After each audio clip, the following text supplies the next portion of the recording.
This 3 days of draft coverage with the Seahawks Syndicate is brought to you by Prize Picks. Take advantage of Prize Picks today. Use our code, me, Dan. We're all using the same code, so you can use all. Support us in this way. Prize Picks is the #1 sports app running today, and they've got, for this draft right now, the ability to actually pick the players for the spots. You think you know where a guy's going to go. You think you got inside knowledge about where you think he might go because you've done all the research. We'll take advantage today. Go utilize this code. When you do a $5 lineup, they're going to give you $50 back. Terms and conditions do apply. Please see their site for details. And thank you for using the Prize Pick app. What's up, fellas? What's up? We're here. It's draft day. We're finally at this point, guys, and it's great to have you here. I'm Bryce. That's Dan. Brandon's below me, and then there's Mookie Alexander in the corner. We're all here, the Seahawks Syndicate, gathered together for the NFL draft, and we will be with you over the next 3 days. So we've got about 12 minutes till the Oakland Vegas Raiders are on the clock, and I'm pretty sure, guys, that'll be the biggest shocker of this NFL draft is who goes #1 overall. The suspense is killing me. I know, like Ruben Bain just seems like a throwback Raider. David Bailey also got to consider Arvell Reese. I mean, with that tantalizing talent, you would think that if Al Davis was still alive, he would go, I need to have Arvell Reese on my team. So I know Mendoza's an option, but really it could be anybody's guess. This is a pretty unpredictable draft as far as what the Raiders do at the top. Very, very, very unpredictable. And I think, I'm pretty sure every person in my phone now that is a Raiders fan is synced to the ABBA song about Fernando. So anytime it rings, I know I've got a Raiders person calling me because they're all gung-ho about the fact they're going to get their supposed franchise quarterback. But, gentlemen, obviously the last, 24 hours here is one of the worst times of the NFL draft with all the rumors and all the speculation that gets thrown out there. All of a sudden, guys that were injured, we're seeing Caleb Banks' foot is completely fine and there's no injuries. And then you see Bell running on the treadmill, the Louisville receiver. So, out of that all, though, Tom Paracello had an interesting kind of statement today when he was on, I think it was the Rich Eisen show earlier today, where he made the comment that Seattle is already receiving calls about pick number 32, which makes me wonder, what do you think's going on in those boardrooms and those draft rooms and war rooms for those different teams where we may see a run of a certain position group we weren't expecting through all of the offseason? Brandon, what are your thoughts? I think that this is going to have a really high potential for a lot of volatility in the first round as far as trades across the board, just because of the fact that it seems like the price is down this year to move up. I think the Dexter Lawrence trade and kind of how that shows is it shows the teams are looking at that pick, and whereas before sometimes it was looked at as sort of this like, what's the sacred emerald that they always reference, Dan? You always would mind us. What's that old, the something pendant or whatever. It's like, the Titanic gem. That's like how teams usually treat their 5 to 10 top 10 picks, because it truly is a blue chip player that you're having a chance to grab and you're passing on to go and trade for a guy right now. Like in Dexter Lawrence's case, who's kind of old, but I think that this does show that in the Bengals case, price is not going to be as high. And it does make me also wonder if I think it's a small chance, don't get me wrong, kind of goes against John's religion, but maybe this could be a year where there's actually a chance for moving up because of the fact that the price isn't going to be so stiff. But I do think beyond John, across the board, I think you're going to see a lot of teams trying to move around. I think it takes the teams in the back to not hold the other teams over the barrel and say, you're paying all the prime pump prices here. You got to give us everything for this. We know you want it. You got to give us all. This year, it's more like, we don't really have a guy. If you want to come up, yeah, we kind of want to come up, but you got to understand that we're not, okay. I think it's got to be a little bit of that kind of back and forth a bit. Yeah, and I think the other thing that it speaks to is all we've heard the last 6 months is this draft class has really gotten beaten up and run through the ringer, right? We've heard about how it's the weakest class we've seen in quite some time and how good next year's is going to be. And I think that some people, the takeaway from some fans when they hear that has been, well, this draft is meaningless, that nobody cares about this draft. It has no value. But what we're seeing in the kind of reading the tea leaves and all the reports over the last couple of days is, look, teams are trying to get better. And there's no better way to stock your roster, especially those teams at the top of the draft, right, that are trying to build something, than with contract-controlled, cheap, young players. And once they've done all their study, you can find players in every draft. And yeah, maybe there's not as much certainty in this draft. There also isn't as much depth. And I think that tends to equate to more movement at the top, because teams are trying to get as many bites at the apple in the top 100 as they can, because the drop off after day 2 is pretty stiff. But it's also beauty's in the eye of the beholder, and teams are going to find players that they like, that fit their culture and fit their scheme and fit their needs and their roster. And once they do, they don't care about the general consensus of what kind of class this is. They're just trying to get as many good young players as they can for their roster. Yeah, and I think this is where it's going to be interesting. And one of the things, guys, that I think kind of came out, Dan, I know you noticed it as well, is this quote by Jay Glazer. And I think it could potentially throw a big, wrench into maybe some teams' potential draft plans. And it's this one: big trade winds blowing. I know something that's going on. I just can't say it yet. So I was told you can't say it until we're kind of getting on the clock there. Jay Glazer is one of the most connected guys in the NFL. He's basically, I think, one of the very few that when he generally says something, you pay attention, because he doesn't just throw that around a lot. He doesn't get it to go out there for clicks. Like, if he knows something, generally he knows something. He was one of the few guys that was really adamant something's going to happen with Crosby. He said it at the combine. Everyone's like, yeah, no, it's not going to happen. What did we find out a couple weeks later? Crosby ends up going to the Ravens. What do you guys make of this, and who do you think's involved potentially? Well, it kind of, there's some late intel, some word out there on Twitter the last couple hours that Jonathan Grenard to the Eagles might be a done deal. I don't know if that qualifies, though, for something this big that would necessitate a quote like this. I know there's a lot of speculation. Fans immediately go to Myles Garrett, Max Crosby. It doesn't sound like we're talking about just a trade up. This sounds like a trade for an established player. There's some speculation that George Pickens signed his franchise tag today.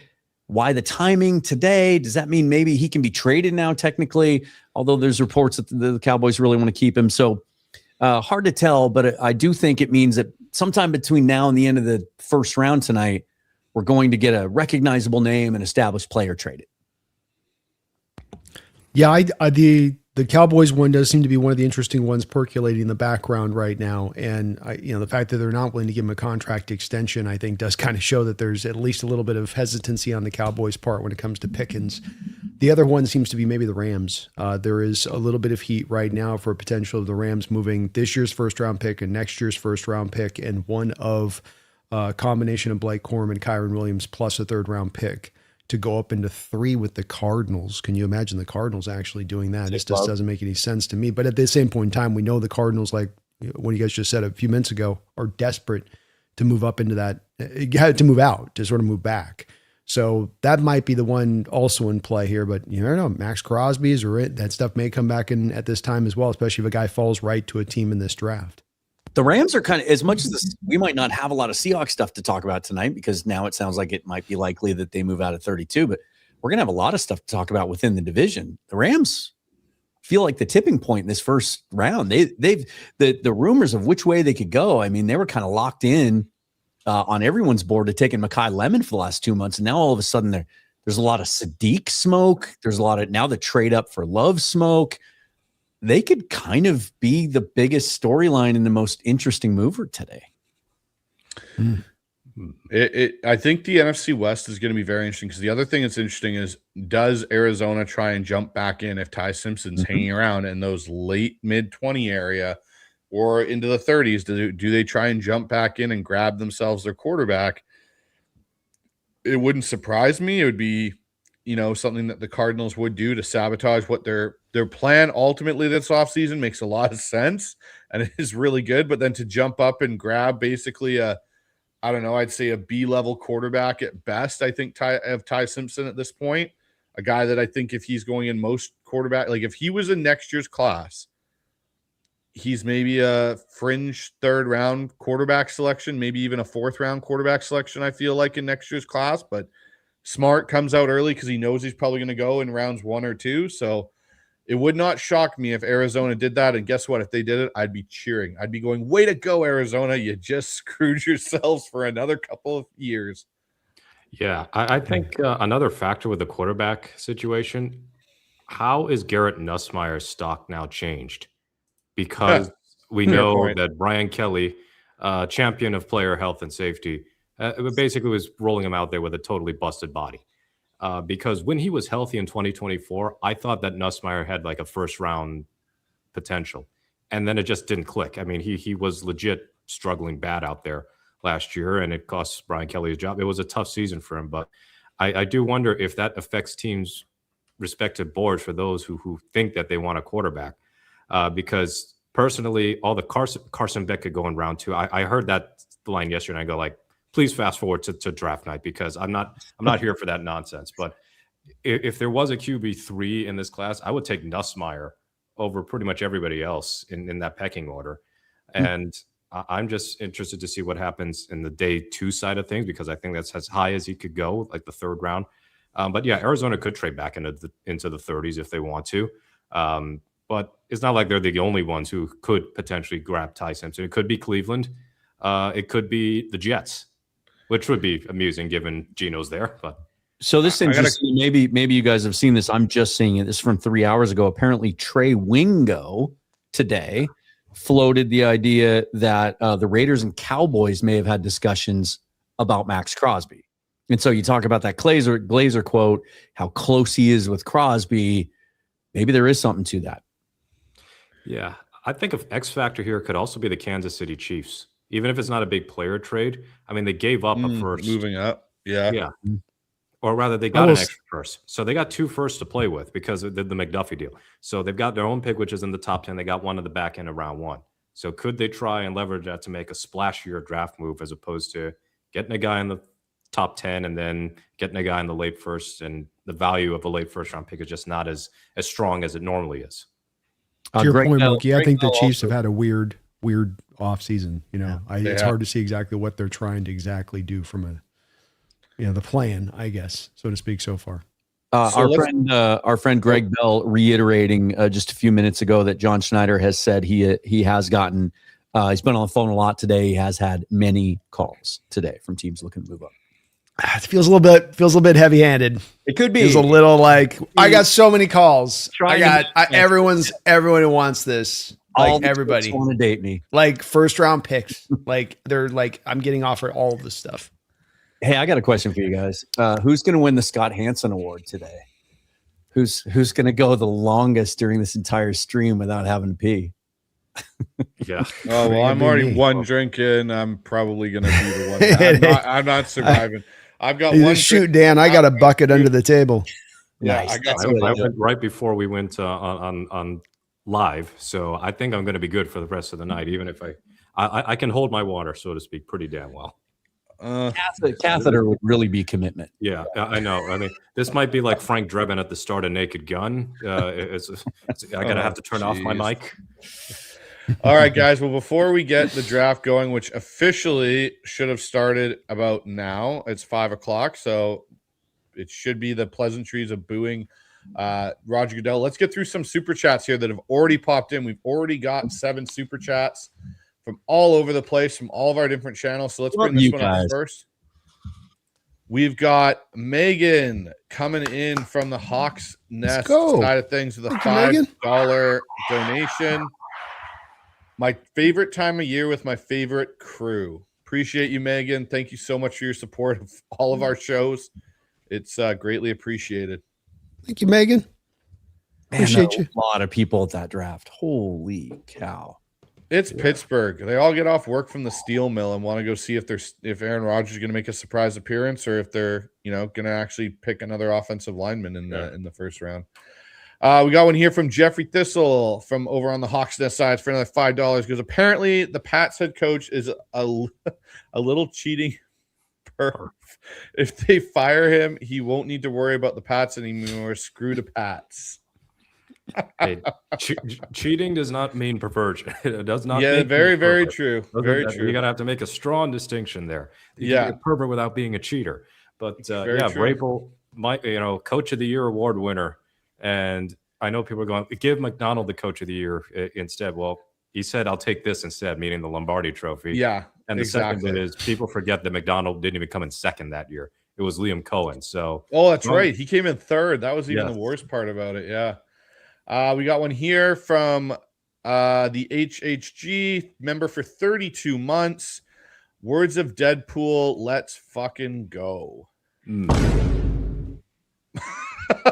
Well timed on that one. I approve. All right, we got one here from Sean for $2. John Schneider said Spoon is at VMAC. He will be calling a cornerback. Well, is he going to call him tomorrow? Yeah, maybe. Yeah. I like that Goodell has got Cam Hayward out there. I didn't catch the other Steeler there. Maybe it's to soften the likelihood he'll get booed. Maybe, but it's possible. But thank you for the donation there, Sean. Jeffrey back Appreciate in you, here Sean. with another one for $5 from Jeffrey. Hot take: this draft ends up with one or more starters in it than next year's draft, based on the fact national media are one big pack of idiots.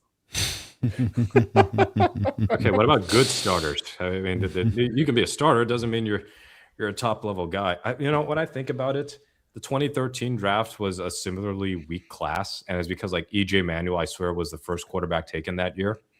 And then like Geno had the big slide, but there were some guys there. I think Xavier Rhodes for sure. Obviously Travis Kelce, DeAndre Hopkins, but the top 10 of that draft class, oh boy, that was not a pretty sight, which is why the Seahawks brought in so many of them to try and revive their careers, whether it's Deion Jordan, DJ Fluker.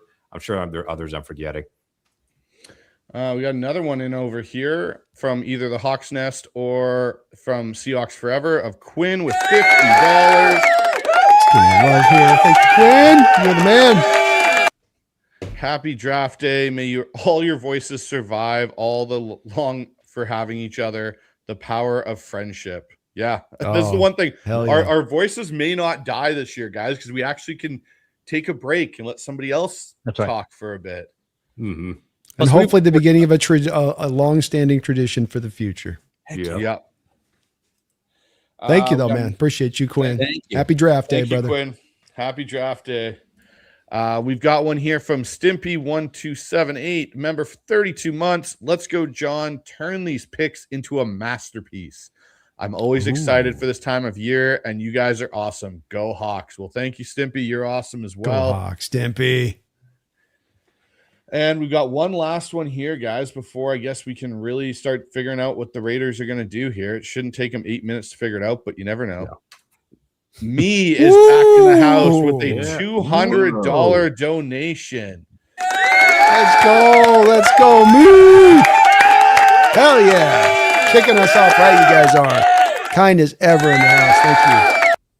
Appreciate that. You, me. It's been a minute. Just want to stop by, say hello, share some love. Hope all my fellow 12s are doing well. Go Hawks. You as well, me. You as well. And we're doing great. Championship, 30 pick 32. Me, you. Yeah. Me, you, him. Me, you, everybody. Thank you, me. You're awesome. Thank you so much, me. Appreciate it. We got another one in here. Mark Sanchez in the house for $5. I'm sure whatever JS does tonight will lead to the Hawks being back-to-back champs. Go Hawks, the first step to LA. I love it. Let's get it, Mark. Let's get it. Take advantage of their weakness. Take advantage of their need. Take advantage of all of them filling holes. You operate differently and you will win this draft. Yep. 4 picks or not. Exactly. We got one here from Barry for 56 months of being a member. Let's effing go. 4 hours of trade down talk and drafting 32.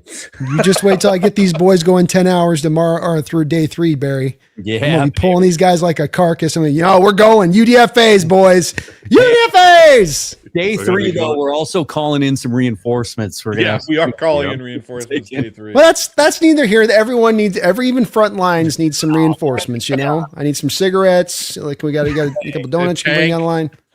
Who's got the tank? Who's bringing the tank along, boys? If Daniel Jeremiah can do this, we can do this. Mm-hmm. Yeah, that's yeah. Well, I miss Mike Mayock. Another one here, Jordan, member for 28 months. Let's go. Starting the fun part of the off season. Mendoza looks like he's heading off to his execution. It's the same look on his face as dead man walking. But with that's Sean okay. Penn. That's okay because that's the look Clint Kubiak always has on his face. So Yeah. good match. Yeah, it's a good match. Can't argue it. It's a good match. He's saving all of his energy for when he's interviewed, because then that's going to be off the hook. That's going to be he's going to go full Mendoza. He looks like he doesn't know the give you camera's a on. LinkedIn best of. He's going to give you the compilation album. No kidding, right? Are they going to run this clock all the way down to? Oh, of course. Oh they yeah. are. They We better might not get the now, trade. You never know. You've got to be sure. Here it You comes. got to be certain. They sometimes they'll come in at that last hour desperate. Oh gosh. Yeah, All right. Sonny Weaver could be calling, or Tom. Here we go. $10 donation from McCrane here. Took off work like I do every draft. Oh, I have a full belly. Weed is legal. The Seahawks are Super Bowl champs. It's draft day. The syndicate is live. Life is good. I love it. Well, what he's telling us, he is not going to be awake That's- or conscious by 32. He's already. That's Mr. Kane. That's my brother from another mother out there, Dan. Like that's in the bloods. That tiger blood. He'll be all right. Oh gosh, yeah, no kidding, right? I wouldn't be able to function. No, I would. You know what? I am kind of tempted on like day 3, maybe on day 3. I enjoy a few things here and there. There you go. But gentlemen, we got a couple more, and they just keep coming in here. So we got one from Skokin goes, member for 6 months. Sending love to all 4 of you guys. You're awesome people. Love all the work you guys do. Truly, no fan base has it better than us 12s. As always, go Hawks. Appreciate you. Let's go, Koken. Go Hawks. All right. We got one in here from Kev for $2. Chris Johnson season. Could be. Maybe. Yeah, that is my final prediction. I think the Seahawks take Chris Johnson. I don't think he'll go in the 20s. I hope he doesn't go in the 20s. Basically, it's Johnson or Stooks for me. I mean, Johnson's the younger, going to be a corner, and Stooks is, hey, he can be either or. He can. I mean, there's so much you can do with Stooks. I'd be stoked to have Stooks. Johnson will be kind of a good litmus test for just how unpredictable this class is, because he's been all over the board. Like for the consensus, up until about a month ago was he's an early second, maybe gets into the 40s, right? Yeah. And then all of a sudden he was like number 1 with a bullet, right? Shooting up draft boards. There were all these reports that he was going to go in the first round and maybe even higher. Dane Brugler the other day was saying that he thinks he might be the second corner off the board. Corbin Smith has been adamant he's going to go in the 20s. And then all of a sudden I started being able to get him in mocks every single time based on the consensus board and these national mocks as we get closer to the draft that are based on these guys' contacts and connections and phone calls and intel. All of a sudden he's not going in the first. So he's been all over the place as much as maybe anyone in this draft. It'll be really, really fascinating to see if he's there or not. It seems like, Dan, just back on your thing with that, it seems like the Avion Terrell and Gerard McCoy situations really have thrown a monkey wrench into the situation as far as like trying to get this exactly which one's going. And he goes maybe because one of those two fall, but maybe that's the nice part. If we can't get Johnson, is that your consolation is a McCoy or a Terrell? Well, so much of it, as Bryce mentioned at the top, is going to depend on, where the runs are. And it sounds like a lot of the late buzz is offensive line. There's about 7 tackles, I think, that are expected to go in the first round, but some interior guys could join them. And then the expectation, especially when it comes to the tackles, is there's a big cliff after those first 7 or 8. And so that might start a run. Wide receiver might start a run. So, those things. And then there's a lot of mystery around the defensive tackle class, which we can talk about. Like some of those guys that we thought were surefire first rounders for months suddenly aren't being mocked by anyone in the first round. Guys like Caleb Banks and Christian Miller and Peter Woods. The more of those guys that go in the first round, obviously helps the Seahawks push some of those guys at a position of need down to us. And then we'll see what happens with the pass rushers. It's a really, really hard class to gauge how the league feels about it. 6 or 7 of them could go, 3 of them could go. And obviously that's all going to impact us. The pick is in, gentlemen. The pick is in.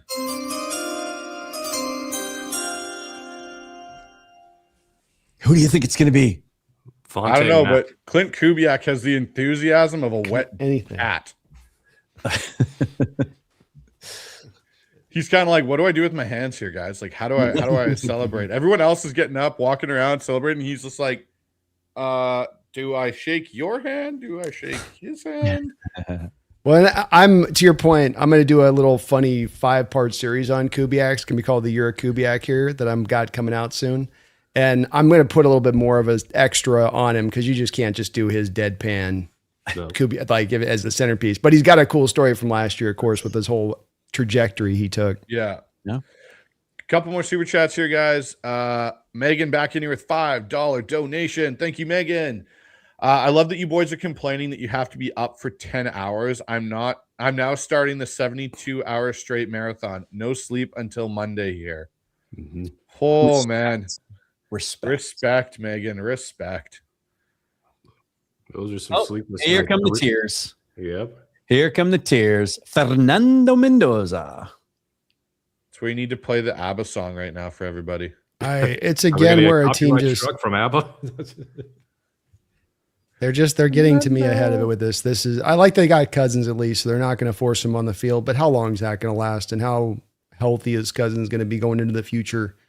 Mhm. You know, with where he's at, where you know that the pull on this is eventually going to get him on the field next year, and this just feels like something where a real overdraft to me this year versus what the Raiders could have done versus trading back, even if you weren't getting prime returns like we saw a couple of years ago for doing so. Yeah. No, I'm to be honest, like he's a redshirt junior. Like he's had really one solid season where he led a team that had some really good talent around him to the national championship. He won the Heisman. I totally get that and understand that. But again, he's capitalizing on it being an extremely weak class because next year, I don't know if he's a first round pick. Oh, I think he's still a first round pick, you guys. I mean, you look at the size, you look at the athletic ability, the traits, and the thing that I see is, I mean, these guys are always going to be elevated, right? We talk about value and is he a true first round pick? Teams need quarterbacks. These guys are hard to find, and nowadays more than ever, they get like a 2-year trial, and if they don't work out, they kick him to the curb and they draft another guy. And so to me, the thing I like the most about Mendoza, two things, especially as a fit for the Raiders, is he played his best in the biggest games against the best teams. In the biggest moments, he shined the brightest. That tells me something. So did Will Howard, right? We talked about that last year. You can make that argument, but I think Mendoza's traits are superior to Howard. And then for a Raiders team that has just been flailing for decades to try and build a culture, like he takes some getting used to. You know, he's awkward. He's got a very interesting personality, but once you kind of get used to it, like he's gonna provide a spark for that franchise, and they need it. And so maybe he doesn't end up being, you know, a long-term good starting quarterback, but it feels like for where they are and where they've been, he needed to be the pick right now. Well, yeah, It feels like a low. Sorry, go ahead, Bungie. I was going to say the spark that the Raiders needed is just because they have a quarterback with some serious long-term upside. Because after Derek Carr left, it's been a year of Minshew, a year of Garoppolo, a year of Geno, and not even that, like partial year of Geno with a little bit of Kenny Pickett sprinkled along. So this is like the first time they've had a guy since maybe the early years of Derek Carr for whom they're actually excited about. And at this point, they'll take anything at the quarterback position that is anywhere close to like 2021, whichever year the Raiders made the playoffs. Was it 2021? Like they will take that version of Carr of Mendoza. Yes. That version of Carr. If Mendoza can reach that like really soon, they'll probably be ecstatic. The 2016 version of Carr, because they made it. That was the year Carr was like even an MVP. That was the year, in my honest opinion, that was probably the one year the Raiders had a chance of legitimately making it to the AFC Championship game. That's when you still had Khalil Mack there. You still had Amari Cooper. And that was the weekend where Tyler Lockett broke his leg, Derek Carr broke his leg, and Mariota broke his leg. Yeah. All three of them in the same Sunday. And I was at the game where Tyler did his, and that was pretty devastating. This is where it gets interesting, guys. Pick This is two. where it gets really interesting, and the Jets pick is in. They didn't waste a lot of time. Who do you guys think? I think it's Bailey here. Who do you guys think? Reese. I think it's Reese. Really? I'll go Reese. Yeah. I go All right, Reese. I'm the I just on the final Mendoza thing, just two quick final points of this. I think that you guys and how you speak about both Mookie and you, Dan, you guys are kind of talking on a very low expectation hope for a number 1 overall pick. It's like, well, look how bad they've been. Well, just any kind of shot of life. Well, that's not you talking about the traits of the guys, the skill of the guy. He's a Kirk Cousins guy to me.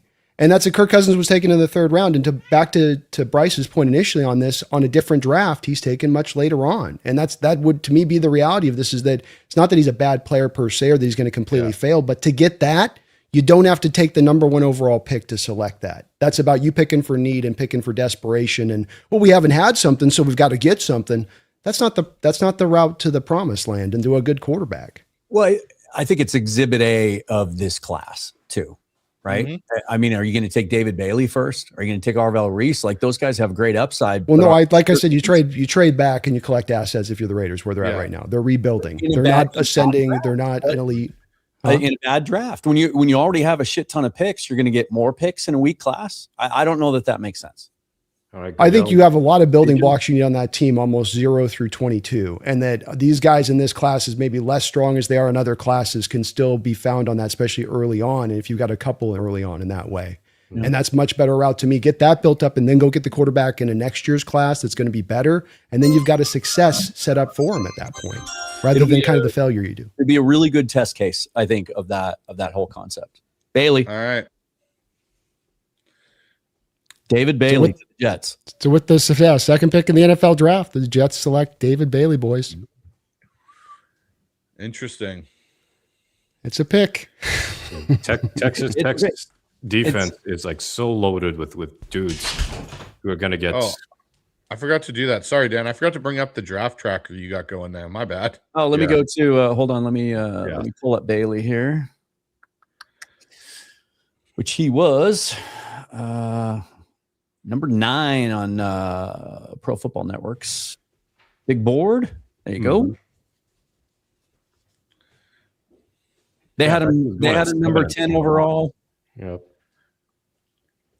Number 2 among edges. I assume they have Reese as an edge if they've got Bailey too. Yeah. Okay, so here's a question: is this pick 3 for the Cardinals Jeremiah Love? Now it gets dramatic. Potentially, are they going to? Yeah, there's phones being burned up right now. They want to trade for sure, but I don't think it's Love. No, I think Love goes to either the Titans, Giants, or Commanders. So one of those 3.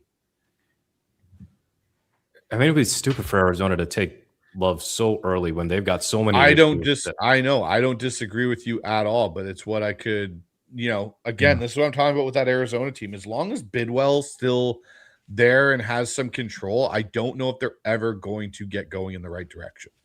I'm just, this does get into, and I've said about this draft class, like you kind of throw the old rules out the window when it's a weaker class, lacking in premium positions, right? There aren't a lot of franchise left tackles in this one. There aren't enough quarterbacks. But man, to me, and a lot of teams have made this mistake over the last couple of years. We saw it with Genty. We saw it with Bijan. Like a running back, an elite running back should be a finishing piece. Like, you're gonna draft that guy now, and you're the Cardinals. What are you, 3 years away from maybe being good? And then he's gonna be almost at the end of his deal. Like, if that's what happens, I don't get it. Now, there's talk of the Cowboys moving up here. Now that makes more sense. You had Jeremiah Love, the Cowboys. That makes a difference to a team that legitimately might be a playoff team. That's different. Yeah, you get Love and Javonte Williams combined there. I mean, that's a hell of a backfield. Yeah. I'd like the Jets to take a corner next. Maybe they do have another first, so maybe they start the cornerback run just so literally anybody can get an interception. The corners are going to be really fascinating with, like Brando said, like, the McCoy news and what's going on with Terrell. Like, suddenly that, it looked like a pretty good class with like 5 guys going in the first round. Yeah. We don't know now. Yeah, I think you're right about the tackle receiver too, Dan. Like, those are the 2 to me that I look at as the positional groups in this first round that we're going to see just a bevy of, and more so than in prior years past. Yeah. I can't remember a year where there wasn't at least one like legit, no doubt franchise aircraft carrier left tackle. And there just isn't in this class. Yeah. No, there isn't. No, you've got volume without it being like, this guy's got like Penei Sewell potential. Yeah. You know, just at the tackle position, not because I know Sewell's not a left tackle, but just any franchise tackle, it doesn't feel like you get that. I mean, Malinois is considered the best tackle in the class, and he's a right tackle, and some think he's a guard, right? Yep. 2 minutes left on the clock. Cardinals are picking here. They don't have a trade, and if it's getting down to this, they don't have a line, trade right now. Take Jeremiah Love. What they're clapping in the war room right now. They're clapping in the war room. The on Cardinals. defense. They need playmakers on defense. This pick should be Arvell Reese. Hey guys, let's do a Ty Simpson chant. Yeah. Ty Simpson, Ty Simpson, Ty Simpson, Ty Simpson. They're excited. Oh, if it's Love, like if it's Love, no, but you know what? Honestly, if it's Love, it will again prove why the Arizona Cardinals cannot get themselves back into consideration as a competitive team. Cue the White Snake song. Is this love? Yes. Is this love? When I'm feeling. Please be love, because I could take some Tawny Katane right now. Yeah. Oh man, rest in peace. Yeah. Oh, a Trans Am has never looked so good. No, it has not. Mm. Yeah. All right, what are you doing, you damn dumb, dirty bastards? Come on. I used to say, "Damn dumb, dirty birds." By the way, too. where I live now, I am surrounded by cardinals. They are all over the bird feeders and in the trees, and I see them every day. Yeah, I figured it had to be the actual bird. It couldn't be. Oh fans. my There's gosh! no such thing I got a feeling they did it, guys. that they took Love. I don't know. It'll be interesting to see if they did. I got a feeling they're going to do something dumb like The fact that. that they were unable to trade back, all this late buzz was like, oh, the first round's going to be crazy and there's going to be a lot of movement. This was the team that wanted to move back the most. Cleveland's kind of the next one. This is so stupid if they take Love. This is so just epically dumb from them to take Love. Your buddy on the round table is going to lose his mind there. To not take one of these defenders when in the top 10, like that's your one chance to get an impact, like no doubt. Reese would make sense here. Reese or Bain or somebody, like go get somebody. And almost anything else, Bryce. Almost anything else. Like just except for no Ty Simpson too. I want him to do Ty Simpson. Watch him do Love and Ty Simpson in the first round. You could go Styles, you could go Downs. Like they need everything on defense. And if they take a running back, like amazing running back, but you ain't going to be so amazing if he's playing behind that line. Oh, they did it. They did? Yeah. Oh, you fools. You fools. The Cardinals just keep cardinaling. I just keep seeing more dust on their trophy case. It's like it's a building that's been abandoned for 20 years and just now it's just cakey. You just go, cakey. Arizona. They're that bird that you got the wide open area for them to fly out, and they keep flying into the wall. They keep flying into the picture on the wall, and they're like, you keep saving them. Yeah, you keep saving them. You're like, be free, buddy. And then when you finally let him out the window, a cat comes in and jumps on it as it's going out the window. Oh my gosh! Isn't it amazing? Like Tyler Algier now has twice. Like he's gotten screwed twice. Bijan. He's gone to places and gotten screwed. Dude. They re-signed Connor. They have Benson coming back, and they signed Algier. No, we had a plan. This was our plan the whole way. There was a vision. It was a vision that we charted. Let's it wasn't. This. When Jacoby Brissett was in New England, they basically ran the one game he started with the bad thumb. The most successful game, they ran the wing T essentially in New England. That's what the Cardinals are doing. They're doing the wing T with Jacoby Brissett. 4 running backs, your 2 wing backs, you're good to go. They're going to revolutionize the NFL with the wing T, guys. Here it comes. If they wanted a running back with upside, like it would have made. Brandon, you appreciate that. I could tell. You just visually. I do. Because look at the Rams are like 14, 13 personnel. Let's do 51 personnel. How about that? It would have made more sense for them to take one of the defensive players and take his teammate in the second round and punt on quarterback. They're gonna be behind in every football game. They're gonna be able to run the ball because they're gonna be behind in every football game. Yeah, exactly. They don't have a good enough offensive line to get the most out of these running backs. Like they're doing it all ass backwards. They think they're gonna run the ball against the Rams defense, Seahawks defense, the 49ers defense, and they're not gonna be able to stop anybody. Oh gosh. My goodness. When's the last time a running back went top 3? Was it Saquon? Yeah, I think it was and this is Saquon was a lot different than Love to me, in my opinion, as far as like true game breaking. Like I know Love's great and everybody loves him. To me, I'll take Saquon coming out as a prospect over Love. To me, Yeah. Wow. So now we got the Titans on the clock, and maybe that's where Reese well, at least they goes. kept him from the Rams, boys. Yeah. Yeah. Well, I would gladly have his. I hope the Rams draft anything but offense. Like no need to boost that thing. Even Guys, Arizona's party. They're showing the party. They're just like waving their flag. They're like, Yeah. Here The we entire go. Cardinals fan base is there. Well, I will say this impacts the NFC West in another way too. You mentioned the Rams is that all that late buzz is now they don't get their hands on Jeremiah Love. I would have been a lot more worried about that. Bidwell's Yeah, like in me the too. Bidwell Me too. in the draft room. He's like, I'm so smart, guys. I've seen this. We've done it before. I'm so smart. Maybe he pulled a bear. nailed it again. Nailed it again, fellas. We nailed it. We Austin nailed it. Fort's ready to take Reese, and he comes I love bursting it. I in. love seeing Tyler jerseys in the fans base right now. It's like, oh no. Wow. Oh, the Titans have just got to be just. They're laughing. They're going, we got Reese now to go with Jeffrey This Simmons. Like in one move. These organizations can't help themselves, man. I'm kind of just blown away. They can't help themselves from continuing to make just. Love's fine. He's a good player, but this is not the time at all. Anywhere close. They might have done the Titans a favor because I think it would have been a similar mistake for them. They need to go deep. Yeah, probably. Yeah, you're a good point, Dan. You think it's Reese here? There's been some Sonny Styles. I think Talk. Salah's going to want a guy to go on the outside of playing with Jeffrey Simmons on the inside. Give him a little bit of a 1-2 punch there. He knows the impact of having, I just wonder about Salah had Fred Warner, and he knows how impactful like an inside linebacker, an off-ball linebacker with tons of upside and athletic traits can give you. And not to say that Styles is the linebacker Warner was coming out, but if they go offense, the Titans that is, would they take Carnell Tate? Because forget running back, wide receiver for Cam Ward. They don't really have a lot there. Yeah, they got Ridley still hanging around. The Titans go and share. I love it. You, babe.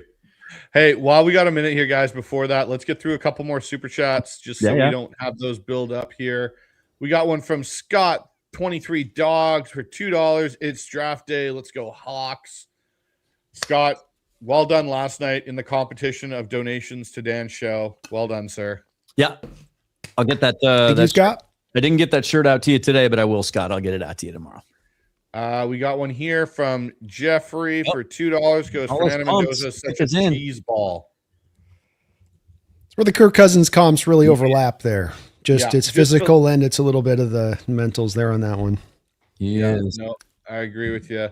We got one here from Koken. Goes $2 donation. Small token appreciation for you, Bryce. Go Hawks. I appreciate it. And guys, just to kind of get you updated, we got 860 people watching the stream right now. Nice. Mainly coming in from the Hawks Nest and Seahawks Forever. So way to go. Appreciate all of you watching the show. Yeah. We got Kevin here with a $5 donation. JS said, don't be surprised if we trade back, but if we can't, it's not a given. Doesn't sound too confident. Yeah, it's hard to predict. John mentioned that it seemed like on the radio this last week, not this week, but the week before, that it seems like teams are really kind of holding him over the barrel recently when he's been trying to move back. Ooh, Mookie, let's go, buddy. Dan with the button. It actually happened. Wow. With the 4th pick in the 2026 NFL Draft. I'm going to go the Titans take Carnell Tate. Okay. Wow. Good call, guys. That's interesting. I figured Tate's going to be the first receiver taken. God, I wonder now, like the Giants are probably sitting in there. They thought Reese was probably going to be off the board. That was their pick. Because he reminded me, Dan, I was thinking about recently, like Tate would have been a real close comp to the kid that Dart was throwing to at Mississippi in his final year. Help me on the name. Trey Smith. Trey Harris. Trey something. Trey Harris. Remember how kind of similar players and how they kind of win and stuff? And like, I thought that they paired that up and Neighbors on the other side, and that's what they were trying to look down. But yeah, you're right. I think they got snaked here. Yeah, I mean, Well, you think the Giants got sniped? Is that what you're saying? Yeah. I think the Giants got sniped on this one with Tate because I don't know if they like Tyson might be redundant for them as far as what they already have with Neighbors. It's the buzz the last 48 hours has been that they love Tyson and might take him at 5 because they don't think he'll get it to 10. So he could be, if we get that wide receiver run now, this could get interesting. well, it could happen Yeah. because like Kansas City could try and get in on a receiver for real because they've Yeah. not had a great track record lately. Yeah, they've been definitely throwing some wild darts, man, and they keep throwing them. But to your point, it's like they still are empty there. I mean, Mookie, like what do they got right now? I mean, Reed It's seems to Rashee be a Rice. walking, ticking time bomb. Yeah, Or Rashee Rice seems to be a history. yeah. Yeah, don't Reese know. had a video earlier today with John Harbaugh talking to Reese. He was mic'd up, talking to him at his pro day, and it seemed like Harbaugh was looking at him with a sparkle in his eye. I think he might be the pick here. Here's the thing: And then, sorry to cut you off, Bryce. If they take Reese here, They'll he's take- already available. But how much more available does Kayvon Thibodeau then become? If they take another edge rusher because they took Abdul last year Yeah, and Reese projects as one, so I think it's going to be Tyson actually at 5. and from they could everything, end up like investing even more because like they traded Lawrence away, so that's one big reason why your pass rush could be fearsome. Yeah. So I mean, you still got Burns, now you got Carter. Would you invest in Reese? So here's one, Brandon. I think you'll appreciate.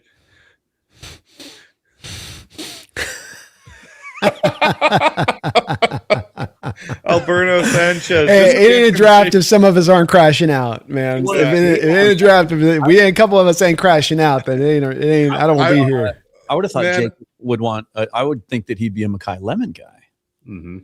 He's really on He's on Cooper, man. Which I've got Cooper as my fifth receiver in this first round. I got 5 going in the first here, and he's more Cooper than Mekhi, which it does make sense because I think the key factor there being is that Cooper can kind of do a lot of the same stuff. I still like Lemon better. Don't get me wrong, Dan, but from his thinking, Cooper's the better blocker. Their utilization of 13 personnel and the need then for that single receiver that's on the outside to be a good blocker then because you're that only guy out there like Puka can be for them.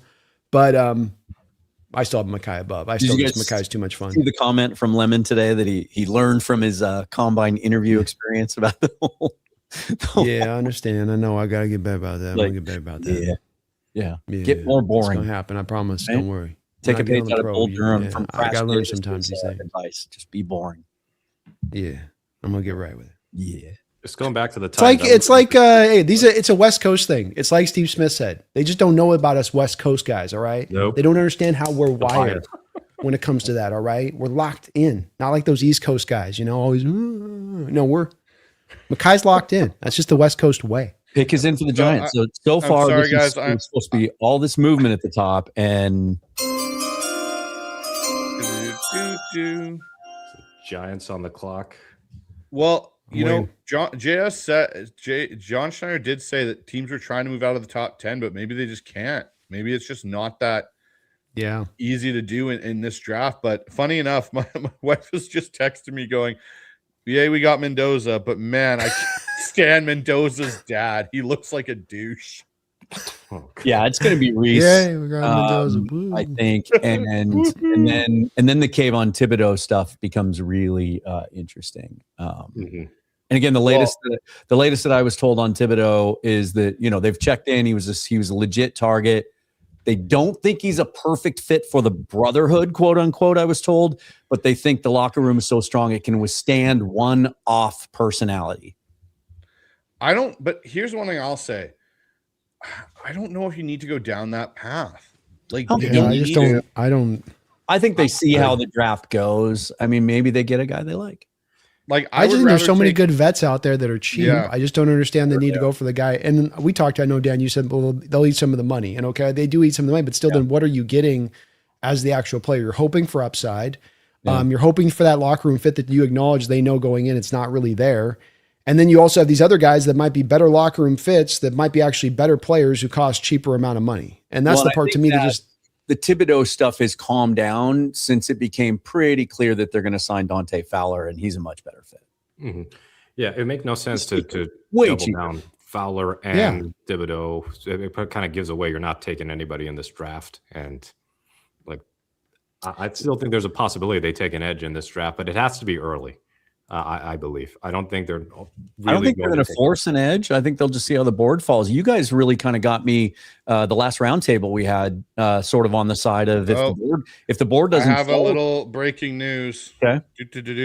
Kansas City and Cleveland flipped. Okay. So They moved up KC's from up 9 to next. 6. Yeah, KC's up next on the board. So the Browns. So get this is 9, where, Dan, to your 74, point on this being Tyson, sorry, Mookie, I apologize. Where Tyson, where they may feel impelled to have to do this because if Casey's moving up, you don't get Tyson's off the board, and now you're coming around to Mekhi Lemon or Cooper, who are more slot only guys, and then it's only David Boston is your true kind of X target that you're looking for. If they're looking for Tate, that's what they were looking for. Tyson too, I think, to a degree. Yeah. So I think this does lend that to it. Sorry, Mookie. Okay, I got a super chat here, Brandon. I think it's more directed for you. Concierge with Nolan goes, B, check in on Arizona Mike and make sure you didn't I might have to give Bryce a screenshot of the final text message from our boy Mike today before we went live, because you boys are going to laugh your happy asses off when I send it to you. Because we were in the roundtable. We were in the roundtable group chat, and everybody was kind of turning over like what was going to happen, and he was like, "Just can't be love." Hey, let's talk about this Cleveland pick for a second, though, because Cleveland moving back is interesting. Cleveland's on the. Oh no! No, Kansas City moved up. Yeah, Kansas City moved up, so they're at 6. The Cavs. The what I was Browns looking got at 9. hadn't updated yet. Okay. Yeah. Gotcha. I've got the best available up on the tracker if you ever want to reference that. Yeah. Here we go. They've been trying so hard to find go. ever since they traded Tyreek. They've been looking for a guy that can really take the top off on the outside. And if Tyson's healthy, if they're confident in the medicals, man, he's a weapon. Chris Northwest just put this in. He goes, my buddy's at the draft party at MO Pop. Zabel just jumped on stage. Man, I wish I could have made it there with my buddy. It's funny that when they scheduled a draft party, a lot of people thought, well, that must mean that they think they're going to stick at 32. But then Bryce was the first one to catch the fact that it was free this year. And in years past, they charge you and there's food and everything else. And yeah, it's free. So you can't ask for your money back if we don't pick. All right, we got the pick in finally. So Reese is in.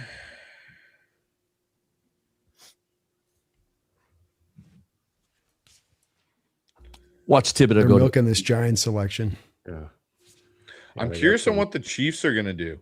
Like, that's what I'm curious about now. Like, are you going up to get a receiver? I think Brando's onto something. Unless they just aren't confident some of those younger offensive linemen they got. I mean, Malinois is still there.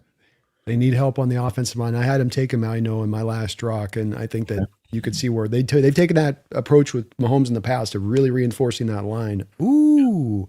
So the Giants with the 5th overall selection select Arvell Reese out of Ohio State. Mm-hmm. Be interesting to see what the plan is. Maybe they don't see him as a full-time. So can I throw something else in here, guys? They did turn the card in as an edge, so that does something. For Kansas City, I'm going to throw something in here. I know we're talking O-line and stuff, but what did Kansas City do this offseason?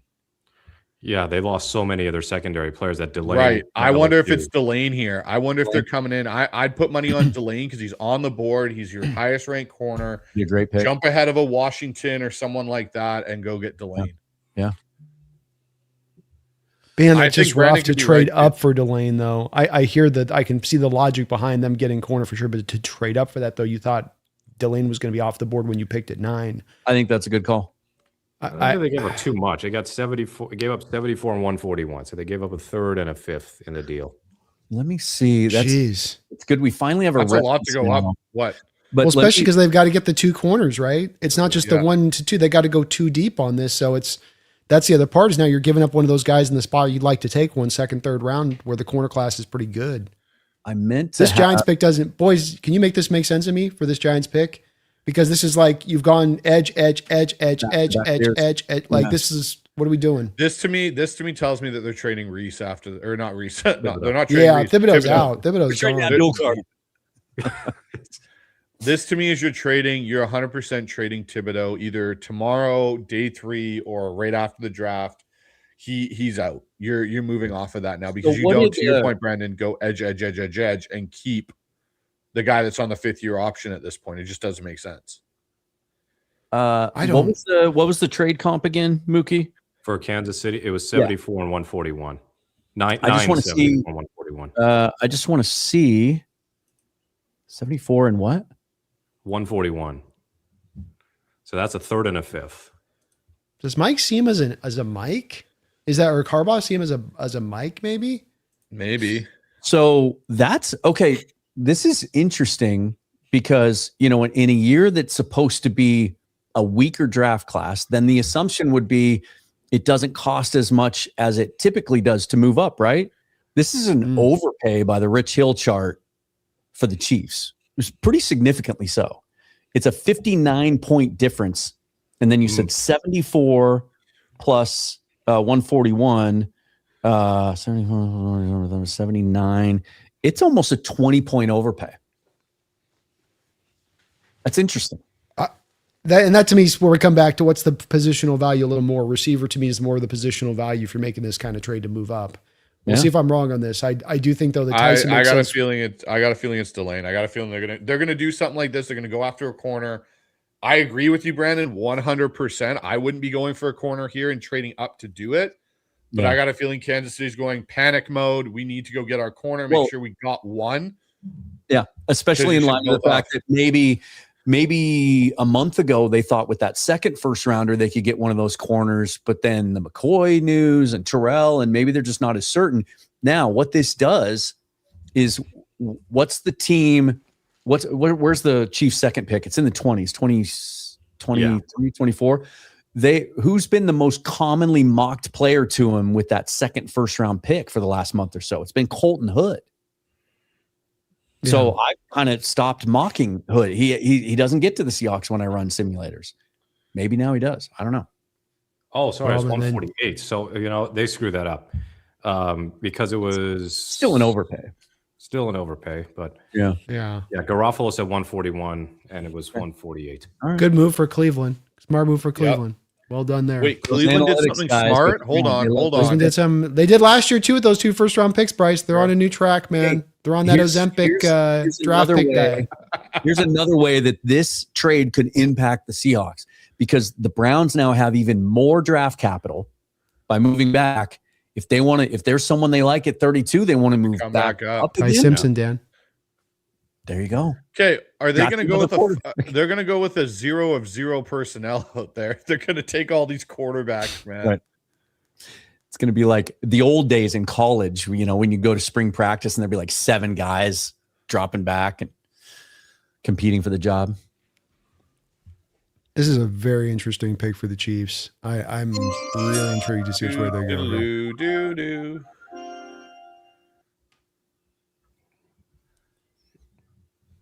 With the 2026 selection in the NFL draft, the Chiefs take Mansour Delane. Well called, Bryce.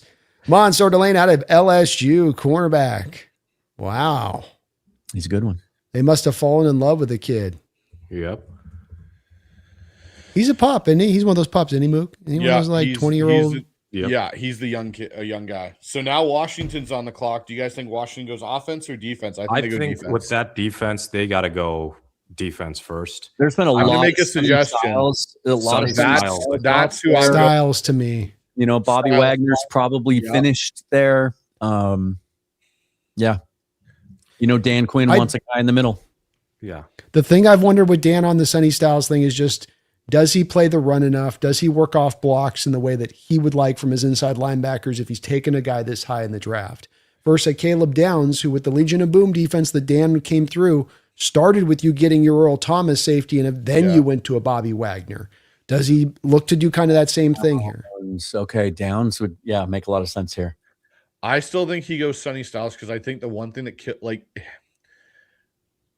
I feel like they might think of it and go, hey, we can get a safety maybe in the second round, potentially, depending if, say McNeil Warren falls quite far or something gets pushed down.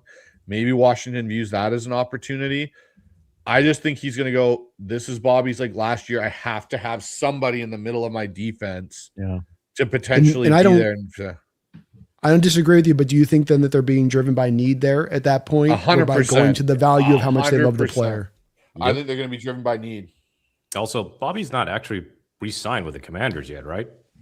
No, I don't think he has. He's still a free agent. Free agent, so he might not come back to Washington. I think he'll play again, but it might be like a later toward camp kind of signing. Styles is nice, but it's just, and he can cover like nobody's business. There's no doubt about that. I mean, he can do so much for you in coverage than most linebackers can't, that are part of why he's where he should be. Or not quite where he should be in this draft, but should be a first rounder. But with him and how he plays the run at times and watching him on tape, that's where to me, I'd be concerned if I was a coach going that high for a guy that I can't always be sure with him taking on blocks, and I can't always be sure of his run game instincts. Maybe it'll come along with time, but I would be my concern here if I'm the Commanders versus some of the other safer kind of picks you could go with. Now, now the question is who's the second cornerback off the board? And there's a world where, as much as we all love Chris Johnson, I think he's on almost all of our My Guys list. And what a clean fit he would be for the Seahawks. And as I said at the top, in the last couple of weeks, it seems like the trend has been more back towards him maybe making it to us either at 32 or a little bit later. But who's your cornerback two? Now it's not Jermod McCoy now, with the reports about his knee and the second procedure he's going to need. And hey, here's one here. Schefter, despite drafting Arvell Reese, the Giants do not intend to trade Kayvon Thibodeau per source. NASCAR package. Did you guys? There's so much clickbait stuff. Did you guys see the thing on Thibodeau that was on like Twitter thing or Reddit? I forget where it was like he was maybe going to transition to more inside, like throw on some weight or something. Thibodeau running off ball. In what world would that be? No, please. It makes sense in the sense that he hasn't had a healthy season the last 2 years since his really, really good sophomore season. And so hang on to him, see if he can be healthy, maybe build some value, and you flip him at the trade deadline. Okay, we got the bus, and I think that's Lynn Swan out there helping announce the Commanders pick. Oh, Lynn looking good. Yeah, he's in Jerome looking big. That just looks like the day he retired, he could still get out there and probably get 3 yards. Oh yeah. Well, I mean, who's tackling this day and age like that back that big right now? Yeah, you fall over and land on you. Okay, so I'll be honest. I saw a highlight clip the other day of one of the best power backfields ever with Lorenzo Neal lead blocking for Mike Allstott. Oh, geez. I didn't remember Lorenzo Neal being with Tampa Bay at all. He was there for, I think, a year or something. Yeah, that was one of my highlights of Super Bowl week, was getting a fist bump from Lorenzo Neal, because I said he should be in the Hall of Fame, as should all these other fullbacks, Max Strong, Neal, and like, hey, I know why they aren't in the Hall of Fame, right? But get him in. It's going to be Styles. All right, the 2026 7th overall pick in the first round, the Washington Commanders select Roger Goodell, taking his time. Look at me, camera. Look at me, camera. How am I looking, camera? Let me say a little slower. They shortened it from 10 minutes to 8. There you go, Sonny Styles. Sonny Styles, Ohio State linebacker. They shortened it from 10 to 8, and then they take 10 minutes to announce the pick that was turned in. I know. Yeah. Thanks, guys. Mm-hmm. That's why day 2 is the best, because it's the best pace, and there's more meat and potatoes. Then you get to day 3 on the telecast, and they'll let 3 or 4 picks go by without even talking about any of them, because they're jibber jabber about everything else. That's when I stopped spoilers. Okay, so if you're the Saints, that's why you watch us. Yep. So if you're the Saints here, the Saints wanted to move up. Now they don't have to. They don't have to. Do you take Jordan Tyson or do you take Mekhi Lemon? I would take Lemon. I like Lemon over Tyson, even without Tyson's questionable medical history. But I can see why they could take Tyson, because Tyson, when healthy, is like really, really damn good. Yeah. They could use a quarterback of the defense like Downs. I would go Lemon, but I got a feeling they might fall in love with Tyson's last workout that he did. Mm-hmm. It's all about the medicals. His body's not falling apart. Yeah. It's all the medicals. Because I'll say this though, I could see a run after New Orleans here I could see a run of O linemen starting to go potentially with Miami and Dallas, even Cleveland maybe because they have Teller's gone and what's the other lineman that retired this year? Antonio, and Antonio, like they maybe, blew up their offensive line. Yeah, I think maybe everybody's they gone. take Postic's a someone. free agent, and he's still not signed yet. So if like now Noah falls to Cleveland at 9 after they traded down, that's a genius move for them. Yeah, that would be a great pick for them. All right, so the Commanders got Styles. We play the Commanders next year, don't we? yeah, back at Landover again. Although, aren't they still? Isn't that still a possibility for one of the few remaining international spots? There was Yes. I Commanders think so. have. I hope it's not because it's a 4-hour drive from here, and that's a game that I would go to. Mm-hmm. Yeah, I think that's basically it's the Commanders or bust from what I remember, or the 49ers game in Mexico City. Like those are the only international option for Seattle at this point. I won't lie though, beating the 49ers in another country, like we'll beat you. We'll run it Beat back you in your again in house, British Columbia, beat you in beat you up and down North Afghanistan. America.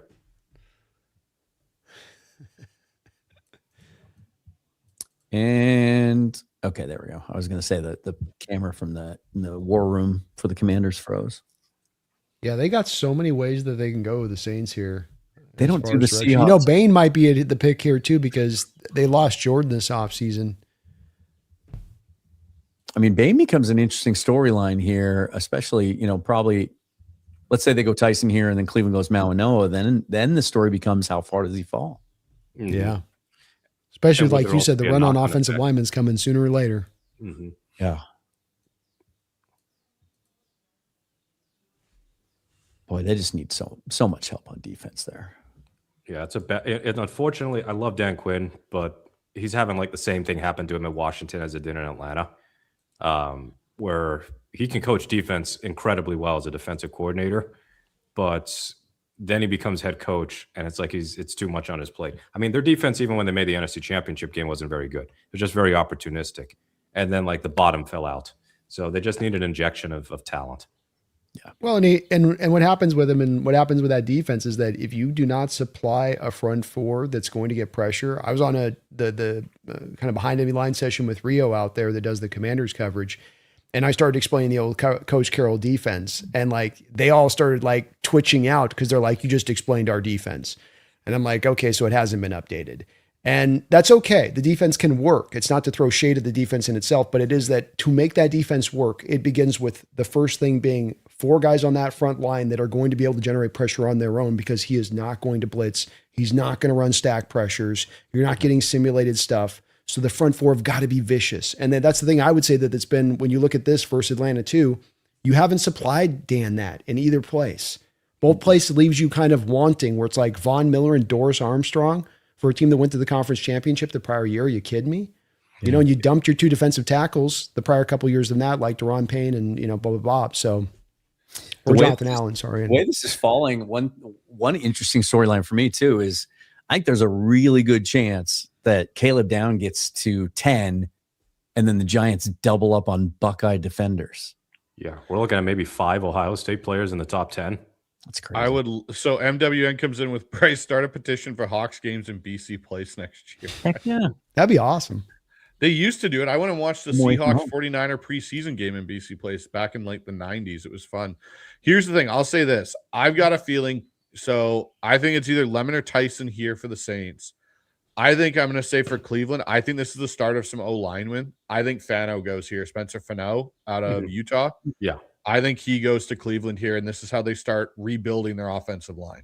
Because he's the one guy at the top that's legit can play left tackle. Like you could legit plug him in at left tackle and go, hey, we're good on our left tackle.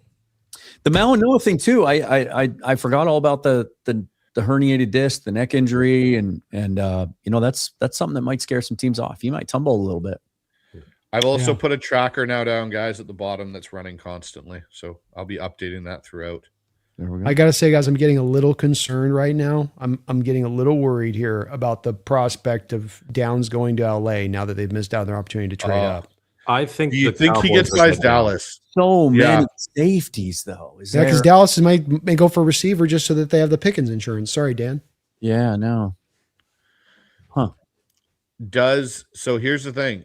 Or does Miami, because they do have 2 picks in the first round, do they not? They have theirs and they have Denver's.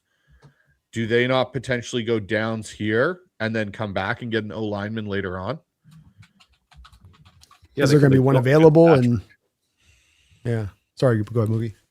Oh wait, of course they dealt Minka Fitzpatrick last year because he went to Pittsburgh, but like Miami's got to be watching this closely. Like these are their 3 starting receivers right now. Tutu Atwell, Jalen Tolbert, Malik Washington. They're watching. Hey guys, I'm going to go through a couple super chats here. We got one from Big Mike 4962 for $5. Thank you, Big Mike, for the grade A comedy of the bird hitting the wall.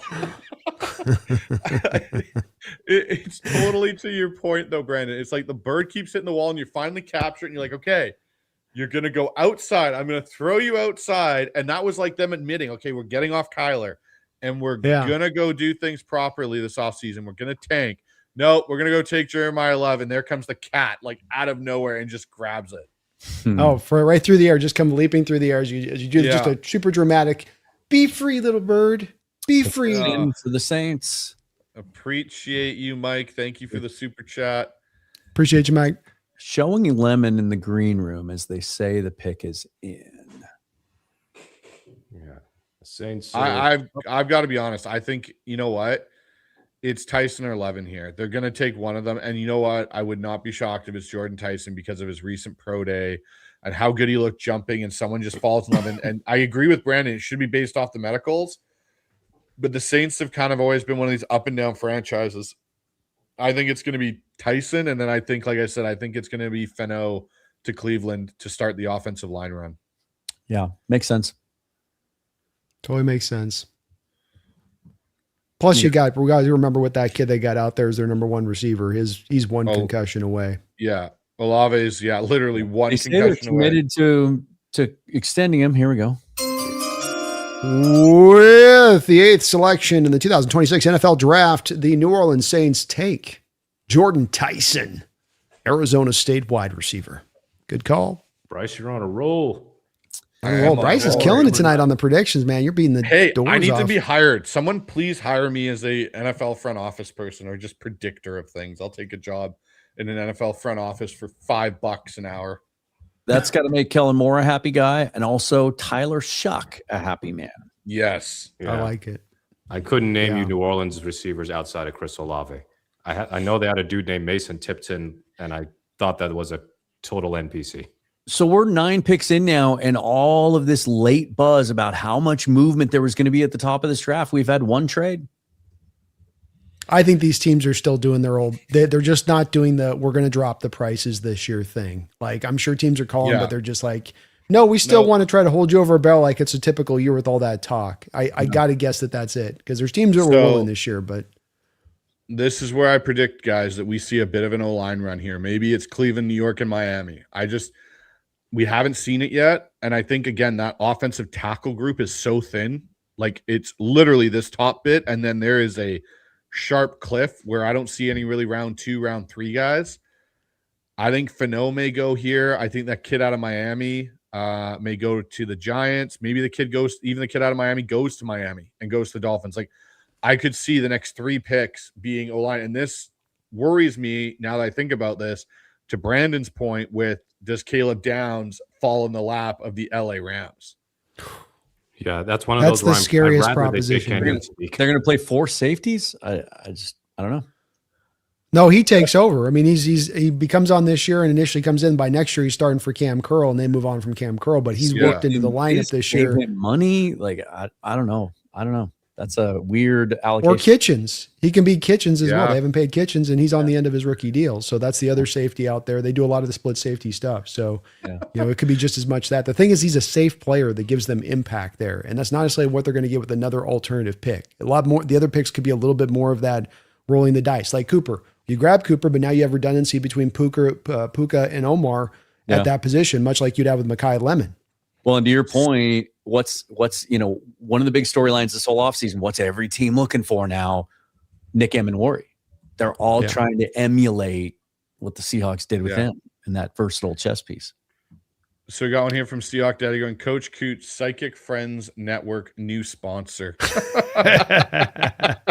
I need a Jamaican accent, Bryce. I need a Jamaican accent here. I don't have one of those, Brandon. I'm unfortunately. I can Let me tell you who's gonna be the pick tonight. I think Fano is a good call, especially considering the Malinois medical. And then I think Downs to the Giants makes sense at 10. But they've got Yeah, Holland. Maui Noah's got to be here, right? Unless that back is just about to go ding. I ding, think ding, I think ding, it's ding, ding. Cleveland goes Fano because he's the surefire. Lock him in as your left tackle, and then I think the kid out of Miami might go to the Giants because they need to rebuild some of their O-line too. Mhm. And that's one thing with Harbaugh. He's going to go trenches, right? That'll be 2 trench picks for the Giants back to back because they do Do have you have Javon faith that he can Holland. play tackle with Fano? Because everything I'm looking at kind of like more guards, probably the likelihood on the transfer there. I think Fano can probably play tackle. I think he can. I'm not saying he's going to be a world beater, but I remember when Colton Miller came out of UCLA there, and I was like, I don't know if Colton Miller can do it. And then he was rough to begin with, and he got his feet underneath him, and he's a pretty good starting caliber left tackle there for the Raiders. I feel that the same thing could be said for Fano. I don't think you look at him and go, hey, he's going to be a top 5 tackle in the NFL. No, but I think he gives them a little bit more stability. Yep. Okay, so they're both healthy. Let's say Malinois is healthy, and you got both of them in front of you. Who's the more you have more confidence in playing right tackle? Right tackle, I'd go Marinoa at right tackle. I would agree with you. They're both healthy, but that's the thing is the health. I mean, they traded for Titus Howard. Right guard, though, Tevin Jenkins is their starting right guard right now. That might be where Malinois would play initially.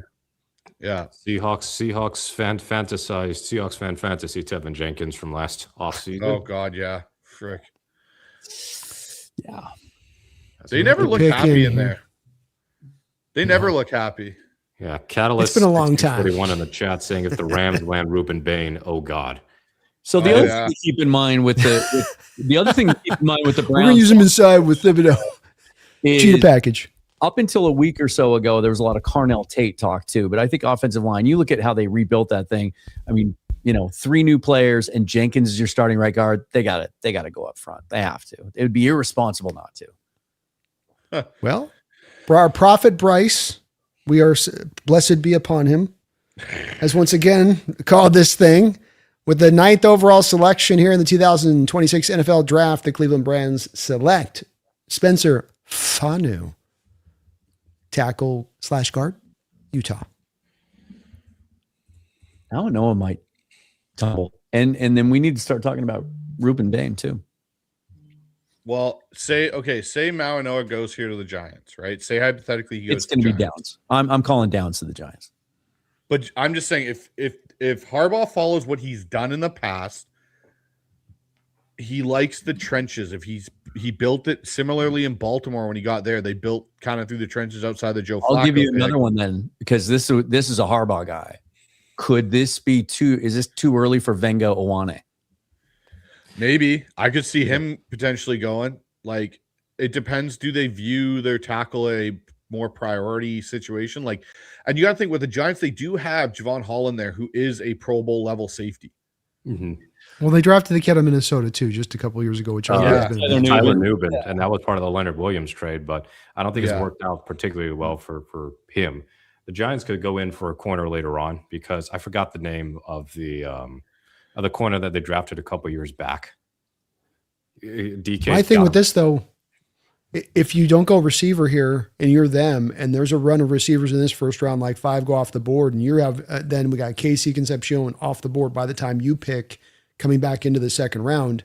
What is your plan there? Because they lost their slot and they don't have anything else other than Neighbors, and Neighbors is coming off a torn ACL. Yeah, and he might not be ready for camp. And by the Well, way, they it's did not waste Deontay any Banks time. from Maryland. I was Whoever they quick. are picking, they were ready. Talk about running to the podium, huh? Mm-hmm.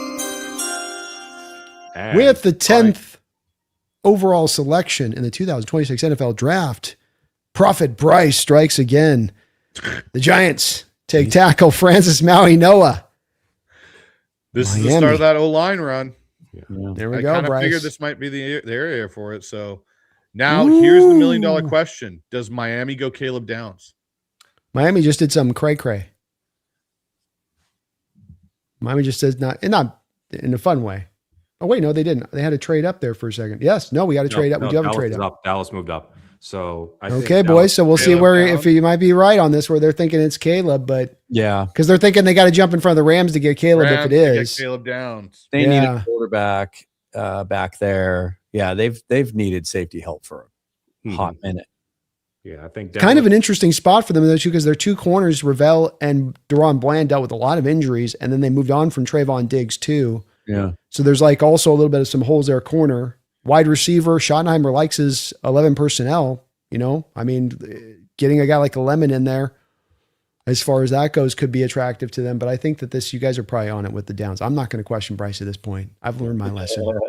Now I've here's taken my another- beating. Would they take an edge rusher? Would they take Bain at 11? That's the other thing I wonder. Is it Bain to, you know what, if they can't get a deal done with Crosby, is it Bain, right? do you have Like, to trade up to get him though? I don't know. well, that's the question though. In their head was Miami potentially. Yeah, Like, because this Miami is with where- Chubb. Yeah, Yeah, Miami left Chubb, and I mean they got Chop Robinson, but then after that, it's like that's kind of it. Because they let Jalen Phillips go last year too. So it's Yeah. like it's a little of that like, boy, it's pulled down low. I'm gonna put my money on Downs because I just think Dallas needs that type of player, and Jerry Jones loves that type of player. Yeah. Even though he's got the potential, degenerative knee issue, they'll look and go, hey, we're gonna get 4 years having an elite plug and play start safety right into our defense. And then that becomes interesting. Does Ruben Baines now fall to the Rams? Well, they got to make a choice on Byron Young, and that's one of these Exactly my guys thoughts. is going to have to go. Like one of them's going to have to go. They can't afford to pay Avila. They got Puka. They got to get done. They've also got to get done. I'm Verse, forgetting one Fisk. other deal for Verse and Fisk. Well, yeah, those are next year. I'm talking about just even this Kobe offseason. Turner. They still have Kobe Turner. That was the other one. So Kobe Yeah. Turner's the one. I bet they prioritize the Young as the least of those four, Yeah, and they've got to probably let go If of one. I and get go- this right, I'm going to buy a lottery ticket.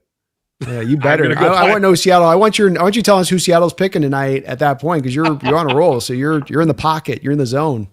Somehow I'm on a heater right now. I'll tell you what, Dallas did not give up. They gave up 2/5, 177 and 180. Wow. Not bad. I can see Miami. They're going, what is it to us? We know you're gonna. They probably told them who they're gonna take. And they're like, yeah, sure, go for it. We're not grabbing him. I love how with Magoa, there's a picture of him running the ball. Why has my offensive lineman got the football in his hands? He should never have the football in his hands. no wonder his neck hurts. No kidding, right? It's how he messed up his back. He's a backiotomy.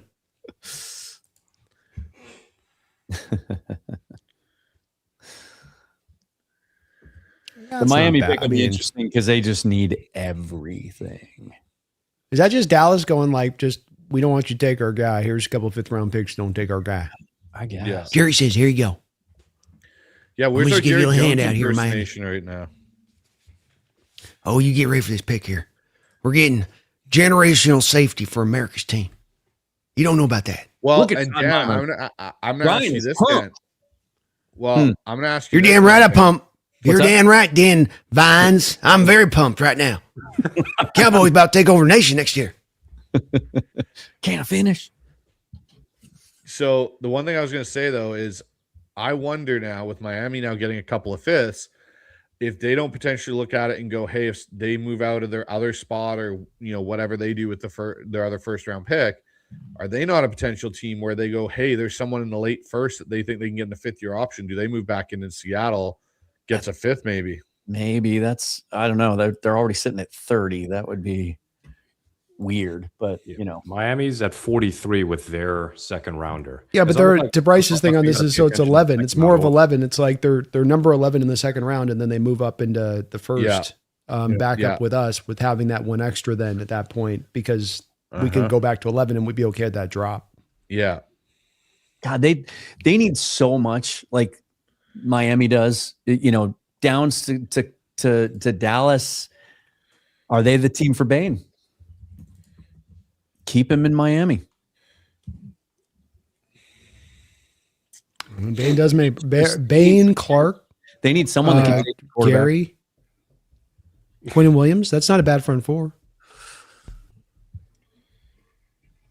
Oh, you're talking about Dallas. Changes. Yeah. I meant because I think Downs to Dallas. I'm already looking ahead to Miami. Could Miami Oh, be you're the already. spot? Yeah, All right. because they are, man. They got chop like Mookie said, but Josh Uche is your other starting edge right now. That's not going to get it done. Kenneth Grant last year, but you got nothing on the outside. Robert Beal, David Ojabo. All right. Well, let's get through a couple super chats here, guys, while we have time. We got a bunch of them piling up. So we got one here, $2 from Koken going, love your work, Dan. Wish I could give you more one day. Hey, we appreciate Any support is appreciated.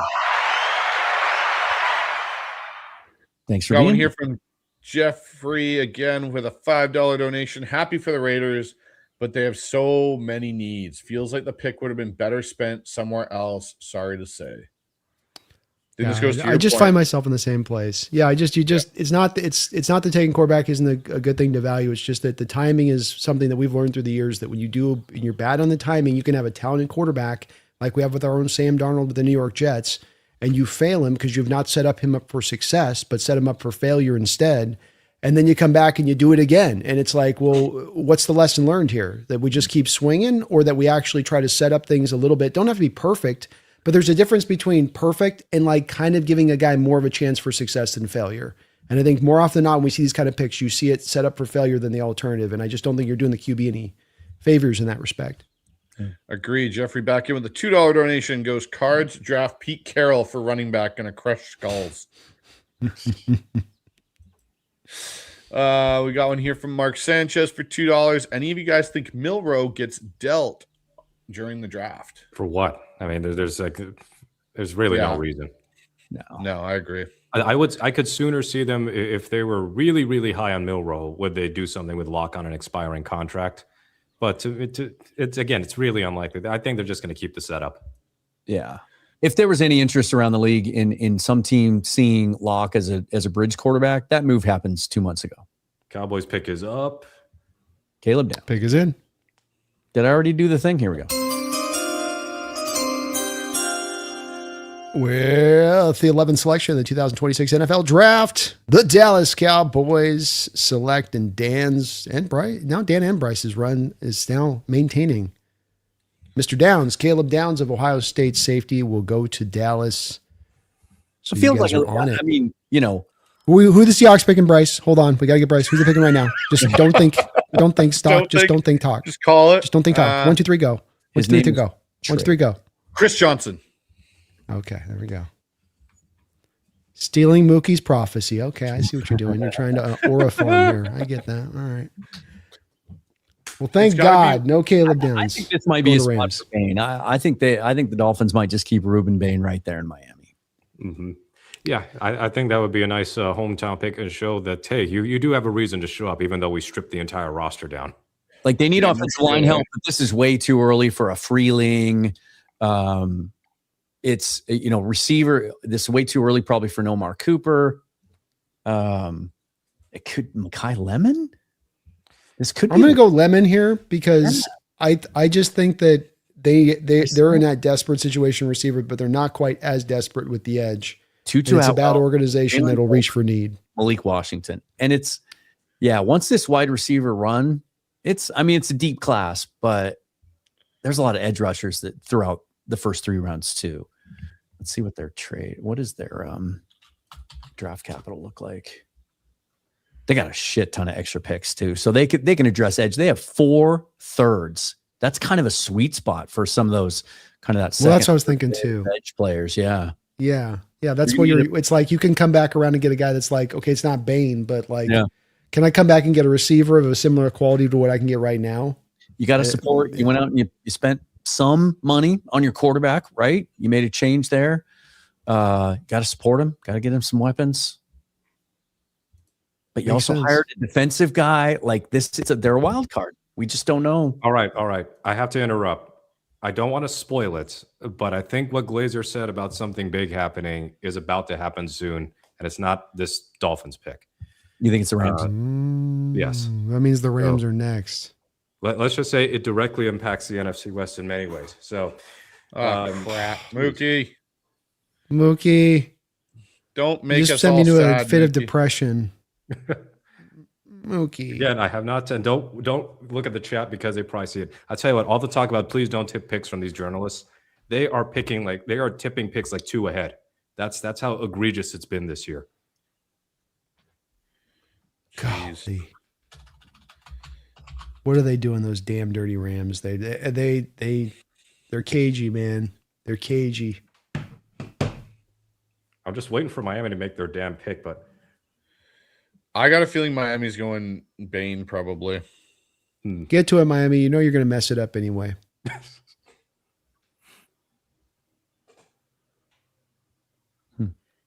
Could the Rams do us the ultimate favor here? Could it truly be the Rams do us the ultimate goodness and kindness? Mookie, I just got texted it. I know exactly what you. Oh my God, Brandon! I can't wait for this. Someone please have Brandon on recording for this. This is going to be epic. Put your phones down, flip them down. Don't see anything else. I don't want it to even entertain Brandon's. Oh, thank you, sweet baby Jesus. You Rams, you beautiful, beautiful little lamb. What happened? Did your horns just fall off? Is it season? Are you rutting, little girl? You're rutting? Oh, this is wonderful. Well done. Well done.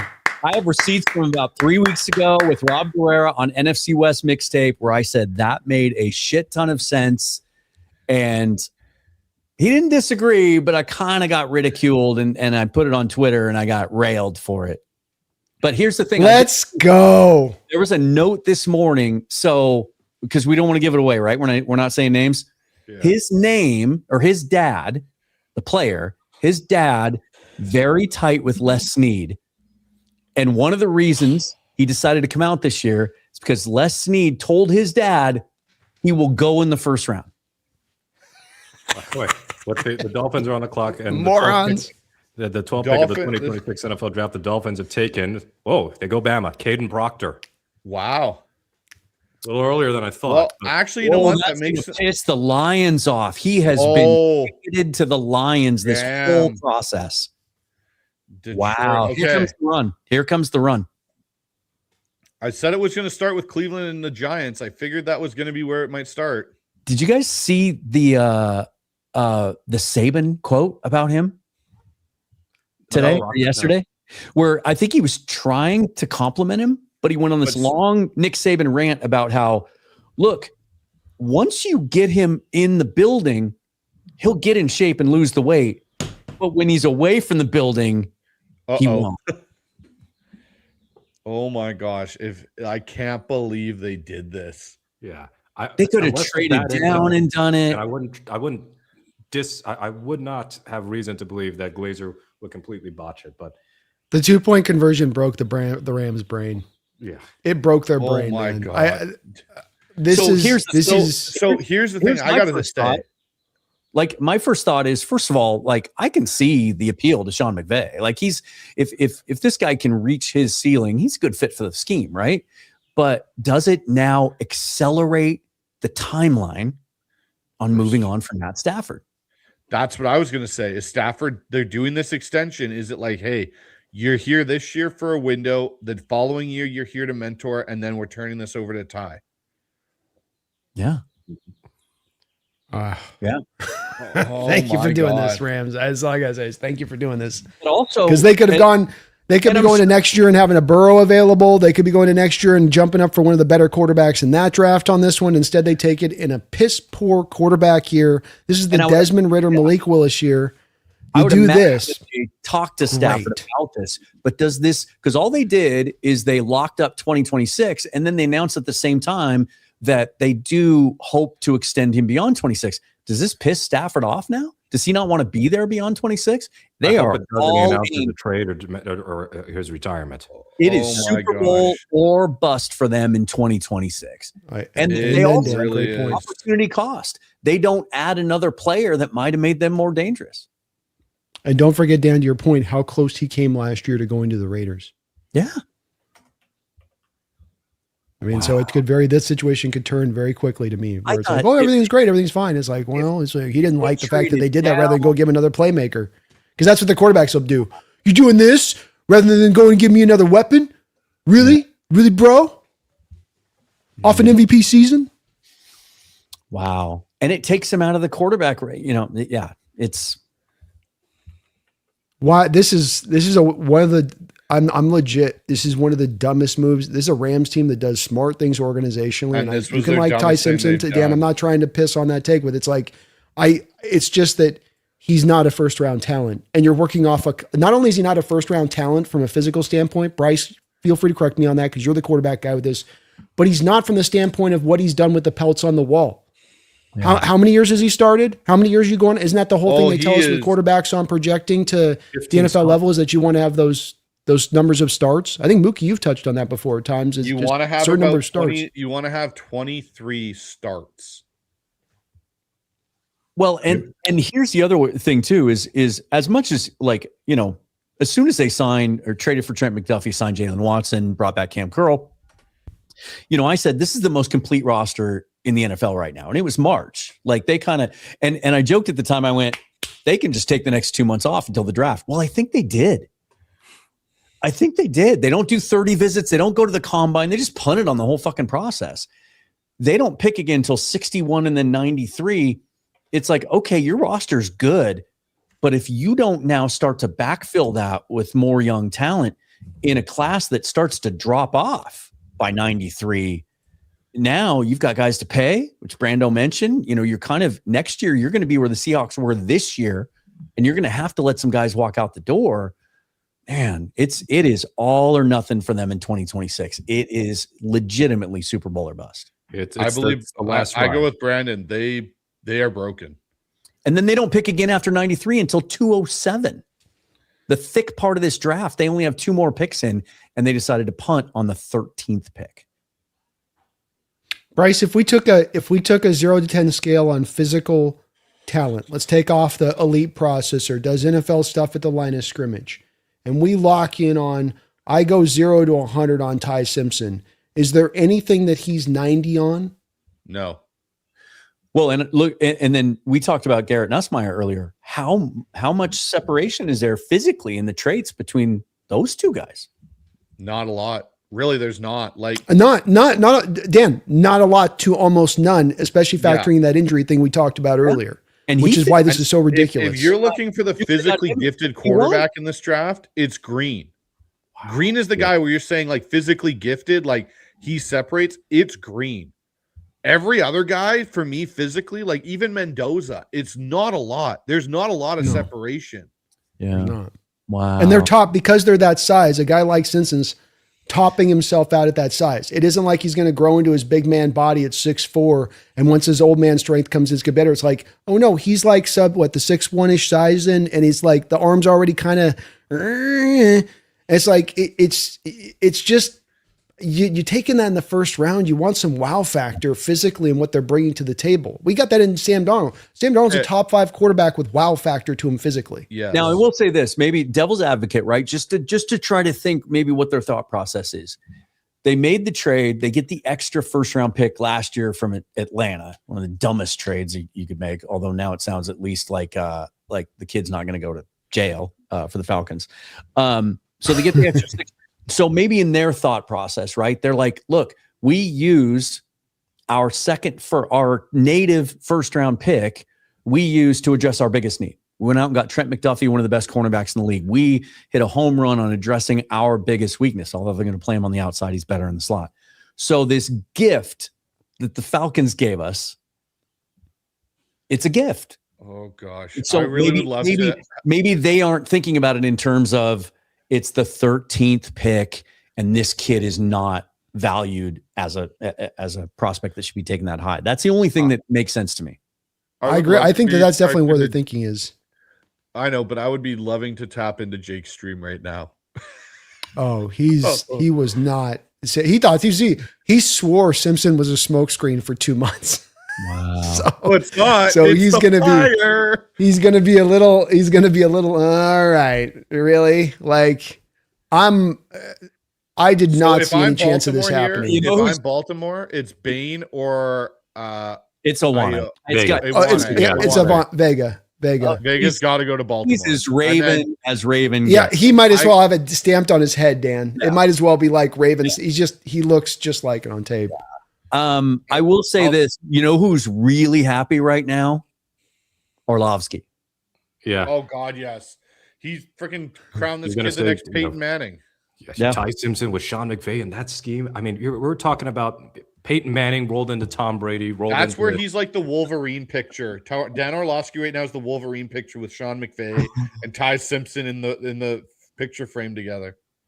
He's just stroking it all night. This is my dream. This is my dream. I'm gonna hit this. Goodell's at the podium, and then I'm out on the Scott Hansen competition, guys. I got to be the first one. I'll be right back. With the 2026 13th selection in the first round of the NFL draft, the Los Angeles Rams trade up to 13 to take Ty Simpson. Wait, do they trade up? No, they didn't trade up. no, They that's their native. That's their pick from. That's their native Atlanta. pick. Sorry, native pick. Right there, back. Ty Simpson, Alabama quarterback. So our first real true big shock here in the first round, boys. I mean, this is It's not is even their pretty native wild. pick. It's the pick the Falcons gave him. It's the Falcons, pick. So yeah. so it did work. The Rams did trade all their shit last year to get a quarterback, Brandon. They did it. It's just like it's when you go. It's not Arch Manning. No, but it's when you like type into Google when you want to buy something off Amazon, but you click the first link and realize it's Wish, and then you buy the Wish version of the Amazon product, and you're like, oh no, it's the wrong It's so like thing. that. They buy Arch Manning, and then it arrives in the mail, and it's Ty Simpson as they unbox it. They're like, what the F? It's like no return. Sorry. Sorry. So what Glazer Oh, said, McVay told Stafford today they draft Ty Simpson and made it clear it's for whenever Stafford decides to retire. Today? Today? You told him today. Today. Yeah. Oh, that's going to go over real well with the quarterback. Like, that's the same thing Aaron Rodgers had happen to him with Love. Look at how that situation went. They didn't tell him as well. He found out the day of, and that thing kind of blew up fast in there because of it too. Oh, here's a good one. You're getting cute, Rams. You're getting cute. You're LA getting has real gotten worse cute. this offseason. Hot take. Their defense is going to be better. That offense, though, there's no lock. So hold on. Here's I the don't other know angle that. to Stafford. I'm not prepared to say that about the Rams defense. Here's the thing. The Rams picked up McDuffie. I get that. If you have McDuffie in the right scheme playing inside, okay. But he's going to have to play outside where he's not in a great skill set to be a great outside corner. Watson, you took out two cast-offs from the Chiefs. The Chiefs had defensive issues in the secondary, and that's the two guys you went and kind of banked on to come in and be like, yeah, these are the guys that we're going to – that to me isn't I get it's addressing a need, but I don't really look at it. It's like almost a lateral move. To me, it looks like a lateral move in the secondary rather than an upgrade. If you had said, hey, you know what? They went out and they got, one of the top corners in the NFL and got a Stingley or someone like that in a trade, I'd be like, yeah, the Rams made a significant upgrade to their secondary. I don't see that right now. And you had an opportunity potentially in this draft, but you went and spent it on the Wish version of Arch Manning. Yeah. And that's saying something because Arch Manning might be the Temu version of another quarterback. So you're really going down that list there, Brandon. You could have waited. There's other guys. There's other guys with upside that you could have waited till 93 and taken Cole Payton. That would have been. Yeah. It's Drew Aller. Here's the other side of this that makes me wonder because of the news, which I kind of thought got lost in the whole shuffle a couple of weeks ago when they locked up Stafford for 2026 and worked that out. Maybe Stafford told them this is it, or this might be it. Yeah. Prompted them to look more into this possibility. Alberto Sanchez says Jake Face says it all. He's ready to call it a night. Oh, here. So far, the NFC West has made 2 picks, and they might be the dumbest picks. Yes. They legit are. So this is it? Okay, so how crazy we're about to say this. It didn't make the Cleveland made a more intelligent draft pick than the LA Rams. It's real facts, man. That right now, that's how it's looking. You can say, "Oh, this is projection and this is for the future and stuff," but I don't look at Ty Simpson and go, "He is substantially above Garrett Nussmeier as a quarterback. I'd almost take Garrett Nussmeier over Ty Simpson because of the fact of actually starting more games in the SEC as a quarterback. Well, and if you take Nussmeier at 61 or Peyton at 93, now all of a sudden, like, ooh, that's a shrewd move. That's thinking ahead. That's smart. Okay, so here's scrutiny now. Here's one thing I would love to be at: a Seahawks draft party right now, and like Zabel and all these guys seeing the Rams take Ty Simpson. Wow. It's so we all say this is Vega. I all said agree it's going to be Awane. Yeah. And then I got to say, like, I think Bain Tampa Bay. Yeah, I think Bain makes sense to the Bucs. Yeah, they need it. That's their need here. My next two picks. I got Bain. I think the Bains are. I think the Buccaneers are thinking they're lucky stars because I think they thought they were going to be stuck with Akeem Messidor, and they're going, man, we're going to actually get Bain instead. This is unbelievable. With the 14th selection in the 2026 NFL Draft, the Baltimore Ravens select Ione Vega out of Penn State, left guard, and we were right on that one. There we go. Yeah, Bryce, you went on Ione at the end there too, right? Derrick So you keep your run going. Derrick Henry following Awane into the hole. Great pick for them. And now, so if Bain does go to Tampa Bay, now like to your point, Brandon, that pushes some guys down, and all of a sudden, where we've been focused on corners with that first pick for the Seahawks. Now, some of these edge guys, Keldrick Falk hasn't gone yet. Now Messidor slides down. Some of these edge guys, TJ Parker, they might get pushed down to us because there's going to be now the rest of these offensive tackles and maybe even some of the interior guys when we get into the 20s. There's some receivers left to go, and then the corners, only one so far. The Seahawks might be all of a sudden looking more pass rush. That cluster might be coming down to them there. Yeah, you got the D tackles and the edges are all going to be there. In fact, I'm almost wondering if Messidor drops out of the first completely. I wonder that too. That graphic with the tackles, Bryce, because these three guys all 3 months ago. Where am I looking here? The big body wild cards. Big body wild cards. These guys, I mean, Peter Woods was a top 15 pick through the whole season. Caleb Banks was a top 15 pick through most of the process. And these guys aren't even going to go in the first. Yeah.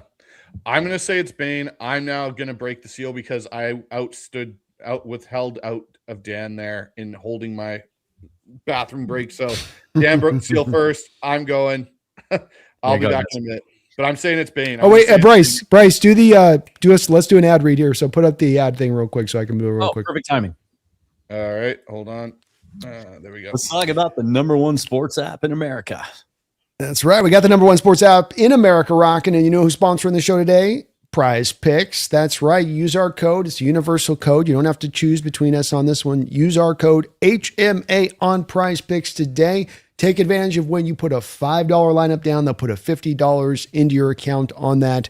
It'll support the show. Go out there, make yourself some money. You got baseball, you got basketball in full swing. You can put fantasy lineups, or they've got right now, actually, you can try to, take the picks, see who you think is going to pick where. They've got those actually on in this draft right now as far as an option goes under their team section. So a lot of different options out there for you to go out there and make some money.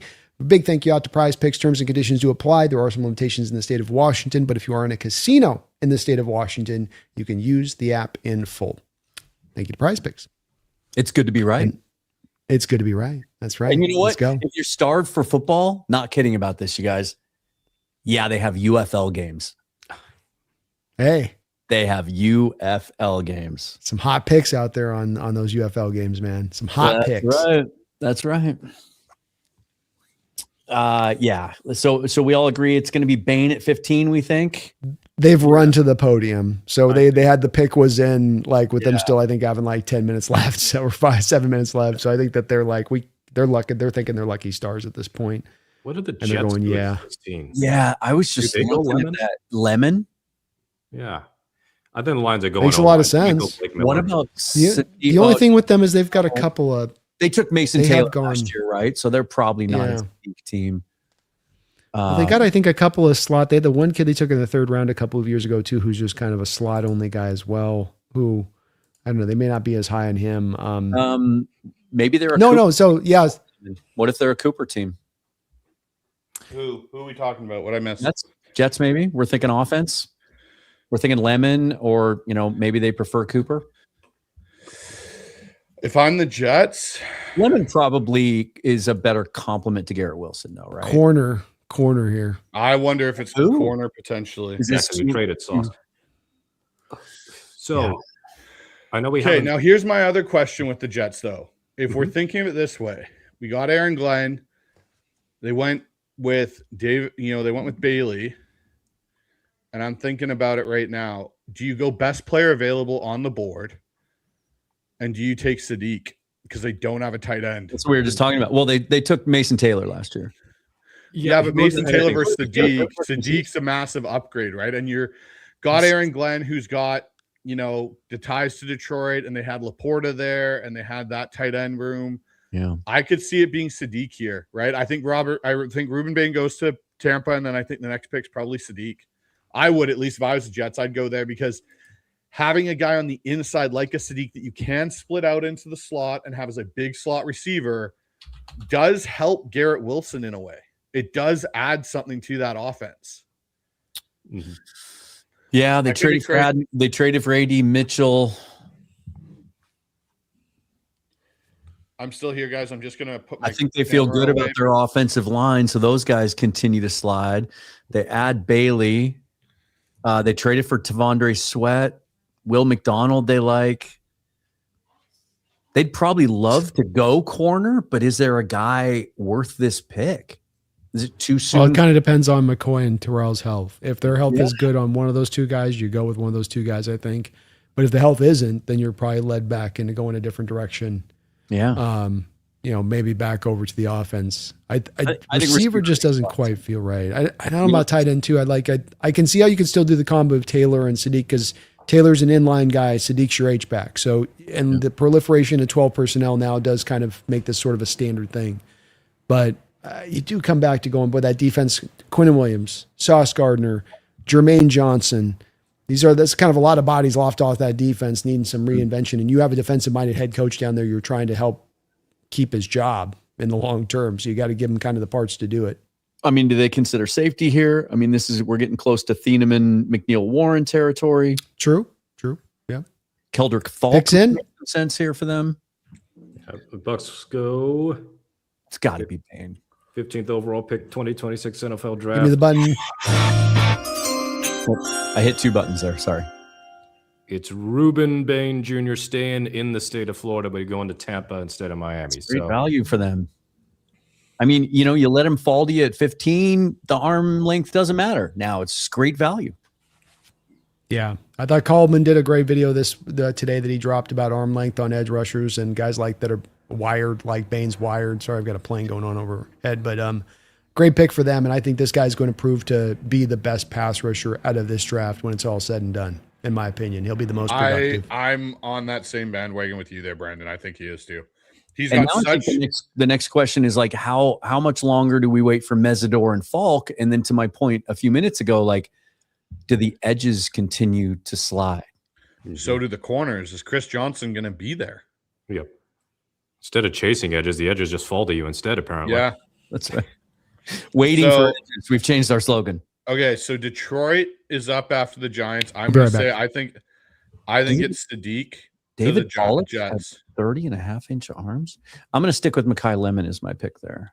I think it's offense. I think it could be Lemon. Yeah. I think it could be Sadiq. I look at it and I go, because of Aaron Glenn's attachment to Detroit, and even I'm going to piggyback a little bit off what Brandon said there about the defensive mentality of a head coach.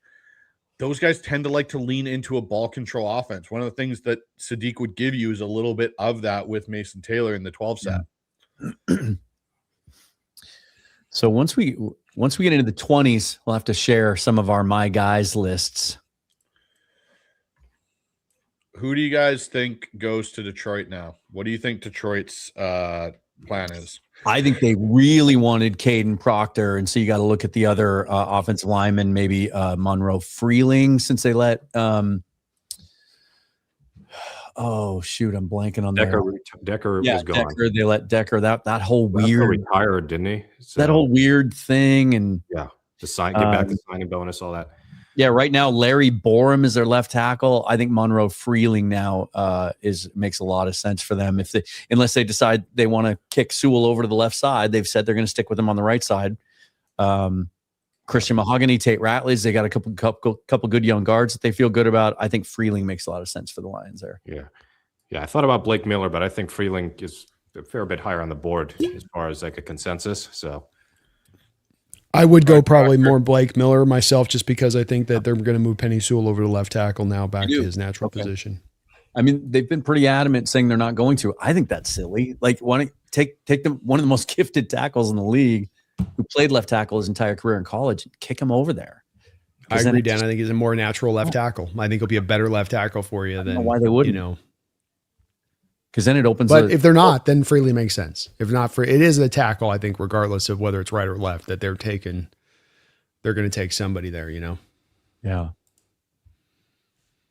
God, that's so crazy what the Rams did. I'm so glad they did. I'm so worried that they were going to be able to prey upon some dumb teams doing dumb team stuff at the front of this first round, and they're just going to sit there and just like let it land in their lap and be like, ha ha ha. This is very nice. This is very nice to see them. Seth Emerson on Blue Sky. Ty Simpson sat his first 3 years at Alabama, will presumably sit this year. So by the start of the 2027 season, he will have only played one full season of football since 2021, which is very almost Trey Lance-esque. Hey, whoever it is for the Jets, they did not wait. No, they did not.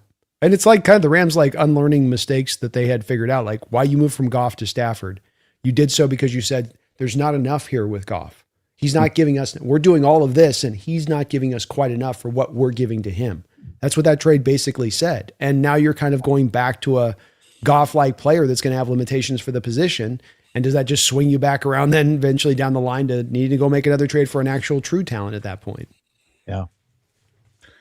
All right. So you guys are saying who? I'm saying it's Sadiq.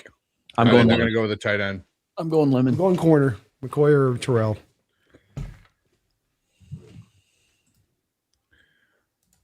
But I haven't been right on anything today, so 16 pick of the see if my profiting works again. Oh, look, yeah, dude, how dare I question Bryce? The dark arts of Bryce Coots are back on display. What the? That was awesome. That is a weird pick to me. It is and it isn't. Like I look at it from this perspective. Aaron Glenn comes from a team that loved like his offensive understanding is what Detroit did with Ben Johnson, and they ran a lot of 2 tight end looks. And then at top of this, to Brandon, a little bit to your point, I said this when you were away, but a little bit to your point, like you're talking about a coach that's defensive minded. Defensive mindeds like ball control. They like to have those things. Sadiq gives you that because if Mason Taylor's your inline, Sadiq's your move H. Yeah. He gives you some flexibility to get in and out of 12 and 11 personnel looks without really substituting formation. How far does Lemon fall now? Because Detroit's going O-line, Vikings are Minnesota? going like we all assume. I'm going to tell you this, Dan. I'm going to tell you this. Whoever picks me is going to know what's up. They're going to know what I'm going to bring. I'm going to bring it all day, every day, all night. All night, every day, 7 days a week, 24/7, twice on Sundays. Why they question me, man? Okay, so Detroit here. Oh, How about Carolina thinking of? I know they just took Tet last year, but I'm not sure that Coker's great. And then like you got Tet. Lemon would be a really good compliment to Tet. You know, you got the big outside true X. You got the guy that can work the middle of the field. It's more explosive. Give Bryce. I think Dan, the one other thing with this tight end thing is last year the 12 personnel usage in the NFL, if I'm not mistaken, was at its highest it's been, and maybe since they've been tracking it. And so that's also part of this whole trend thing, which is nice. Didn't that they we're kind of hire ahead of this. Frank Reich? Is their new OC? That's right. Didn't they bring Reich? Yeah. So that makes sense. Tight end, you're connected. Yeah. I think Detroit. I could see Mesidor here. Ooh. I'm gonna go with Mesidor. Detroit went boom. So maybe it's Mesidor. Well, they need that. They need an offensive lineman. It was like, you guys know what we need. Yeah. I'm gonna say it's Mesidor. You're going to roll with Larry Borum as your left tackle? Lions, I think I said Blake Miller earlier. I think they go Blake Literally Miller. have never heard of him.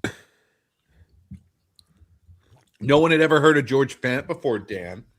Yes. Yeah. Oh, you got him. Got him. I think the thing is, you don't get a tackle here. You come back for Detroit in the second round. Are there going to be any left? No, there aren't. Yeah, I'm going to go Freeling. Like you bank on the upside, right? Yeah. They've They got took a Georgia guard last year. you trust Hank Fraley. You give him this raw, like big traitsy tackle, and you figure out left side or right side. Tell you what, the picks were actually flying by pretty well the first 9 or 10. Now And they're everyone's saying we're going dying. to go to break every 2 picks. So Are this we- is how they Yeah. stretch out because the Lions pick has been in for like 2.5 minutes now. It's and it's a good lesson so far that take all the buzz in the 48 to 72 hours before the draft with a grain of salt, because all the reports of it's going to be crazy. Like we've seen 2 trades. I know, dude. One of It's what which a was going buzzkill, from right? 12 to 11. Like, It's been more of what the NFC West teams have done that is stupid.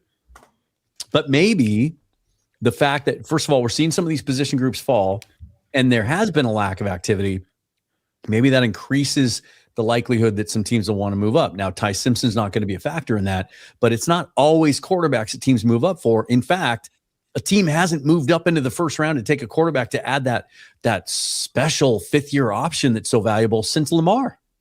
Mm-hmm. But if there's another guy, if one of those corners is there that you don't think, once they have a night to think about it and teams think about moving up to 33, maybe it's a pass rusher. Maybe it's a tackle, because if you get to the end of that tackle run, you get down to like Maxi Onachor and he's still on the board at 31. Someone really needs a tackle in the second round. He's the last guy left. Doesn't have to be a quarterback. that's kind of the pathway now, because you're not going to have the QB probably, unless somebody thinks Garrett Nussmeier is. They're like, we want him, but I don't think that's likely to happen either. So Carson Beck, baby. yeah, Oh God, Drew Aller. don't get. What are the Niners? Do you think Omar Cooper ends up as a Niner? Or do they go? I was just or trying to does think, one- Mookie, about what's the worst move the Niners can pull off here for this trifecta to be complete. Because I was like, I like that's what- Omar, so I don't really want him on San Francisco. Taking Jadarian Price. No, Jamad McCoy. If they Yeah, took they take Jamad McCoy. McCoy and he couldn't play in 2026. Yeah, but where's Price going to play that's a until a good couple one. of years? Let's see what John Lynch's AI Peter chatbot Woods. is telling him to take. There you go. Peter Woods, and he breaks his foot again Yes. because of the The substation's got him again. Substation effect. I thought the foot was good, man, but I stepped on that practice field and all of a sudden it just crumbled. It was strong. I'd rehabbed it. Look, What Fernando it does out here. is already doing commercials already. He's already selling. All them. right. So what do we think, Miami? You guys all think Tiananmen, right? Wait, no, what no, no. happens? Miami. Wait, No, Minnesota. Sorry, Minnesota. Minnesota. It's too obvious. They finally, right? Harrison Smith finally retired. So you take this uber traitsy white safety. Yeah. It's like, hey, we got the new model line. Mhm. Top of the model. a Top clean of the line, swap. Harrison Smith. I'm gonna New go. bells and whistles. I'm sticking with Freeling here. I'm going going to say Freeling, maybe too. Mesidor. I might be. You know Oh, what? we got Maybe a my- young Yeah, I should be jump going with here. Bryce here. Announcing Feel the bad about pick. it now. I got it. It's a Make-A-Wish kid. Yeah. And the Lions go quarterback. And could That Dell would just have been go up there funnier and if they had say the taken Ty selection? Does Simpson. he have to have a whole dissertation every time? Oh, now he's got First part of it, that was He's got some kid with him. He's got some Make-A-Wish situation here. Yep. Yeah, it's got to be an offensive line. But to your point, Brandon, if it's Freeling, I think that speaks to them keeping Sewell on the right side.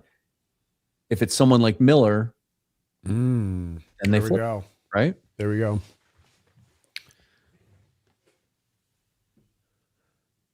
There really isn't the another pick. wild card because it's too early for Lomu.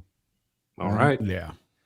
17th pick, 2026 NFL draft. The Detroit Lions go with Blake Miller from Clemson. Okay. So so now we think Sewell's going to take his They're rightly moving him. place on the left side. Yeah. It's Oh, it's my- more positionally valuable. Yeah. My black magic wore off, Brandon. I'm sorry. It will come back soon. And now we'll all be shocked if it's not Dylan Thieneman. If the Vikings don't take a safety, if they don't take Thieneman, like I'm going with the D tackle. Unless, I hey, think they need Woods, Well, there's the Greenard, Bang. the Greenard trade too. what if Yeah, but I would go. I What would if say if they're the not going to take Grenard? What if the Grenard thing is real? And Yeah. If it Mesidor is- could be in play, Mesidor or Falk could be in play here. I wonder. I would say they're probably going to go. If I was Minnesota, they need to fix their interior part of their defense. I would go. I'd go Banks. If Banks's medicals are all checking out, like to Brandon's point, and I'm full on board with what Brandon said. Like you could get a Chris Jones level player if Banks's medicals all check out and he's good. It's true. To answer your question, I am eating a delicious chicken Mediterranean salad that my wife prepared for me. Yeah, man. You look at their. This is interesting. I'm looking at their depth chart right now on ESPN. Yeah. And okay, never mind. No, they have him listed as a linebacker. I was like, they don't have Grenard on the depth chart. I was like, did ESPN get tipped off? No, he's listed as an outside linebacker. Okay. Bryce's black magic is back in effect. Here are their. This is why I wonder if Falk fits here potentially. Here are their 2, 3, 4 defensive ends that are listed as starters: Levi Rodriguez and Tyron Ingram Dawkins. Could they use a 20-year-old edge setter like Keldrick Falk? Well, here's what they just did, the Vikings. They have just taken with the 18th pick of the 2026 NFL draft. I'm going to call this dark magic enough for Bryce. Caleb Banks is going to the Vikings. What you got the last couple picks here, boys, is you've got teams doing things kind of the wrong way, in my opinion. You have a Lions. When you get to a point where guys like us who don't cover the Lions can look at your pick and say, well, it's going to be an offensive lineman. You know, or with the Vikings, well, you had this terrible hole of defensive tackle and you haven't dealt with it this offseason. You didn't do any free agency and you haven't made any trades. And now you're going to have to just do this here. It's one that doesn't always speak to me. You're making the smartest pick as much as you're kind of scrambling a little bit, which I think is the pathway to kind of failing in a draft, not succeeding. Yeah. I wonder if the Panthers are interesting. Panthers, I could see now. I could see them taking Thieneman there. You could see, or they might just think they got a gift and they could sprint to the podium for Thieneman, but Mekhi Lemon too. I think Lemon's the guy here because I think with the Xavier Legette, they know at this point it ain't there. And you do feel good about the other two guys. The other two guys are outside receivers. Lemon can come in there and fit really well. And then think about the off script stuff Lemon can do in conjunction with Bryce. And now when Bryce breaks out the pocket, you got the guy that goes in the secondary routes and a perfect kind of receiver type to do that stuff. Yeah. I'm a pocket passer. Okay, Brandon. I'm not breaking no pocket. I'm standing in there. I'm taking that hit.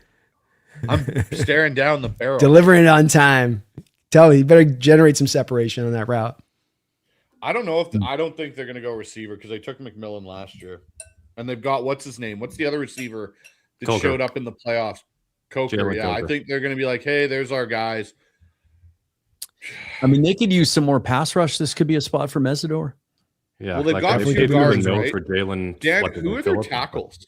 They got Ike Ekwonu, who they took in the top 5, and then Taylor Moton at right tackle. But remember, Kwonu ruptured his patella tendon, I think, in that Rams game. Yeah. So they've got to avoid there because he might not play at all this year. In fact, almost certainly he won't play this year. Do they take Interesting. Freeling here? Could be a spot Well, for if that's Freeling. true, if that's true with what Mookie just said, I mean, you're going to go with Bryce with no blindside protection. Yeah. Freeling would fit here. But another pick that would be then to need at that point. Another one where you're like, we got to fill this hole. Freeling. Well, the Eagles are now on the clock, so that must have meant Dallas traded down. Or hold on. No, Yeah, what- Eagles will trade up to 20. Eagles will trade up to 20. Well, then I guess they're not. Well, no. Okay. Okay, so here's my question. If the Eagles are trading up, what did they lose this offseason? Well, is the Brown trade coming in too at some point? Is the A.J. Brown trade coming down the pike? Could Yeah. they go for Lemon? I don't think they go for Lemon. But they traded for Wicks. Yeah. Well, I'm trying to remember what the Eagles did this offseason. If the Panthers don't take Tiananmen here, the Eagles will. They signed Hollywood Brown too. Yeah. That's a good point. Did you call him Tiananmen, like Tiananmen Square? Or is it Tiananmen? I did because I had Tiananmen. something in my throat. Tiananmen. I had something in my throat and it came out Tiananmen. I'm calling him that forever now. Yeah. I'm doing the play-by-play this next year. It's going to be Tiananmen in the back in the deep half. Tiananmen makes a play. Nobody covers center field like Tiananmen. Bryce trying to pronounce these American names isn't it? It's very difficult for me with my Canadian accent. I apologize. I bet that's who the Eagles you traded up for. That makes sense. Add one more piece to that secondary. We know how much they value it, and throw Tiananmen in there because they lost Blankenship, right? Reed Blankenship. Yeah, it's Tiananmen. He was a leader. Like you heard his teammates talk about how much they hated to lose him. I think that makes sense. And Panthers. I think I'm going to go Freeling to Carolina, Tiananmen to the Eagles. Final answer. I'll go Lemon Tiananmen. And Lemon, maybe Lemon lands in with the Steelers. I'm gonna call my next three. I'm gonna call my next three picks. As a DK Freeling, Tiananmen, Falk to Pittsburgh. There has been talk that potentially Alonzo Heiss or not Alonzo, Alex Highsmith. Alex Highsmith and Nate Herbig might potentially be on the trade block for them. So maybe Mesidor or Falk does make sense there. Well, you're on it here, Dan, with the 19th selection of the 2026 NFL Draft. The Carolina Panthers take Monroe Freeling. There you go. It's working out good for us, boys. The offensive line run is very nice for us on this for our pick. This is what we wanted to see for sure. Mm-hmm. And you start to look down the board a little bit, like Chargers seem to be in the edge market. Bears are going to go defensive line, I think, in some. That could be a Caden McDonald spot. If Falk is still there, he could be in play there as well. Sounds like the Bills are in on they got to get a receiver. They got to help out Josh Allen. That could probably I think it's Concepcion or McDonald for the Bills. That could be the floor for Lemon. 26. Boy, Lemon would be great with Josh. That'd be such a nice fit between those two guys. Oh, that's like what Josh needs. The only problem is that Khalil's there, so it's a little bit of redundancy with Ron Khalil already there. Yeah. I saw a lot of mocks that had Boston going to in Buffalo, and I'm like, are you trading Keon Coleman? Because that's a similar skill set. They've got to be ready to get up on Keon. It's not. It's like Xavier Legette. It's not happening. Stop trying to make it a thing. It's not happening. UFL needs receivers too. Yeah. Receivers sink or swim. Does not get open. I mean, He's Hakeem Butler. Yeah. Oh, yes. A UFL legend, Hakeem Butler. And then people go, I can't believe Hakeem Butler didn't make it in the NFL. You go, yeah, there's a reason why guys look amazing Iowa against State UFL level corners. Legend. wow. If the Eagles, Wow. if they go receiver, we might as well say AJ Brown's out of here. And it just With the going to be 20th pick, Brett, hit me with the button. Wow, this would be Roger had to go. He barely had time. Yeah. His hair's like swaying so fast. He had to move so quick. With the 20th pick in the first round of the 2026 NFL Draft, the Philadelphia Eagles trade up to select. Yeah, I'm going to Philadelphia. Yeah, I want to go to Philly. Let's go. Let's do it. Mekhi Lemon, USC wide receiver. Wow. Brown is out the door. Okay, can I give you guys a scenario here? What if you're Seattle and Chris Johnson, Brandon Cisse, Stukes, and Terrell are all on the board at pick 32? Johnson. I got a trading back. I can trade back because I can still go get guys and add capital. Yeah. You're going to get at least Trade one back. Absolutely. Trade back. I'm trading back in that scenario because I'm going to be able to get one of them. I haven't heard any of you guys push back on there. Is there? Yes, there's different players of this collection we're talking right here, right? This little stack. Yeah. Mhm. Is there a wide differentiation between them and the upside you see for those given players? We all have our favorites, but is it not really close to what we see from them as far as the type of players they'll become, as far as they're good prospects? But I don't think anybody outside of a McCoy maybe or a Terrell you could say has got to have some real top end upside, like maybe even Pro Bowl, All Pro kind of upside, rather than being really solid starter. they're all like similar height, weight. Like they're grouped together for a reason. I've got their cards up there, Bryce. We also have our My Guys list. Things are moving pretty quick here. I don't know if we want to share those. Oh, okay. Yep. I'll throw these up on the screen. I can't do the tracker anymore because I ran out of 1,000-word characters. So apologize. All right. This is Dan's My Guy list. He's got Traden Stukes, Chris Johnson, Keelan Rutledge, Emmett Johnson, Keldrick Falk are Dan's My Guys for the Seahawks. Let's move over to Brandon's here. Brandon's got Ruben Bain off the charts. Gone. Damn it. Jennings Dunker, Anthony Hill Jr., Eli Heinrich. Oh, I got that one right. I couldn't get the enemy, No, you but I failed got on that. You failed on that. Give it another run, buddy. Let's give another try. Add a syllable in there. Oh gosh, I'm gonna go with the German Heinrich. Hayden. Just like it sounds. Sounded out. Fine. Oh, Sounded gosh. Give me a break. I'm going with the German side of this. I'm going to put the German spin on it from my ancestors. But Jalen Kilgore and Rutledge again down there at guard. We got Mookie's list here. Chris Johnson, Caden McDonald, Jalen Kilgore, Malachi Lawrence, and Jonah Coleman. And I don't have a list. Dan didn't give me a list. Oh, no, there it is. Dan removed it. Never mind. It's there. My list. Chris Johnson, Jadarian Price, Kieran Crawford, Barham, Jonah Coleman, and Jalen Farmer are my guys in this one. I think, can we all agree with, now we're sitting at pick 20. We're in the 20s, and some of the position groups that we, corner and pass rusher, right, are really working our way, moving our direction. Yeah. Do we think we can take running back off the table, take Jadarian Price off the table? I think Price falls now. I mean, I'd be really surprised if Price is taken in the first round. And there's going to be a run on corners, I think, coming basically whenever the next one is taken. And that's going to be in the late 20s. By the way, this Dallas-Philly trade, that's the first time somebody's given up next year's draft capital out of all these trades. Okay. So they've given up. I had it and lost it. I got it. So they gave up 23. Where the hell did it go? Well, I'll find it again. But they gave up a 2027 seventh rounder. Did the Eagles, I believe. So, What's the main assets of it though that they're giving up? Yeah, I gotta find the Twitter search function is just so bad now. Okay, It's so awful, the Eagles. yeah. Sorry, the Eagles got next year's seventh from Dallas. Dallas gets 23, 114, 137. This is where I start doing math, right? So there's 12 picks now until the Seahawks are on the clock. And I just put up, 7 player cards down there at positions that we feel like we need. And it's not even all the players, right? And there's going to be more tackles are going to go. A couple more receivers might go. Like I'm starting to feel pass rusher where I'd really been leaning corner up until this point. But we'll see how we feel in 5 or 6 picks. Okay, so is it Falk here? Oh, man.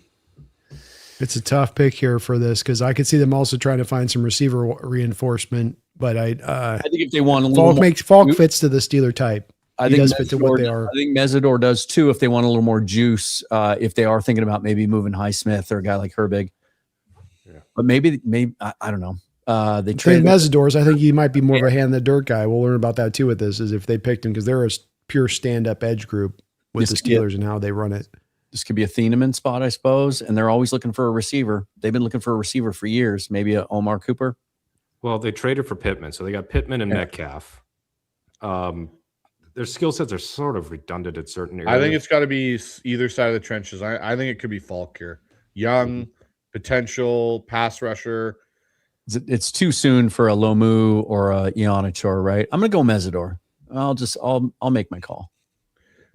Do they go because they have Mike McCarthy? Do they go on the offensive side because it isn't Mike Tomlin anymore? Do they take, like, say, that tackle potentially out of Arizona State because they don't know what they've got with what's his knee situation? Altano.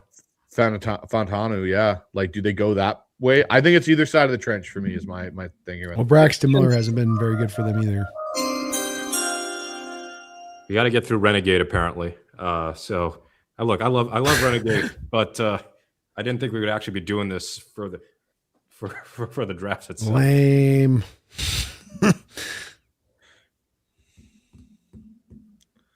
That's what's slowing us down. Well, I mean, the draft could Yeah, I legit be don't know. done by 8:00 if not for drawing out certain picks. I thought we'd be talking about Ty Simpson as a possibility here, but that ship left that train left the station a long time ago.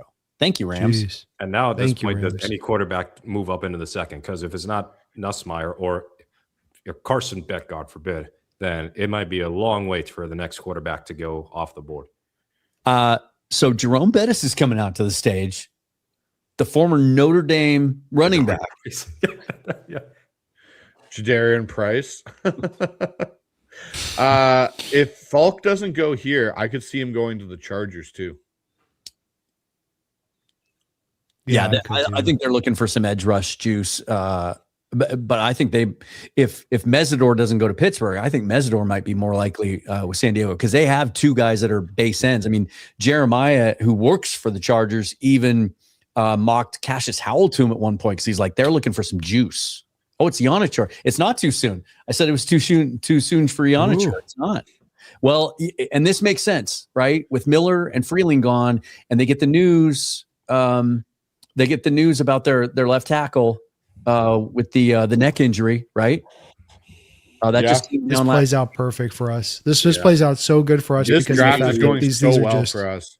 Oh, Yeah. it's just that you couldn't almost have asked for it for being. You couldn't have asked for it to be better than this. You told me that Ty Simpson's going to go and we're going to get a run of these offensive linemen like we had hoped. Like we thought, I think up to maybe 11 offensive linemen. And it might track out to that with Ayana or going now, where a Lumo could still go, a Pregnon could still go. Mm-hmm. Rutledge. This is great. Go. Yeah, this is really is. fantastic for us, man. I love this. And boy, John just all the more emboldened to trade back because there will be a collection of guys that he can still pick from moving back 10 spaces. And the other interesting part here. Sorry, go ahead, Dan. Even if you do have a couple teams in the next 10 that are looking corner, Colton Hood's still there. Someone might take the chance on Jermon McCoy and shoot for the upside. This really is starting to look good. Isn't it great when we can talk about a run on offensive linemen? And we're not Like panicking. this? We can. Oh yeah. It's like, yeah, please take him because we're just, more the better. Yeah. It's so much nicer than where we've been in the past where we'd be sweating bullets here, Mookie going, okay, Guess we're gonna maybe go one will be for left, tackle number 6. you know? Ionichor is a cool story. Didn't play high school football at all, really late to the game, and then played junior college. And then, we went down to the Senior Bowl. I wasn't familiar with him at all. And there were he was the best lineman on the field most days. Like his movement skills at that size. He kind of looks like he's cut from central casting for a tackle. He's your big traditional power right tackle, man, from that size standpoint. Like he fits that mold. He moves so well for his size. Yeah, it does from the Steelers standpoint, though. You got to shake your head a little bit where you're like, okay, you took Braxton Miller really high in the first round a couple of years ago. You come back on Fatana with the knee injury that we knew going into that draft was maybe going to be problematic. He has to miss his whole first year, and now you don't seem to have a lot of confidence there. Now you're doubling back down on it. Again, continue to say with the Steelers, a reactionary organization and how they go about their business. There's not any real vision being put into play here from them. Pick is in for the Chargers. I'm going to go Mesidor here. I think they want a little juice on the edge. All right, guys, we got a couple super chats building up here, so we'll get through these. That was one we already brought up. Apologize for that. No. Okay, we got one here. $5 from Quinn. Can't have a McBride without love. The card. That's pretty good. I like that. Love is in the cards. Oh, man. We got a $2 one for Sorry Mike from Jordan. What else do we got here? We got another $5 one from P Easy going, as Arizona fan is happy they stuck it to the Titans, shaking my head. Oh, well done, Arizona, goal. I guess. Way to go, guys. You guys did it. I don't think anybody outside the AFC South has ever said, yeah, we stuck it to the Titans. Yeah, I say that. Talk about a consolation prize. We got Mung here going, poor Mike, man, 14 months as a member. Man, Mike's getting a lot of sympathy love right now. Well, just here, Jacoby Brissett came out and started bitching and moaning about his contract. Like, bro, nobody's letting you start anywhere else. Yeah. You're the one spot you're going to start talking about a pay raise. Really? Yeah, no Dude, when that kidding, right? story came out, the most shocking part of it to me was the amount of money he's made in his career, something like $70 million for a guy that's never been a legitimate starter. That's, hey, I mean, kudos. Backup quarterback, best job in America, man. Kudos to him, man. 22nd Sean with pick. a $2 donation here. James Conner about to be a Seahawk on vet minimum. Yeah. Well, I mean, Which one of you said Mesidor? The other thing about this Simpson thing, Dan did. we can. Okay, you're the winner. Oh, we got Mesidor here. All right. nice job, That's, man. Nice job. Hey, that's what I get for listening to Move the Sticks podcast, right? We can thank Jimmy Garoppolo for the Ty Simpson pick. Yeah, because he's talking about retiring. He's retiring. Yeah. Yeah. And even yesterday, Sean McVay was like, well, we're hoping he changes his mind. But Clearly, they might have got, hey, maybe they did this. Maybe they had a 3-way call and went, hey, Jimmy, what are you doing? Are you retiring? Hey, Matthew, we're taking Ty Simpson. And then now you guys think about this. They're in a go for year next year, Super Bowl year. This is our Super Bowl year.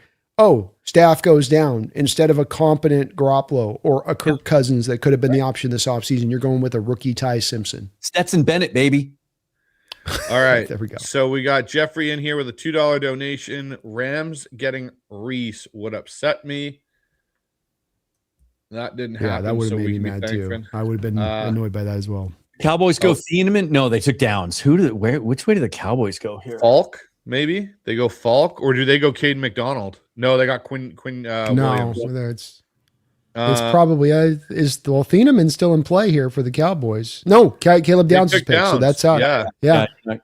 How about what about corner? What are their corners? Well, I tell you, if their plan is to maybe move Pickens here, because Pickens isn't going to go for all your first round pick if he moves. Like Maybe could you go Boston. Young or an Amari Cooper. or Cooper. Or Cooper. Yeah. Yeah, it wouldn't be the first time the Cowboys have taken a Cooper in the first round. They got Malik Hooker. They signed Jalen Mhm. Thompson. They're probably not a Thieneman slipping is becoming a storyline. Is he a Mike McDonald safety? No. I don't know if in a split safety. I was high on it, but I don't know if in a split safety look.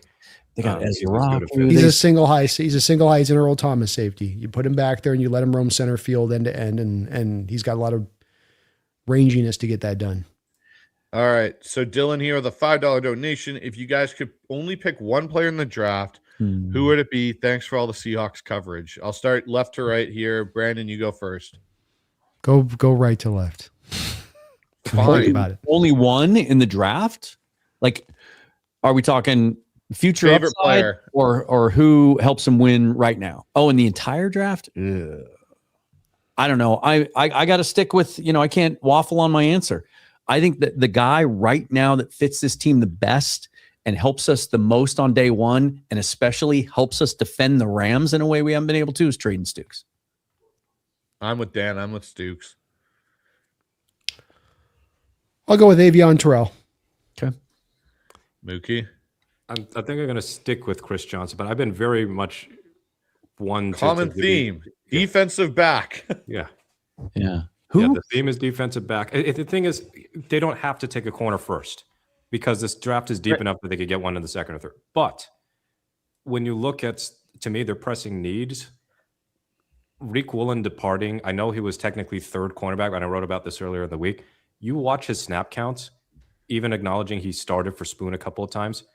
There were times he was out snapping Job even after Witherspoon came back. You're basically losing a guy who's getting starting caliber snaps. And Pritchett, Igbenogany, and John Charles collectively don't have a lot of starting experience and don't really have the types of high ceilings that you would expect from any of the corners in the first couple of rounds. Man, I'm starting to think edge. If you just start cycling through some of those cards I've got down there, Bryce, like some of these guys have been mocked routinely in the top 20. Man, TJ Parker continues to fall. Malachi Lawrence has a lot of buzz. I think the Niners might be his floor. I think there's going to be a couple edge guys going here. Patriots, Niners, Yeah, Niners. Bears, Browns, Cowboys are, I think, a decent chance here with them going to the edge here. So we could see kind of a little bit of run on the edge here in the next few picks. That would You make see sense. Cassius Howell talked glowingly about his 30 visit with the Seahawks on the Yeah, upper he half. had to go do that and make me Yeah. think that he's a fit. But yeah, I mean, I like Howell's. The thing is, if you, I can't remember which side it has that tracks what percentage of ways that you win your pass rushes. But Howell is like near the bottom of all the draftable edges as far as winning with power. And I don't think you can really be a top edge rusher in this class in the NFL without having some level of way to win with your power. Our Mason Thomas, his arms are like an inch longer, and he wins with power. Yeah. It's crazy. It's just historically low, and we got to see the highlight reel from Brandon when we were down in Mobile of just ghost. Ghost. Ghost. Hey, look at this. What do you think is coming next? Ghost move. And he can't. The thing with the arms is he'll never be able to develop the power. Like Ruben Bain's got the power already developed with his small arms. Howell doesn't have any power he'll ever be able to develop. So he can snatch an edge and take that, but that thing's never going to come. And the problem with this becomes if I, as an offensive tackle, it might have even been in the video today, Coleman dropped on the whole short arms thing. If I, as an offensive tackle, can know you only have speed in your bag, and maybe you've got moves off that speed, maybe you've got the ghost move, maybe you can bend and dip around that corner really great, but I'm able to kind of cheat step my way in my pass set out to you on that edge then, because I know you're never going to hit me with a counterbalance of power, which is when you see those guys get forklifted, it's oftentimes because they're trying to race out to the edge to meet the quick guy when they get hit wrong with it. That's really what holds me back with him on that front. Here comes the run on edges. Yeah. Is There we go. for the Cowboys. And this guy the buzz has been growing for the last week or so. Yep. Damn it. Yeah. Who would have thought So Malachi Lawrence would go before TJ Parker, Keldrick Falk? If look, as much as McDonald spent a lot of time this offseason talking about quicker wins, and they brought all these guys in for VMAC visits that are a different profile than we've seen him win with in both Baltimore and Seattle with edge players. Keldrick Falk falling to Seattle was something that I didn't have on my bingo card. Yeah. And I think it was Tony Pauline's final mock today where he said he actually mocked into us. That's what had me put him on my guys list, because I just didn't think he was going to be there.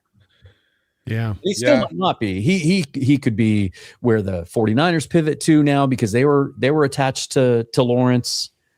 I don't think so, Dan. I think you're potentially onto something with this, because the Niners just took a Falk last year in Micah Williams. Yeah, they already did. So they're not. I mean, and I think the Bears it's to take a Howell or a Parker or a Zion. I think you're right, because the Bears want to run those fronts, right? They want to run those like Dennis Allen hyper aggressive stuff to the front side. So you're going to do that with more of the lighter guys than you are with a heavier guy like Falk, who more fits to, of course, our defense. So I think it's actually kind of reduced the number of teams that might be actually targeting, and there's a real chance here Falk does fall down. I really do think, as you look at these teams and where they're at with this, that this could happen, because I don't know if the Dolphins would go there. I don't think the Chiefs would necessarily either. They've got some other holes to kind of fill at this point. So this could get interesting. Falk could be an amazing grab. You're getting that kid because he's a baby. You're getting him because he's, it's like, well, yeah, he's 20 and a half years old. I mean, he's one of the youngest guys in this draft. And, people talk about his, the questions about his pass rush juice as if he didn't have 7 sacks in 2024. I mean, there is some juice there, and he's 20 years old, to your point. Well, and Dan, the problem with this that people never take into account with this type of guy is they're doing the good thing for the team that the team's asking them to do, but it's not helping them. And they do this to the college level at a major degree with the power edges. And that is that rather than leaving him out as a power edge, you're moving him to the inside, which he may have that ability into his future to go outside in, but you're not letting him go through. He's a 20-year-old pup who you're trying to bounce between 2 different positions and now learn his way in the SEC. We saw that's kind of a guys, right? Scorton and Shamar Stewart and all those guys. Yeah. It's like they didn't have the sack numbers because they didn't let them pin their ears back. That's right. And it does make the evaluation harder. It's part of why he lands in your lap, though, because people can't quite, is he inside? Is he outside? Just give him the time to develop, let him lock in on a spot, and watch him start to really take off from there. And that upside to be true. Cleveland's interesting here. They might go receiver. Well, I think I'm with. They're the analytics. They're going to go receiver. They're the analytics team now, right? And so, receiver makes a lot of sense. They were mocked taking Tate at 6 for months. I got Boston. I got But now, Concepcion here. right, they're the analytics team. They're all about value. And all of a sudden, a guy like Dylan Thieneman falls much lower than he's expected to go. Like, you look at their safeties, and they got Grant Delpit, but their free safeties, Ronnie Hickman. Is he a guy you ready to roll with? I didn't like him coming out of college, but he had a good first year. So I did not like him at all coming out of college, but he did play pretty well for them last year in that spot. Now, if they take if they take an edge, that would be interesting. Yeah. Especially if it's a Keldrick Falk and it's like, oh, it wouldn't be miles away from the unthinkable happening, I guess. Ooh, I see what you did there. Yeah, Omar Cooper would be a nice fit here.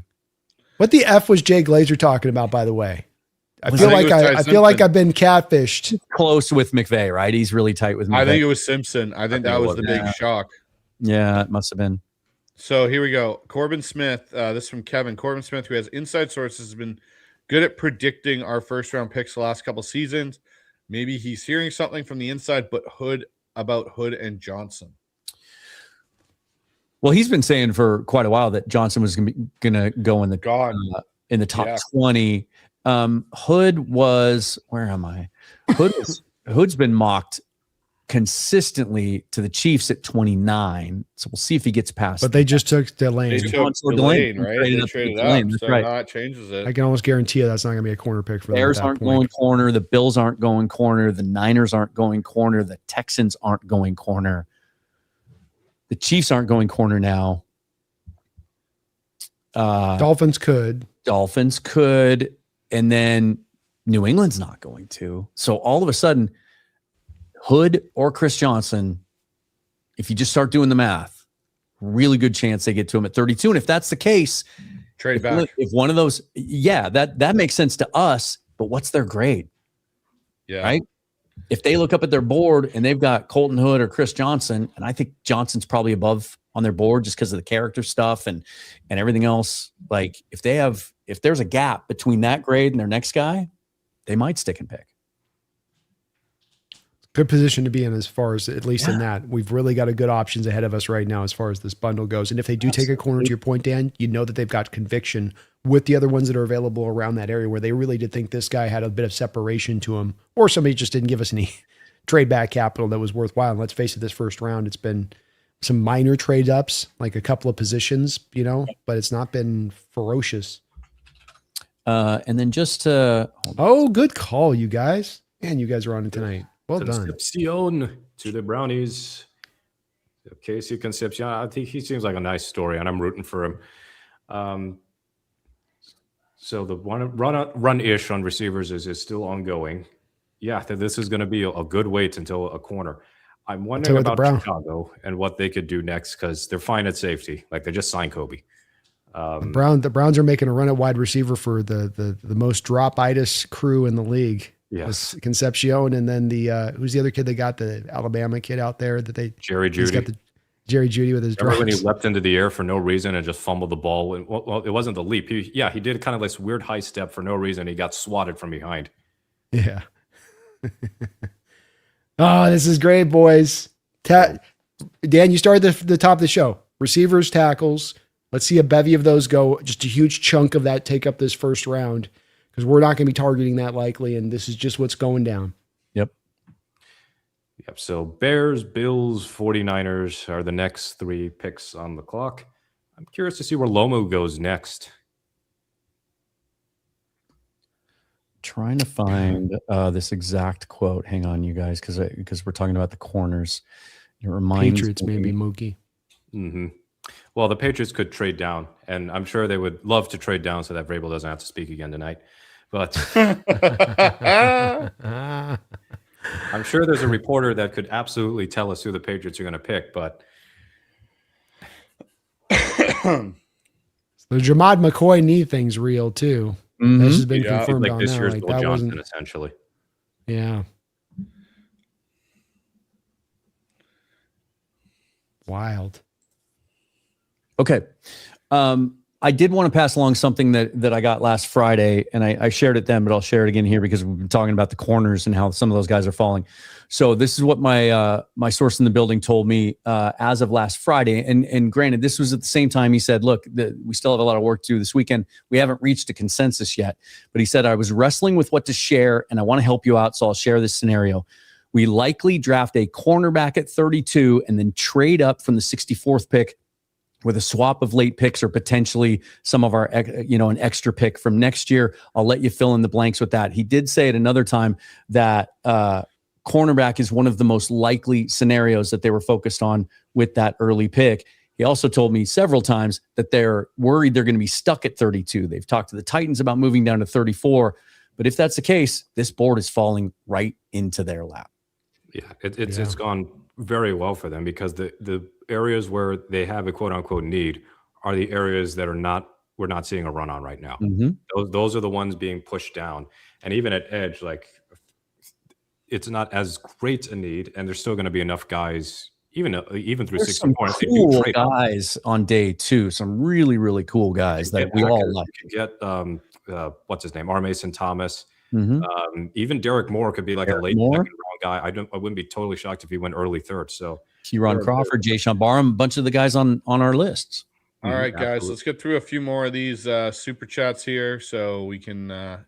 I want to call the Bears pick, though. I just want to say, I was talking to EJ Snyder a week or so ago. They really, really want defensive line. I think this is a good spot for Caden McDonald potentially. I'm going to go Christian Miller as a surprise on this one. There you go. I'm going to say, to Dan's point, he's been screaming it a little bit here lately. Best player available on the board is Eneman. I think they're going to go with him out of Oregon. They need a safety. They got beat bad by the Rams at that position in that playoff game. That was one area they couldn't do anything to stop any of those in-breaking routes from Nakua or Devontae Adams. I think that's where they potentially go because he's fallen quite a bit. I'll make an early call too. I don't think Falk gets to us because I don't think he gets past the Dolphins at 30. Yeah. Makes sense. All right. Let's get through some of these right now. So we got Kevin here with $2 donation. Giants are going to make same mistake just like Tibbs. Oh, I guess that was. Reminds me of the Detroit Lions wide receiver thing from 20 years back. Remember when they went like 3 straight drafts in a row with first round wide receivers? With Charles Rogers, Work Mike out as bad as Williams, and then the Matt Millen years. The Matt, the good old Matt Millen years. That's what you get for hiring a broadcaster, right? Here we go. That's right. From Jeffrey, $2. Mahomes never played well behind a bad O-line. Most quarterbacks don't. That's a good point. Yeah, That's why I don't get with the Chiefs their approach. That's part of the thing confuses me. Is it's like you've learned this lesson. You've seen it. What's happened when you've been on the other side of it. You can see it falling into a bit of disrepair with some of the guys you've kind of lost, and yet you haven't really taken the steps this offseason to recognize that. It's more of kind of like you just kind of seem to be kind of just rolling along. And I don't know. I think that's at their detriment at this point, especially with them getting older. Yeah. Jeffrey back with another $2 donation. Appreciate all the support tonight from everybody that's been donating to the chat. Appreciate it. Jeffrey goes, Aints going back to the paper bag overhead team. Did they ever leave? Well, I guess. Well, of course they left. Well, they won a Super Bowl. And in the last, of course, they left in 2009. But in the last few years, they've very much been paperback quality. Mark Sanchez back in here with a $5 donation. Roger Goodell looks like he did a little bit of nose candy. No tie, open button shirt. He's gonna come on the microphone. What's the pick? What's the pick? Give me the ball. Give me the card. Give me the card. Yeah. Koken goes $2 here for just wanted to say, fuck the Falcons, man. I don't know. I might be turning around on this saying I love you. Atlanta going, way to go, guys. I might flip this whole thing around. And Koken, I'm to the full love now. You guys had a plan, and I questioned you, and I should never have. Yeah, you led us to the promised land for the Rams here. Thank you. That was going to be like a top 5 Simpson pick, to James Pierce. Here we go. We got Les in here with a $2 donation. Goes, would Rams go Bain? Nope. They went Ty Simpson, QB of the future. Ooh. Woo. So, Bryce, you nailed the Bears pick. Here we go. 26 pick. I don't think they were planning on going safety coming into this thing. No, but if he's there, I don't like this. To me, makes some sense. Yeah. Yep. So 25th pick in the 2026 NFL Draft is the Bears taking Dylan Thieneman, or as Bryce calls him, Dylan Tieneman, Tiananmen. as the matching pair there with Kobe Bryant. That's a good safety room now. Yeah. Now what's interesting is you've got Bills, Niners up next. The Niners have done a ton of work on receivers. They had, I think, 6 or 7 of their 30 visits were like first round projected receivers. They like Omar Cooper, but you got the Bills sitting in front of you, and they need a receiver. No, they don't. Look at the thing. Next is Houston. Houston swapped with Buffalo. Houston traded up. Okay. Houston, the team that has no roster weaknesses, feels like they need to move up 2 spots. Caden McDonald. They're getting Caden McDonald. I'm almost certain of it right now. That's who I would go with. Too. Yeah. Like you They lost Shuttle on that line. And you put him add in the more to middle that now deal. to cause problems with Hunter and Anderson on the outside. Yeah. It's got to be Caden McDonald. He takes the double teams, and they just eat. I'm going Caden McDonald here. Interesting. Get through more. A couple of these guys. We got a new member here, Robbie. Let's go, joining Robbie. as a new member. That leaves the Niners to take Cooper. Daniel here with a $2 donation, setting up a QB stop roasting Arizona. RB equals next year help. Look at Dylan Thieneman looking like James Franco playing a drug dealer. Yeah. He does. He's about to go. He's get also the got the cocaine Bradley across the Cooper border. limitless vibe right now too. Or wait, no, maybe it's not James Franco. He looks more like his brother. Well, not with the sunglasses on. He doesn't. It's a little heftier trade. The Texans got 26 and 91 from Buffalo. The Bills have 28, 69, and 168. Nice. Not bad. That's a good Yeah, trade for the very Bills. nice to get 69. And the Bills are probably sitting there going, okay, is Miami going to take a receiver? Probably not. We can get a receiver to add. Maybe they take Cooper here or Denzel Boston. Yeah. Tell you what, if you want a receiver, you're getting down to it. And we were talking about trading back and players that could be available that has a team jumping up because of the scarcity. Receiver would be one of, I think we want one of these receivers to last in the next couple picks for a potential trade back to get a team that's like, well, those top 5 are far and clear the best top 5. We want one of those. You're getting down on it. Hopefully that we can hold on to one here, and it might not be the case. Niners are going to be funny too. As they take Omar, you're basically going to be also then pivoting off Parasol. I wouldn't be surprised if you're seeing a Parasol trade come out the other side of that point, because now you have redundancy between those two guys and what they do. I love this one. Aha in here with a $2 donation. Rams got gourmet Brock Purdy. Dolphins. Did we already cover this? The Dolphins just traded the Niners traded down to 30. Yeah. So now we're getting the trades. It took a while. Yeah. And it took a minute here. Interesting.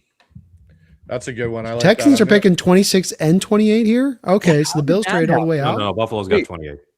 Okay. Oh, it's just- okay. They just haven't updated it yet on the tracker. Okay. So again, I'm looking down. I'm like, Niners aren't taking a corner. Houston's not taking a corner. We think they're taking McDonald. Buffalo's not taking a corner. Kansas City already did. Miami might. Yeah, I got to think Houston here. It's got to be Cade McDonald. I think Miami takes a pass rusher, and then the Patriots have been all over either offensive linemen or edge guys. And John, Jake's going to be having conniption fits for a while on this one. He's a guy that's pretty pro donation. Rams, but this one's going to be, he can't dress this one up because he went all in on hating the pick for months. So it's like one of those places where you made your bed now. And I can't blame him. I'd be mad if I was them too. You're in a go for mode. Every asset matters. You're figuring as a Ram fan, we've caught up to Seattle this offseason. This kind of pick can push us past. Instead, it's a pick for the future. Like, if they fall short, this is what they said about the Falcons last year. Getting the pass rusher you got does not take you over the top. It does not make you a Super Bowl contender. That's what makes it a stupid trade, is because you have the likelihood of you failing and then giving them a big pick on the other side. The inverse of this also, though, works here with the Rams, in that you are the team on the other end of that scale. You are a team where one more player, one more first-round pick that can bring you impact right now could be the determining factor to pushing you past us or pushing you into the Super Bowl. So I think it's just as worse to be on this other side of it from their perspective. Guys, Whoa, we we forgot got a little about something with surprised. the Texans. We forgot about how they need blew O-line up their help. offensive line Yes. again. Smarten up. They are Keelan getting Rutledge. really smart. Keelan Rutledge is a great fit for them. Oh, Great pick. There's a reason he was on 3 of our must-haves, right? I think that was the one guy we had on 3 of our list, guys, because this is a guy that's just hard not to grow on you. he impressed me so much in Mobile. He stood out. I started talking to him to you two when we were there, going like, I know we like Jennings Dunker, but have we seen this kid out of Georgia Tech Rutledge? Because he was just outside of Dunker, he was the most intimidating O lineman they had down there for just. And I think he would have been a surprise guy in play when the Seahawks are on the board. He screams. He made my all character list. Just one of the hardest workers. Brent Key says one of the hardest workers, one of the strongest guys he's ever had in his program ever. And then the story with him, he was in a really bad car accident in 2023, injured his left leg to the point the bone didn't set right. They had to come. The doctors thought they were going to have to amputate at one point. They did the surgery. It didn't heal right. They had to go back in again. And all he did, he was ready for 2024, played 26 straight games in 24 and 20 in 25. Oh, there you go. Wow. 49ers and Dolphins swapped. Yeah, that happened a minute ago, but the Dolphins took no time. So they went Caden Proctor early. They got to get a pass rusher here. Is this Keldrick? I mean, not a pass rusher. They just need edge players. They need defensive line players. This could be Falk. This Wide receiver too, bro. Here we go. Here's another one. This could be Cooper. I think you're right. Kyle from South Park, $2. Jake is going to justify the pick on the round. It speaks to how bad the pick is because Jake will justify. It speaks to how bad this pick is that he can't even on this one come to that point. There's no way he can kind of like parse this or kind of like find the middle ground on this one. He's so out on Simpson and it's so thorough on it. And just like he was like, I will be apoplectic if we take him. There's no way you can do that. So he's on red. Is this he's a race car in red right now. And cut up all of the things and make a little video and send it to Zbot and be like, hey, this is the Jake hate train on Ty Simpson. Is this I will. We had to talk on one of the roundtables, bro, to your point about Simpson, because there was the rumors early on about the Rams being in on Simpson and doing their homework. And he's like, they're just trying to get a team to trade up with him was his whole thing.Ey're just trying to they're just playing the game, 4D chess. Jordan here with the $2 donation.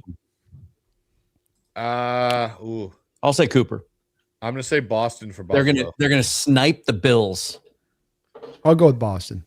Okay. My jaw dropped. What are they doing from Jordan for $2? The Rams. Surprising pick in the first round.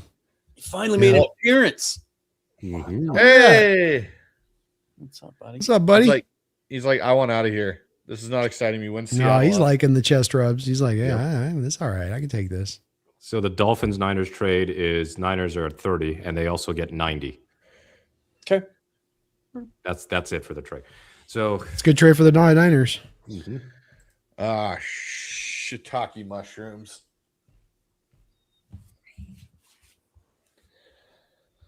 I'll go. I think we're going to go receiver in some combination. The next two picks, either Cooper, Boston. Cooper. That sounds like a cool name. If I'm making a movie, quarterback, Boston Cooper. I think the Bills go back to McDonald at that point on their pick because if Khalil's there and that if it's Boston's off the board, I just don't think they go back to because DJ Moore works a lot of the slot too. Yeah. So now you got like 3 guys that do a lot of slot work. I could see Buffalo going for Falk. He fits they like the big physical guys moving for sure. They do, and they let Epinesa go. Yeah, and also, I mean, if not that, they got 3. Like another receiver would help. I think they will need some more secondary help. Falk could be the best value. Sean for $2, doctoring photos of Vrabel kissing Ty Simpson right now. And Brandon just left. That would have been a good one. Brandon would have enjoyed that. Wait, what I miss? So Sean here for $2, doctoring photos of Vrabel kissing Ty Simpson right now. What else we got here? We got one from Quinn for $2. Which rival is winning the dumb decision duel? The Rams. The Rams won that duel.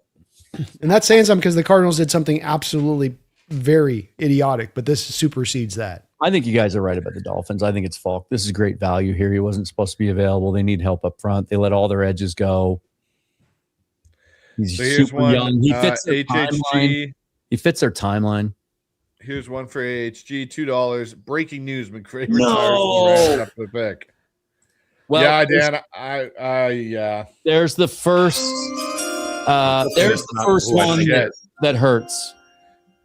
With the 27th pick, the 2026 NFL Draft, the Miami Dolphins take Chris Johnson. You can go ahead and put his card up, Bryce, since I spent time making it, and we can see what we're missing out on.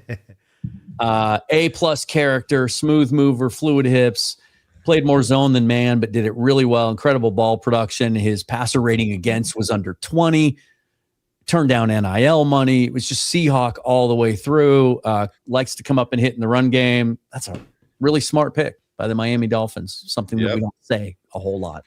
So if it's still a corner in the first, do we pivot to Hood and Terrell, basically? Hood still fits. They both do. I don't know. Terrell's more of a Seahawk personality-wise, I think. Yeah. Character-wise, are we concerned about the frame? Like, he hasn't missed a game in the last 2 years, even flying. There's some Devin Witherspoon in his game, right? He's an undersized guy that flies around, loves to hit, sacrifices his body, great ball skills. I'm not worried about 40 time. I'm not worried about the hamstrings. What's his shoe size? What's Avion Farrell's shoe size? That's what we need to know. Yeah. Blue Carter here for $2.79. Hey, and that's a Canadian $2.79. Just saying, it is real currency. Corbin said a nickel US. Yeah, okay. You know what, Mookie? I just stated it's a currency still. It's still real. Don't even go there. I get mocked all the time when I contribute to anybody's show, and they're like, "It's not real money. It's Canadian." Fuck off. So is Monopoly money. Well, yeah, ours is colored that way at this point as well. Jeez. Goes Corbin says we stick and pick if Hood and CJ are there at 32. Well, CJ is not there now, so it's down to Colton Hood if he is there. All right. Whoa! The Patriots just traded up to 28. Ooh. Traded up. Ooh. Guess who gets to speak afterward then? So the Patriots trade up to 28. Buffalo down to 31. Colton Hood? No. To pair with Gonzalez? I don't know. Could they go edge?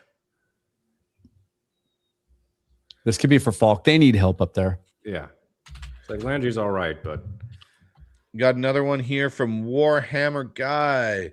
$2 donation. Watching the Rams light a pick on fire is always fire. Always. Man, that was, that was weird. Don't know the details of the trade yet, but the Patriots at 28 have selected. Lomu goes to New England. Okay. It was either Dan or Brandon who mentioned that. So, yeah. You got to go here with it. This makes sense why the Patriots did this, because if you didn't go left tackle here, it is a complete falling off a cliff situation at this point. So then Will Campbell's bumping in the guard. Guys, how many desperation tackle picks have we seen in just this first down round I know. alone? But here's the thing. Now you're basically going against what you said after the Super Bowl, which was Will Campbell is our left tackle, all that kind of stuff. Now it's clear you're kicking him in the guard. Yeah. They had to rewatch the tape. The sad part for them is Caleb Lum was also going to end up a guard. Dun, dun, dun. Dun, dun, dun. So we're down to the last four picks. And actually, this draft is moving a little bit more quickly again. Chiefs, 49ers, Bills, Seahawks. So will Kansas City entertain Boston or Cooper now? Now, they don't have the same type of frame and they don't have the same type of style that Kansas City prefers. This guy who can take the top off the defense, but they just need talented receivers at this point. Even watching his highlights right now, I'm going, he is not smooth. What, Lomu? As a left tackle, like in his pass sets, it's very clunky. They run the ball 24/7 at Utah. And so when you're taking these guys, to your point on this, it is going to be clunky. And it's also that you got to be worried about a guy like that, especially for the Patriots that are going to be kind of pass happy into the future with a guy that probably has some deficiencies in that. That's why I say I joke about it, but don't be surprised if this guy ends up at guard downwind because of the fact that he can't do the pass pro stuff good enough. All right, got a couple more super chats to get in here before the next pick here by Kansas City. Shane Turner from Down Under, $3 donation. Just chime in for a super chat. Listen later. Thank you, Shane. Thank you, Appreciate Shane. all you guys' support tonight. You guys Good are to just see you, man. awesome as ever. Always good to see you. We got one here from Industry Worth for $5. Goes like and subscribe to everyone's channels. Please do so, Appreciate folks. It that. is free. It is free. Helps us all out. I'll tell you what, if we get Jermod McCoy, boys, we get Jermod McCoy here, and Seattle's trusting in the fact those medicals are clean, you just might have gotten the best cornerback in the draft. And you can understand why teams passed on him if the medicals are clean. And hey, what if he takes into October to be ready to actually play? And other teams are like, well, we don't want to wait. Well, we don't have to maybe punt on his rookie year. Are we not in a position to be able to punt on a rookie year to maximize a guy that can have the upside of a guy like McCoy? We basically did with Riley Mills. As frustrating as it would be for a fan, it'd be like the Riley Mills situation, right? But the payoff, potentially, the payoff. Oh gosh, him and Spoon on either side, and you got you got.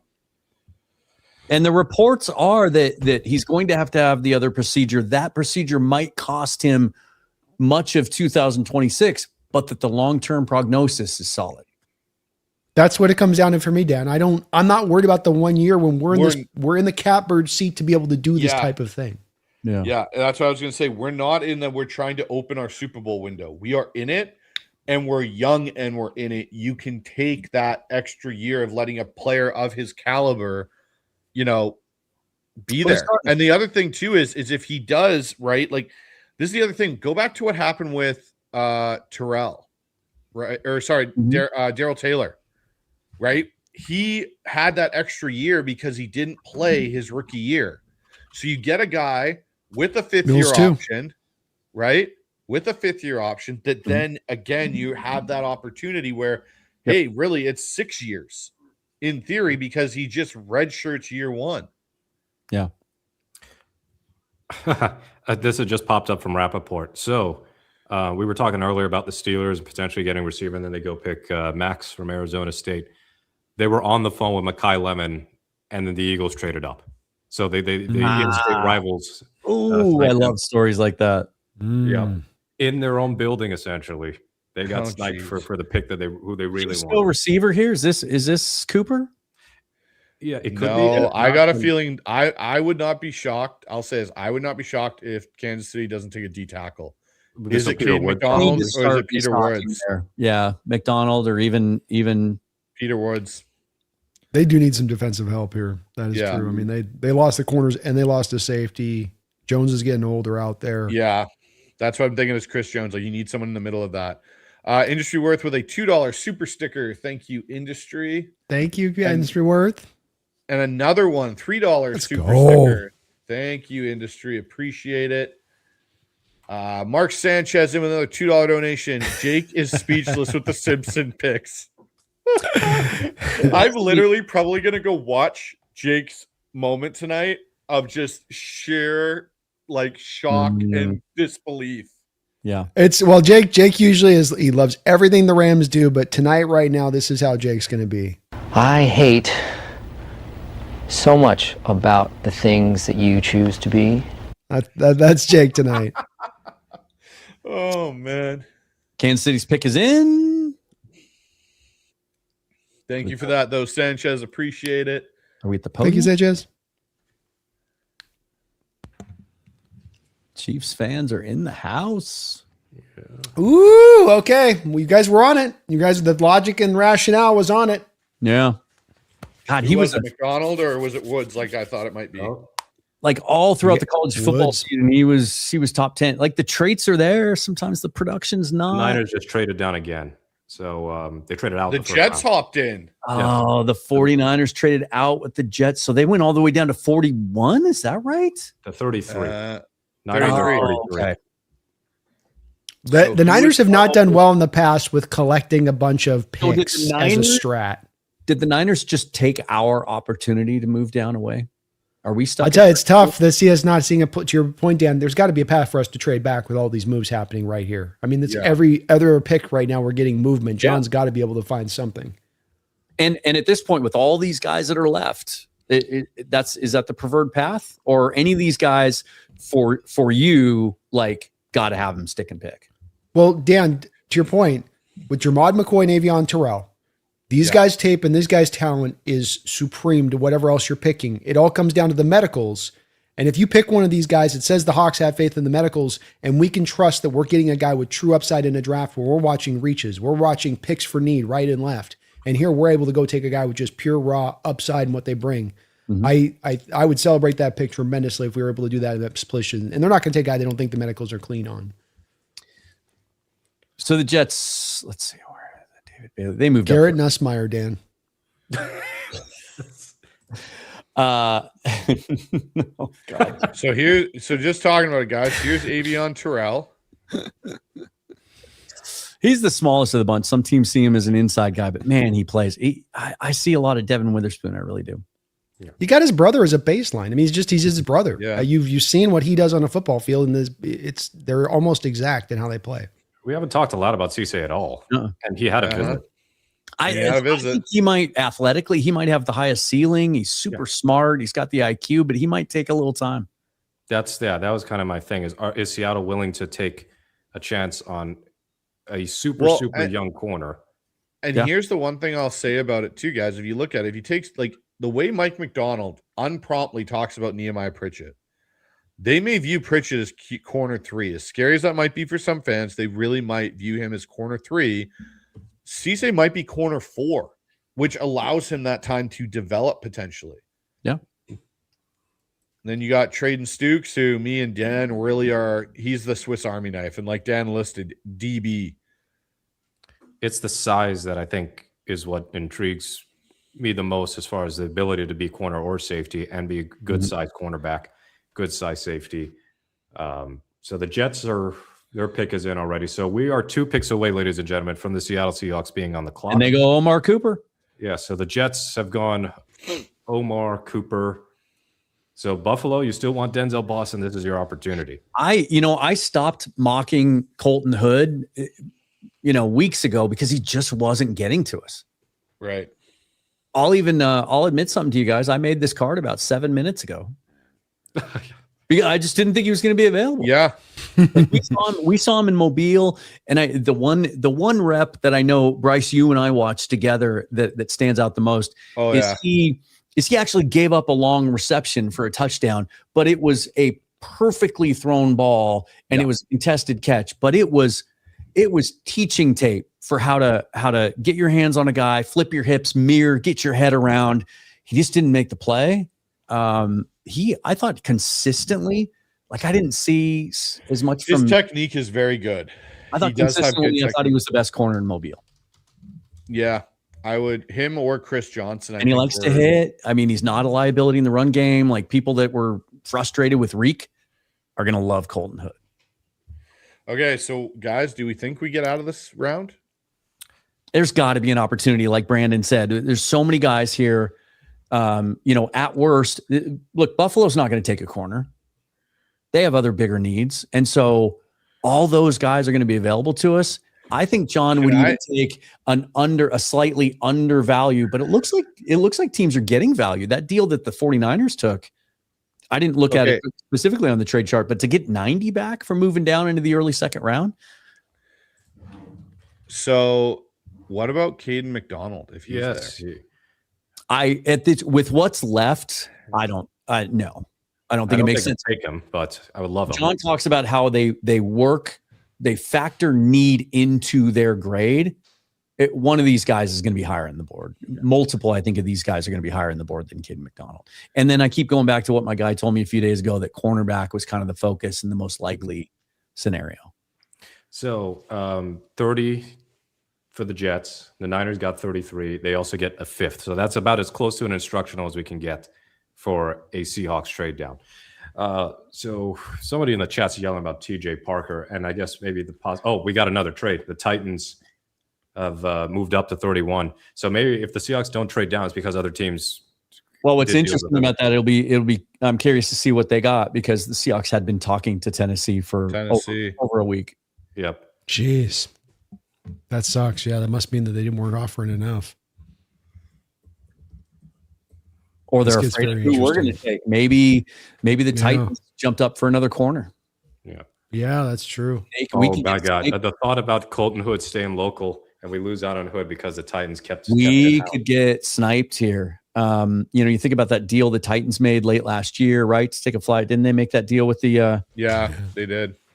To take a shot on the kid with the Browns? I mean, right now you're Cordell Flott and Josh Williams are your outside corners. I think we just got sniped. I think this could be Hood. The Titans And they went didn't receiver trade in the first for Campbell or whatever. They traded for no, it was the Jaguars and Browns that made a trade. The Titans made the big splash move for L'Jarius Sneed, and now he's gone. Mm-hmm. So, or do they take a running back? And now you start. You look at the top of the second round now, and I don't know if the opportunities are there. The Niners aren't going to trade back up. They're not going to trade with us one spot. The Cardinals now don't have any reason to move up. They already got Ty Simpson's off the board. The Could Titans, Vegas move up to sniper receiver? they have so many picks.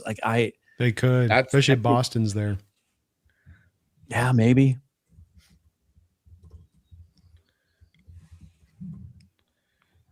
This is interesting. One of the guards, maybe the Raiders would come up for a Basantis, maybe. Yeah, I don't know. I think, guys, I think we're picking. Yeah, that might be the case. And the Titans have had their pick in for a bit, but we're stalling out for some reason. I think maybe because we've actually gone a little too quick. Because what's the window for the broadcast? 5 to 8:30. So this is a little bit faster than maybe they even realize. So here's if this is Hood, and we're stuck at 32, is it too early for Cisse? And I'm talking about maybe McCoy might not be on their board. Yeah. And so is it too early for Cisse if you're stuck, or do you go to this pass rush group? TJ Parker's still there. Okay, I'm going to say this. I don't think it's a corner. Oh, they go Falk. Yeah. Is that what they did? Okay. Yeah, they were worried about us probably grabbing Falk. Yeah, that makes sense. They got scared. I think Colton which I don't think we would have necessarily done. I think Colton Hood might be a Seahawk. And kudos to, it sounds like that would be kudos to Corbin Smith, who's been calling this ever since he started sliding. And we'll see what happens. We've been surprised before. It's just, the John Schneider of post 2021 is a lot pretty good. A lot less apt to shock us with something out of the blue. Yeah. Now, does this mean if they do take somebody here, do they trade up? The only surprise would be a pass rusher, I think, if they went to one of those other guys. But would that be a surprise? I don't think it would be. If they took a pass rusher, even though I've not been a big fan of his, do you think that they would take TJ Parker over some of these other dudes? Yeah. Or do they take Cassius Howell? To me, you look at his 24 tape, yes, right? And that whole Clemson defense was mysteriously unproductive last year. What was up with that? You look at his 24 tape, I think his pro comp is Derek Hall. He needs more in the pass rush toolkit, but man, he's got speed to power. He sets the edge, high motor, high character. They could pivot to an edge at 32 if it's not Hood. I think it's Hood or Parker. I know I was calling Stukes, but I didn't think these guys were going to be left on the board.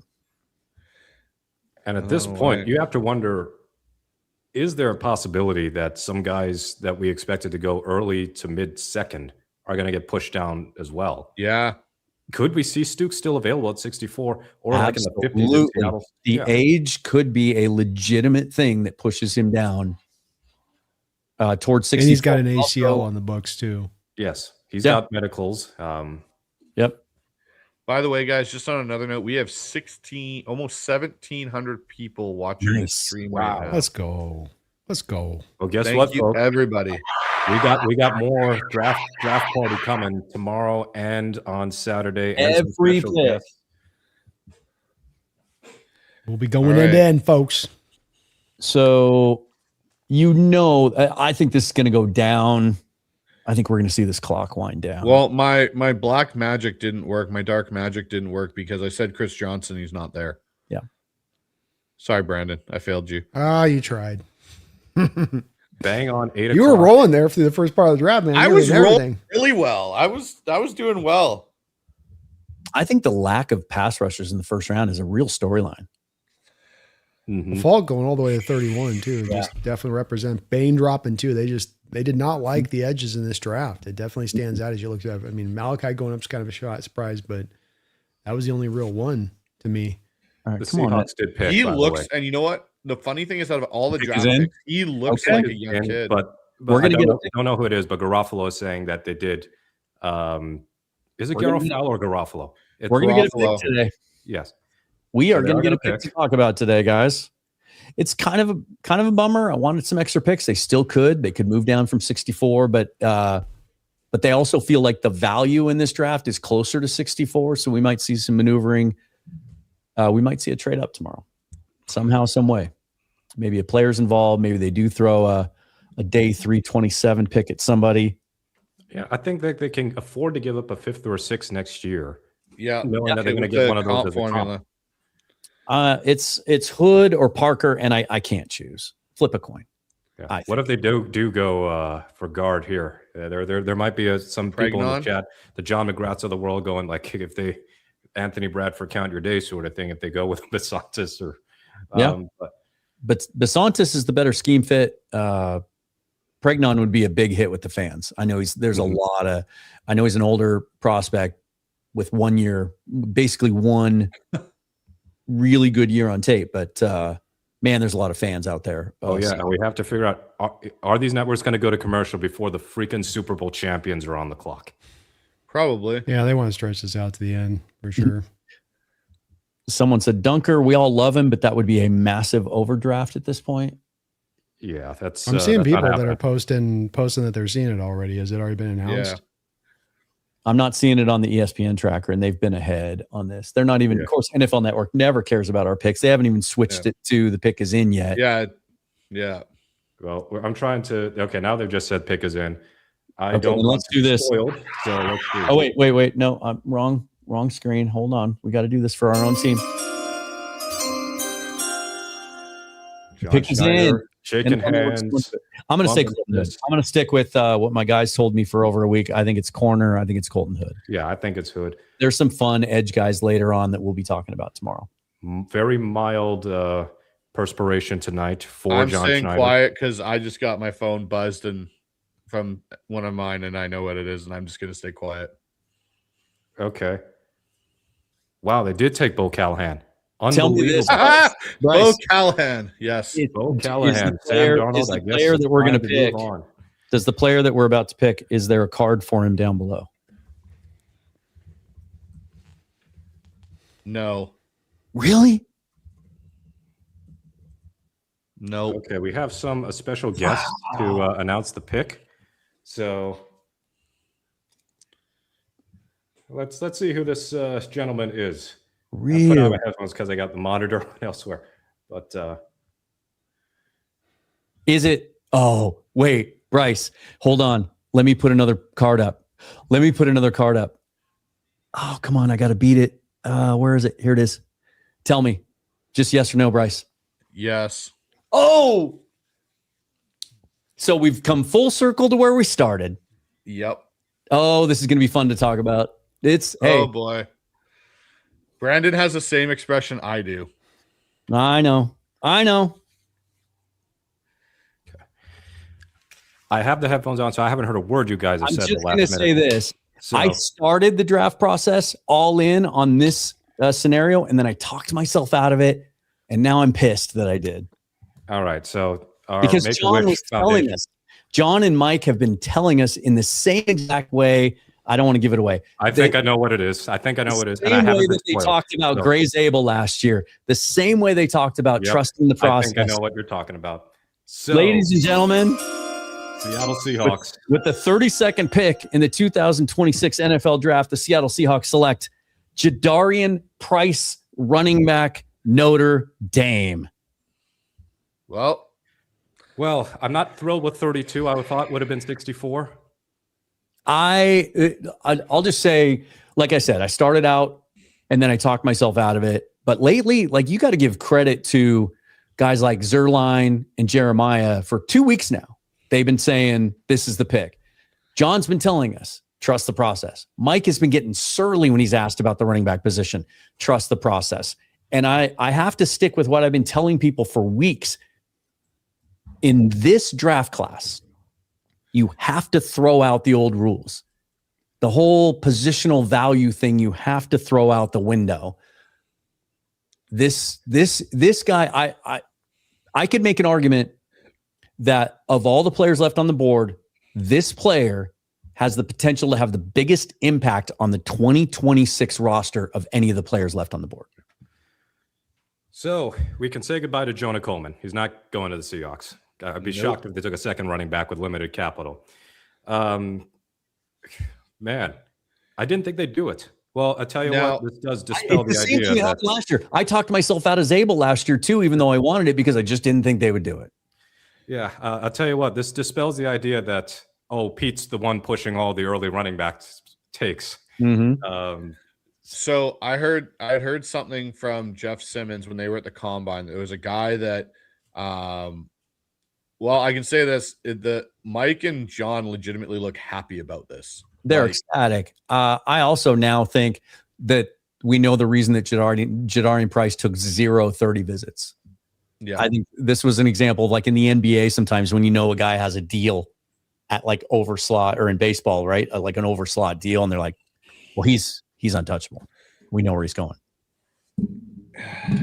Yeah, so what I had heard was Jeff had mentioned that there was a guy when John did his podium press conference that basically, I can't remember his name. It's Brian something that they talked to, that went right up to John, and John gave him a big hug coming off the podium at the combine. And I guess it was John's boss in Green Bay when he was there.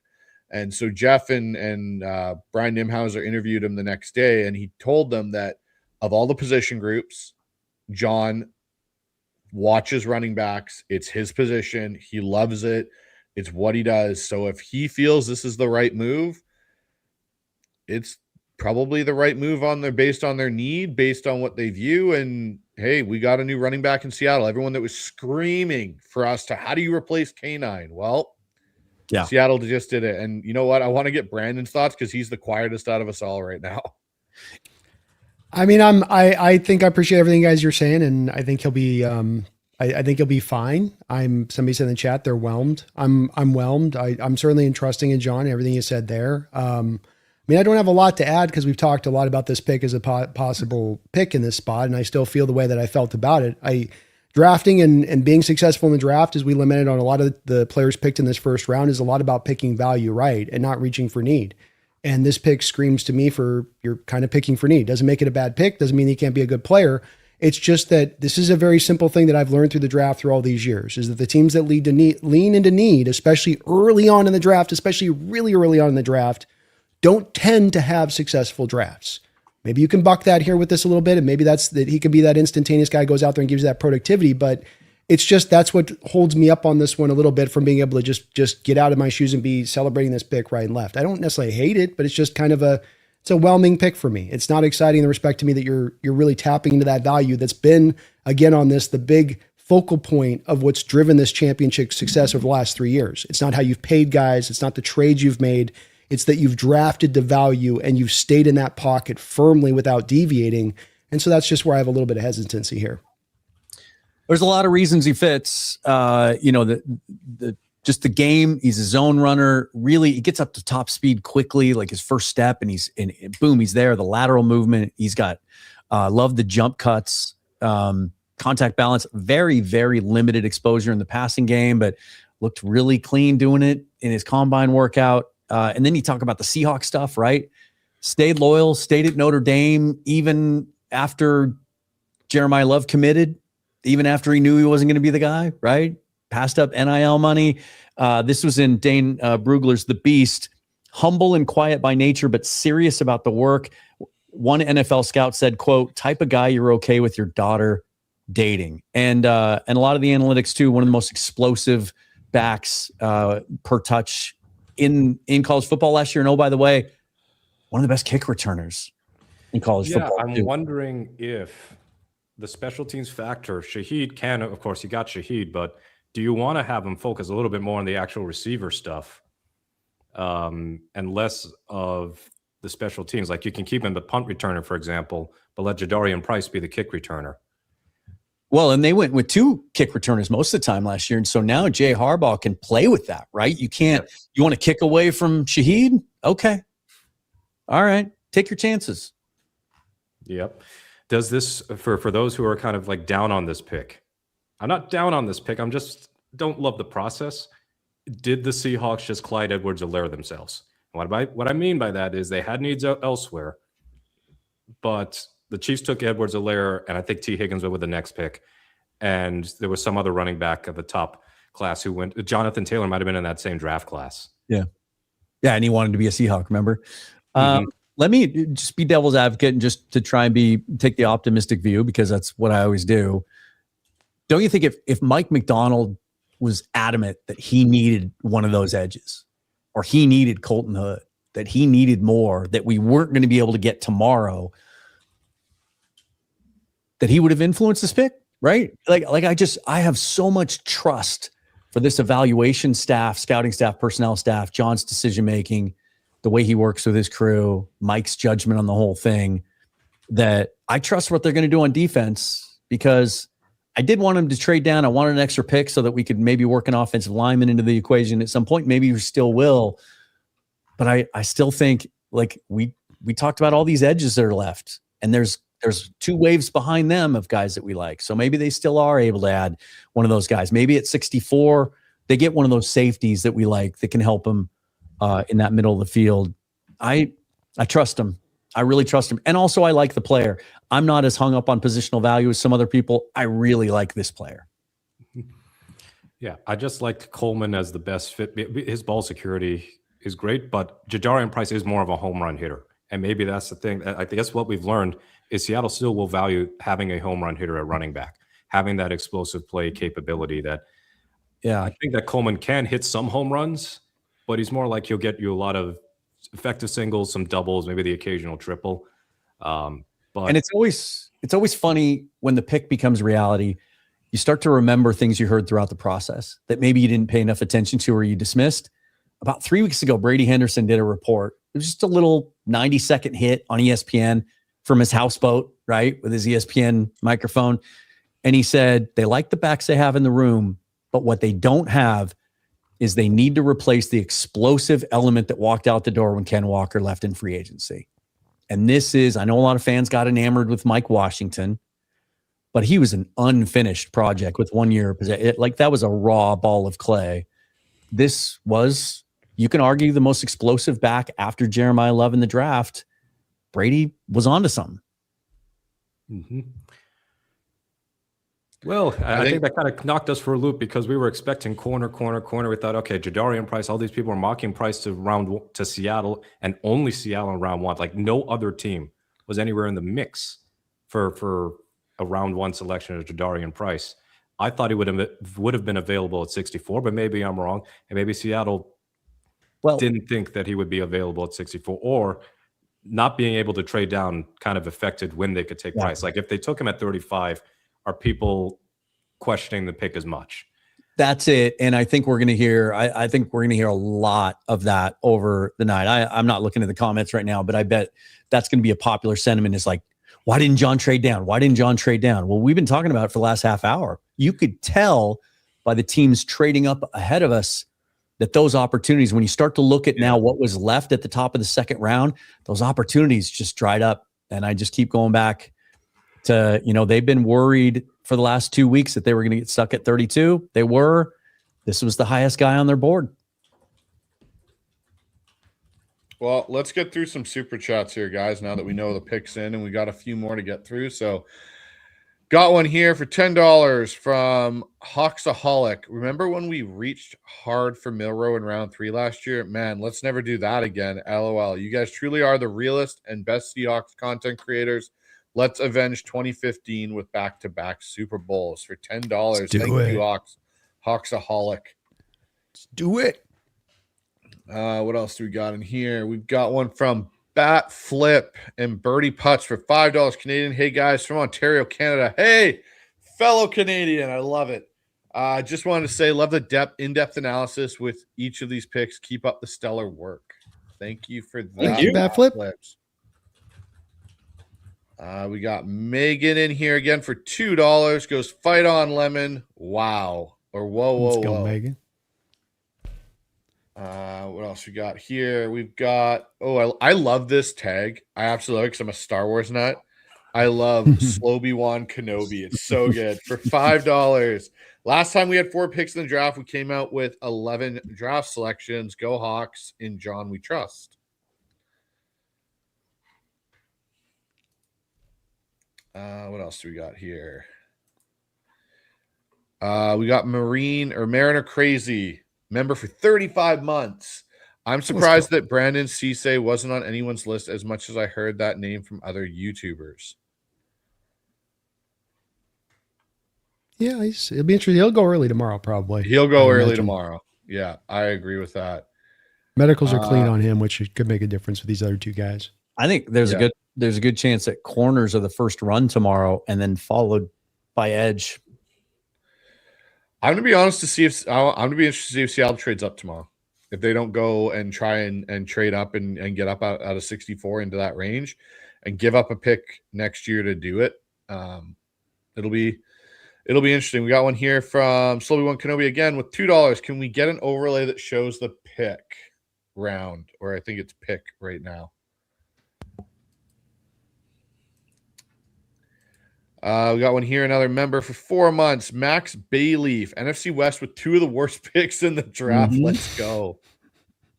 Yeah, I'll be honest. Even though we took Price, guys, it's still better than not taking a Ty Simpson or a Jeremiah Love. Isn't it funny though that the most violent, like nasty, physical division in football, and they take 2 running backs and a quarterback of the future? Yeah, no kidding. True. Now, here's going to be the interesting thing going forward. I'm just going to say this. It'll be interesting to see between us and Arizona which Notre Dame running back has the better career. You know, I'm seeing a lot of negativity in the comments. I would just remind people this, and this is one of the things that when they switch to this format where it's just the first round on the first night, it just allows for people to go to bed pissed, and you don't know what's going to happen. And the overreaction is always, we screwed up this draft. You don't know what's coming next. You don't know what's coming next. They could go out tomorrow and get a kick-ass corner and a kick-ass pass rusher and maybe trade up, get a guard. Let's wait and see how the dust settles and look at the whole class and how it fits the roster before we make a judgment. All I've heard, I don't know about you guys, but on my channel, probably 60% of the chatter has been because I stopped talking about running back. And it was, what are we going to do about running back? That's our biggest weakness. And I'm like, well, they can wait on it. Just trust the process. They end up taking one first. Mm-hmm. And if he becomes a really, really good player, then no one is. Did we stay pissed that Ken Walker and Zach Charbonnet were back-to-back second-round picks? Were we still pissed about that last year when they led us to a Super Bowl? Yeah. We stopped being pissed about it, didn't we? Yeah, I mean, I think if I may speak for some of the people who might be a little bit frustrated, you're taking this guy higher than those 2 backs. I had a higher grade on those 2 backs than this running back. So where you took those running backs and where this all comes back to kind of value, could you get more of an impactful player there as a selection? And that's really where the question, this should really come down to ultimately. I understand the whole need aspect of this, but this is the whole thing that we spent the first half, the first round knocking teams on is you're picking for need, you're picking for need, you're picking for need. Well, how is that a smart drafting approach? Has that ever been proven to be a smart drafting approach? Well, remember what John says over and over and over again, and he made sure to say it on his last radio show again. It was unprompted. It was like he just wanted to make sure he got it out there one more time. They grade for their own roster. So maybe we're thinking Colton Hood's a great fit. Maybe they think Noah Igbenogany, John Schneider's been trying to acquire him for 2 years, and they really like Nehemiah Pritchett. Maybe they just didn't think Colton Hood was going to crack the lineup. Maybe they felt like the edges weren't going to make the impact as rookies that they can get in value in free agency, or that they can get at 64 tomorrow. I guess you're touching on where I'm reticent to believe that this is the case, Dan, in that you looked at your board and you said, who's the highest valued guy we got on the board versus filling to the need. And that's where I think you went more to that other one than you did to looking at who is the top guy. And so you're overlooking probably guys that are more higher grade up on your board so you could fill this need. Again, doesn't make it a pick that can't be successful. It doesn't mean he can't go out there and do well. It's just, again, back to what is it that we did 3 years ago that was a change of what John had done prior? He stopped picking for need. He stopped reaching for stuff. That's he started not just part of the trusting same value thing. fully. They And work. he stayed in that pocket, man. And you could see it with every pick, even a Walker or Charbonnet pick. Those are picks where the value was right, where you took them. You didn't take them in a spot where it's like any kind of reach. It's like, that's about right. But they So it's just where need in their grade. They calculate need. He says this. He says we take best player available, but they factor need into their grade. The greater the need, the more it's going to impact the grade. We took a guard at 18 last year. Some people thought that was stupid, but it was our biggest need, and so it bumped up Zabel's grade. But the value was right for Zabel. You were picking Zabel where you're reaching for him. You're grabbing him right in the spot where he'd be around. Yeah. And maybe this is the right spot for him, but this does feel like the need pulls. There's one thing that pulls one or the other, right, Dan? Like it's not a perfect conjunction of value to need. Like if one thing's pulling on one or the other on this pick, is it in your perspective value or is it in your perspective need if you had to pick one or the other? I think we've been talking for 3 months about what an unpredictable and weak draft class this is. And now we're making a judgment about a running back at 32 as if it's a good class or a class. No, I'm not. That wasn't the question I asked. The question I was asking was if you had to pick one of the two on this particular pick. Again, it's not to, I think this is where we try to get into nuance, right? Like I'm not trying to dress up this pick as a failure pick or that this doesn't have success. I'm trying to kind of preface this in the slight criticism I might have on the selection. Not that I don't trust in John on this or anything else, but just that, again, we're in agreement. I think that you have a great draft. It's usually on the back of drafting for value. You can have this whole, we build in our need chart stuff into the value system. But what you've done the last 3 years, when I look at your early round picks, and I think you'd agree with me on this, Dan, is I can look at each of those picks and go Charles Cross, Abraham Lucas, Kenneth Walker, value, value, value, value. And that this is one where I can't as certainly say that on. Again, doesn't make it a bad pick or that he doesn't have some potential as a running back, but that I think that that's a pretty fair truth to the situation as well. Yeah, I suppose.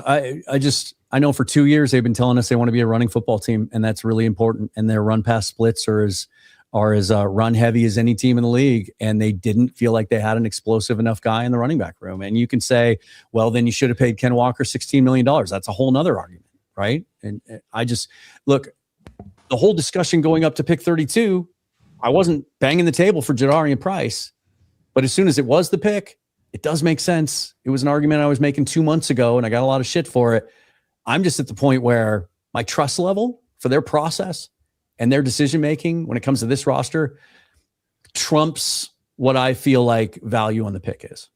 I'm just going to add this little tidbit to it. And it's just my perspective on it. Like, again, I liked Jadarian Price. I think it's a pick that they decided for them at this point made the most sense, but we're talking about a Super Bowl team. We're talking about a team that has very limited holes in it, if any. Mm-hmm. And they may have looked at it and gone, hey, based on our value to, Brandon, your point, and this is, again, we have no idea what Seattle values is what. And I agree with you on value, Brandon. Like, you got to find a way for value to mix with need and vice versa, and maybe don't have need take over. But at this point, they may have looked at the corners and the edges and everything, going, the value isn't there. We can't trade out of this pick. And now we look at the value of having a running game. All of our running backs outside of, I think, one is on an expiring contract. Now we have a running back in this room that is good, that can be potentially a low, like he's got less carries than most backs coming out of college. He's explosive. And John probably sat there and went, hey, this brings us value and helps address a need for us that we've put at the highest point. And they stuck and they picked what they could at the time. And again, it may blow up in our face. 100%. We may sit back and go, man, we should take Colton Hood because he turns into one of the best corners in the NFL. Like it could happen. Or, we should have taken Caden McDonald. But again, I think what'll drive this point a little bit more is what do they do tomorrow with their second and third round pick and how do they maneuver that board? If they don't come out with anything really good tomorrow and they don't maneuver themselves well, I think then we can have more of a conversation of, okay, was Price the right value at that point to be taken? Mm-hmm. I do wonder if now they're going to dip into next year's draft capital in order to move up in the second, because it's either that or you're sticking at 64. And I thought that there was a chance they would keep 32 and then try and move 64, but as like a move down. So now what do you do? I think the Seahawks are not going to go for volume of picks. They're not going to have like 8 draft picks out of that. I know there's easy to fantasize about that in mock drafts, but realistically, maybe 1 or 2 trades to get you 5 picks or at best 6 picks. And I think that's the trading that they could do, is to recoup a 4th or a 5th that they got from the Shaheed trade, and then maybe an extra 6th rounder. That's kind of it. So I will say this from a very simplistic standpoint. If you just throw the whole need or value argument out the window, maybe their biggest roster need has been checked off the board. And so instead of going into tomorrow, if they'd taken a corner, we'd be going in tomorrow, and a big bulk of our conversation would have been about running back. When are they going to take one? And, what if they come off the board? And what are we going to do? What if we miss out on one of those guys? Then what are we going to do? Because there aren't any other guys in this draft. It's like tomorrow they can just let the board come to them, but they can maneuver it too. I think it's reasonable to expect that they would use some of those extra comp picks they have coming next year to maybe add picks in this draft, because we know how valuable those are and how much teams value those. And so you will be able to get something for those if you want to, but also you're not going to draft 12 rookies next year. They're not going to make this roster in 2027, no matter how good the draft is. Right. So you might as well use some of that capital if there's some guys you like. I think the fact that the edge class still has as much depth in it, and guys that we like, and guys that fit the mold that it seems like they're looking for. Cassius Howell may last till 64. Now we talk about the length or whatever, but Derek Moore, Kieran Crawford, Jayshon Barham, some of those guys that we like. And then, if you're still concerned about corner, there's some guys later on that we like too, right? There's Charles Demings. Would love to take him at 96. There's some other guys. I think they'll be okay.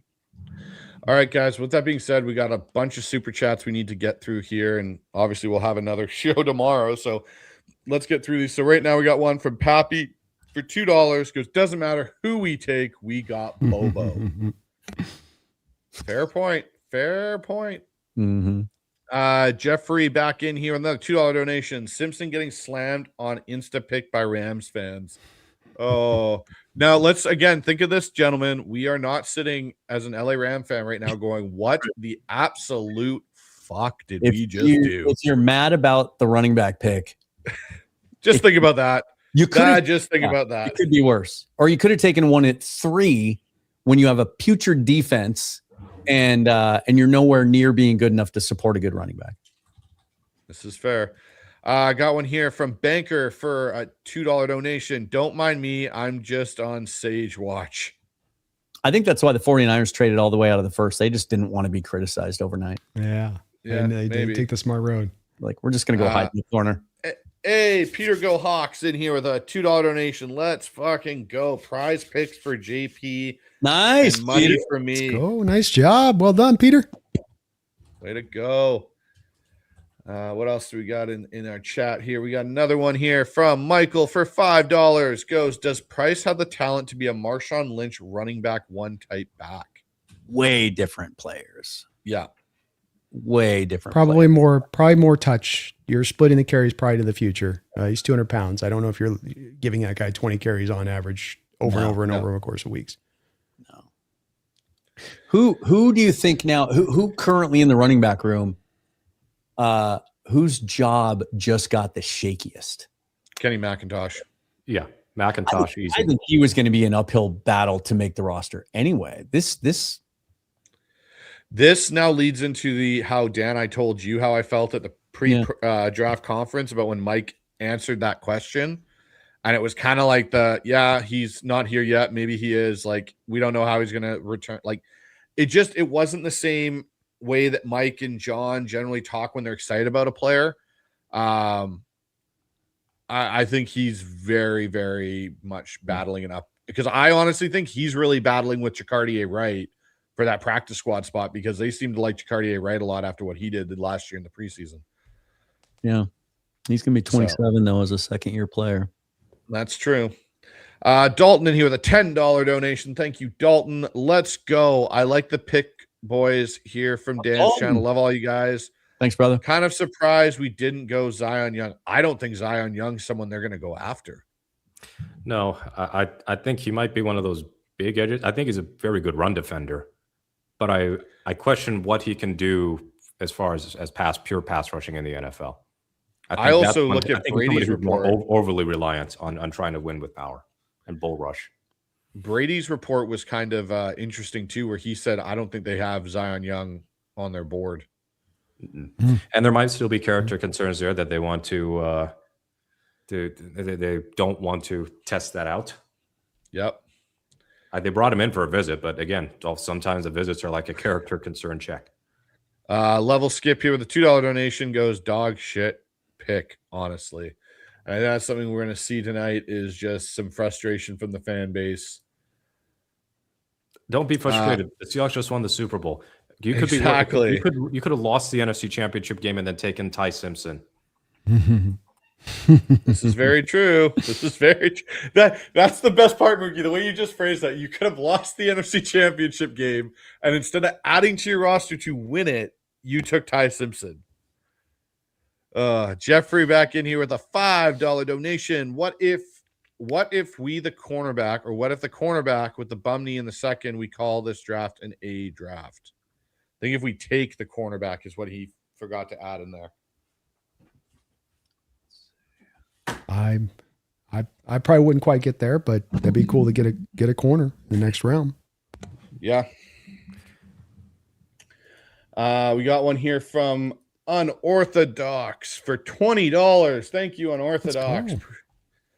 Great stream, Appreciate guys. Let's make the doubters pay the price. Welcome our future offensive rookie of the year. Go Hawks, MOB. MOB. Thank you, Russ. Very kind of you, man. Unsurprisingly, the Seahawks had the furthest pick away from general draft consensus. Yeah, no kidding, right? $2 donation here from Taker. LA traded with Atlanta just to copy Atlanta. So, okay, I found it. Sorry, I was just weeding through weeks of correspondence, but somebody in the comment was like, Dan's source shit the bed. So I'll go back to a comment from last Wednesday when he said, and I quote, "We might be stuck drafting at 32 and it makes me sick to my stomach. If so, we will draft BPA and it just so happens the price might be right." Mm-hmm. There you go. Yeah. My mistake. It wasn't the worst. There was the more. No. It was Rutledge, Lawrence, and Simpson were further away. So Seattle was fourth biggest reach, I guess, for the first round. People just aren't going to get off this running back thing. Like I won't even listen to Ben Baldwin anymore. Like he's so close-minded to everything. It's, at the end of the day, take good players that you believe in. They obviously believe in this guy and they think he's a fit for the offense, and time will tell. Mm-hmm. I don't think any player's career arc has ever been determined the day he was drafted because of fan reaction.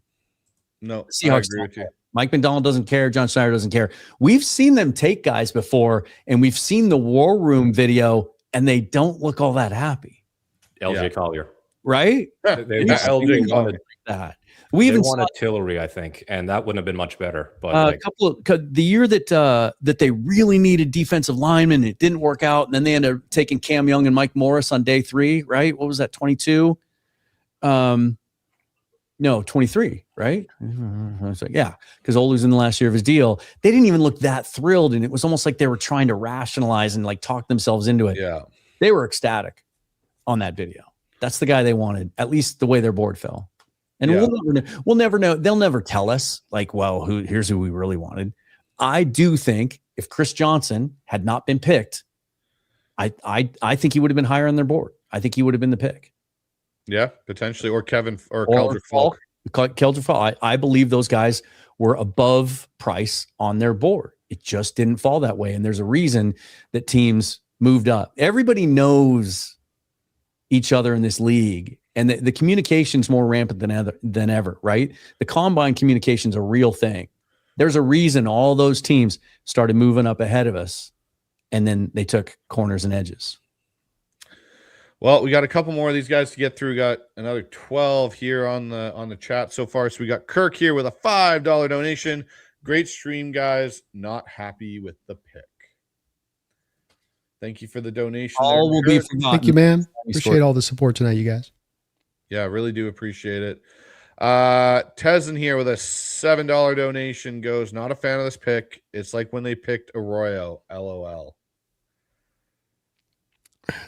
This was a little better pick. I think you're a little safer ground here than the Royal because there was so many questions on that in the second round. That's true. You'll get more productivity here, but there's some hesitancy, I think, from some of us on it. Peter Go Hawks back in here with a $5 donation. Absolutely love the pick. Very few running backs for such a big need. Exactly who John and I wanted. We can make moves tomorrow and get another big need. Well, here's hoping. Here's the fun part after round one, especially this year, because a couple weeks ago I said on my show that like if you took 10 of the biggest mock drafts out there, right? The Matt Millers and the Jeremiahs and the Zerlines and all those guys, you'd probably have 50 to 60 different players spread out amongst those. That's how much the lack of consensus this year in this class. And so here's some names. Here's some names that had been routinely mocked in the first round that are still available. Jermod McCoy, Emmanuel McNeil Warren. He was getting top 20 buzz. Avion Terrell, Denzel Boston, Caden McDonald, Zion Young, Cassius Howell, Colton Hood, Chase Basantis, Anthony Hill Jr., your boy, Brando, Brandon Cisse, Jeremy Bernard, Gabe Akis, Jacob Rodriguez was getting first-round buzz, Emmanuel Pregnon, Keontae Scott, Christian Miller, Jennings Dunker, TJ Parker, Jake Galday, AJ Halsey. Shall I continue? Like, the Seahawks are going to get two good players tomorrow, two really good players, and maybe more, maybe three. Malachi Field, Derek Moore, R. Mason Thomas, Hosea Trotter, who they had in for a 30 visit, Malik Muhammad, D'Angelo Pons, Lee Hunter, Mike Washington. Well, he's not going to be. Traden Stukes, Ted Hurst, Jalen Kilgore, Skylar Bell, Elijah Surratt, Kieron Crawford, Keith Abney, DeJon Stribling. Shall I go on? All right, here we. And all those guys are right. Like I think we're past the cliffs, don't you think? Like the positional cliffs. Yep. And by the way, speaking of like draft lies, whoever said D'Angelo Pons CB2, like they were smoking some serious, not on your life. Shane, I still think there's a chance that I know I predicted him as our first pick, but I thought we would trade down. I still think there's a chance Traden Stukes ends up a Seahawk. We don't know yet. We'll have to see tomorrow. It'll be interesting to see how they maneuver the board tomorrow. But we got one here from Shane for a $3 donation.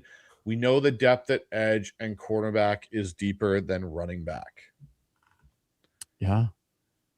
Yeah, it's a fair conversational piece. It's just you don't want to miss out now if there's a run that happens here early in round two with, some of these teams that have positioned themselves in that way. We got Illumination Channel of Life for $2. Remember, we get an extra season of service time. It's true. You get the 5th-year option now. Yeah, with a running back, that's kind of it's less than the franchise tag. Yeah, when you think about it, would you rather pay 1 year at an 8-figure salary as long as he's good, or pay a established running back 10, 15 million a year for multiple seasons, which is why they moved on from K9. And now we have a running back under contract in 2027, and that's something we didn't have a half an hour ago. Mm-hmm. True. Thomas Cox in here with a $2 donation. I like Price rather, but I trust Mike McDonald and John Schneider's vision. Amen. Yeah, we'll have to see how this pans out. The interesting conversation now is like, which combination do you like? And there could always be a wild card. Like they could be in on interior offensive line, I think is under consideration. But like we start looking at the list, it's be an interesting conversation. Like when we get started tomorrow, and maybe this is one that we'll have because I'm running point tomorrow, is the edge at 64, corner at 96, or vice versa, right? Depending on who you like which one do you think better there? Do you go like a Derek Moore or Kieron Crawford at 64 and a Charles Demings at 96, or do you want a Traden Stukes at 64 and then maybe a, I don't know. Barham would probably be pushing it at 96, but Barham would probably be there. Close. At 96, I think you got a better chance of getting a corner at 96. Even like Julian Neal has got the size and he's got the speed. He's another combine star, much in the way Mike Washington was. So the two UW guys, Taco and Tacario Davis and Price Sock. So like day 2 is in the thick part of this draft, and that's where I think the value is. We're gonna have a good time tomorrow. Oh yeah. All right. Here we go. Peter Go Hawks, another $2 donation. Who says we don't move up and get Hood tomorrow? Yeah, it's possible. Took a big jump. But just, you know what? Just for argument's sake, let's see what that would take. Let's consult the old draft chart, shall we, gentlemen? And I'll continue going through these while you do that, Dan. Scott, $23 for the $5 donation. I'm sad we didn't get Coleman at running back, but I am with Price at this pick, and I trust Mike and John. They won. I think it's supposed to be a freaking Super Bowl. Wouldn't be worth it. So if you traded 64 and 96, just punt on basically the rest of your draft, you'd still have 188. It only would get you to 48. You're not getting Colton Hood at 48. No. You know, when they talk about trading up, that's where now they're limited. You'd have to dip into that 2027 capital or an Oluwatimi, a Tyrese Knight. Yeah. Potentially. Yep. But how much is that going to get you? You know, what are those guys? Feed Me OG Seahawks Nest member. Gosh, I love how Feed Me made his name so much longer now. I mean, I think we're all going to have to go watch this afterwards, right? Yeah, he goes $2 donation. Just watch Jake's reaction. Totally worth it. And then I want to watch Mike's and I want to watch Jake's. Those are my two goals tonight. Is to watch condolences to my friend Jake. Yeah, be like, Jake, I feel for you, man. On the show here, Jake, we do feel for you. With man. Giant grins on our faces about it, though, unfortunately. We've got another one here. $2 donation from Kev. Pawns season. Oh, maybe. I think he's gone before 64. Yeah. We got one from Sean here. Another $2 donation. I'll be upset until this dude rips off 1,300 yards. I think one of the big storylines tomorrow is how far does McCoy fall? Like, Will Johnson fell to what, 40, 41? Yeah. Similar situation. He didn't need another procedure. With him, it was just he'll be fine. He's a one contract player, but it's a long-term concern. It's a different animal. McCoy could be on the board at 64. Yeah. And at a certain point, you know, when we talk about maybe a guy's on their board or off their board, depending on the team doctors and how they view it, at a certain point, though, the value outweighs that, and they'll move a guy back on their board. 64 might be that spot. So we got Josh in here, moderator of my chat, and also got Hawkseye contributor and field goals contributor now, as Mookie stole him. We got Price. No more Washington talk. Thank God. Yeah, unfortunately, no more. Like, we all like Jonah Coleman. Like, hey, maybe they double dip it.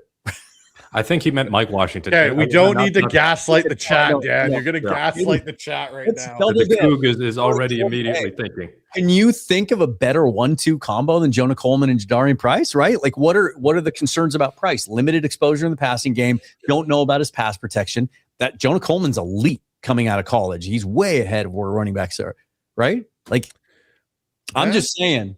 All right, dive in, man.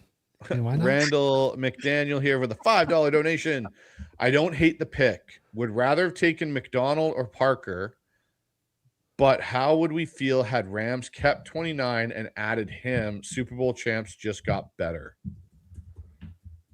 So for some fans, it's this. I love how you did that, Dan, and Mookie left the screen. He ran away. And also, maybe for some fans, maybe it's this. It's scary. It's very scary.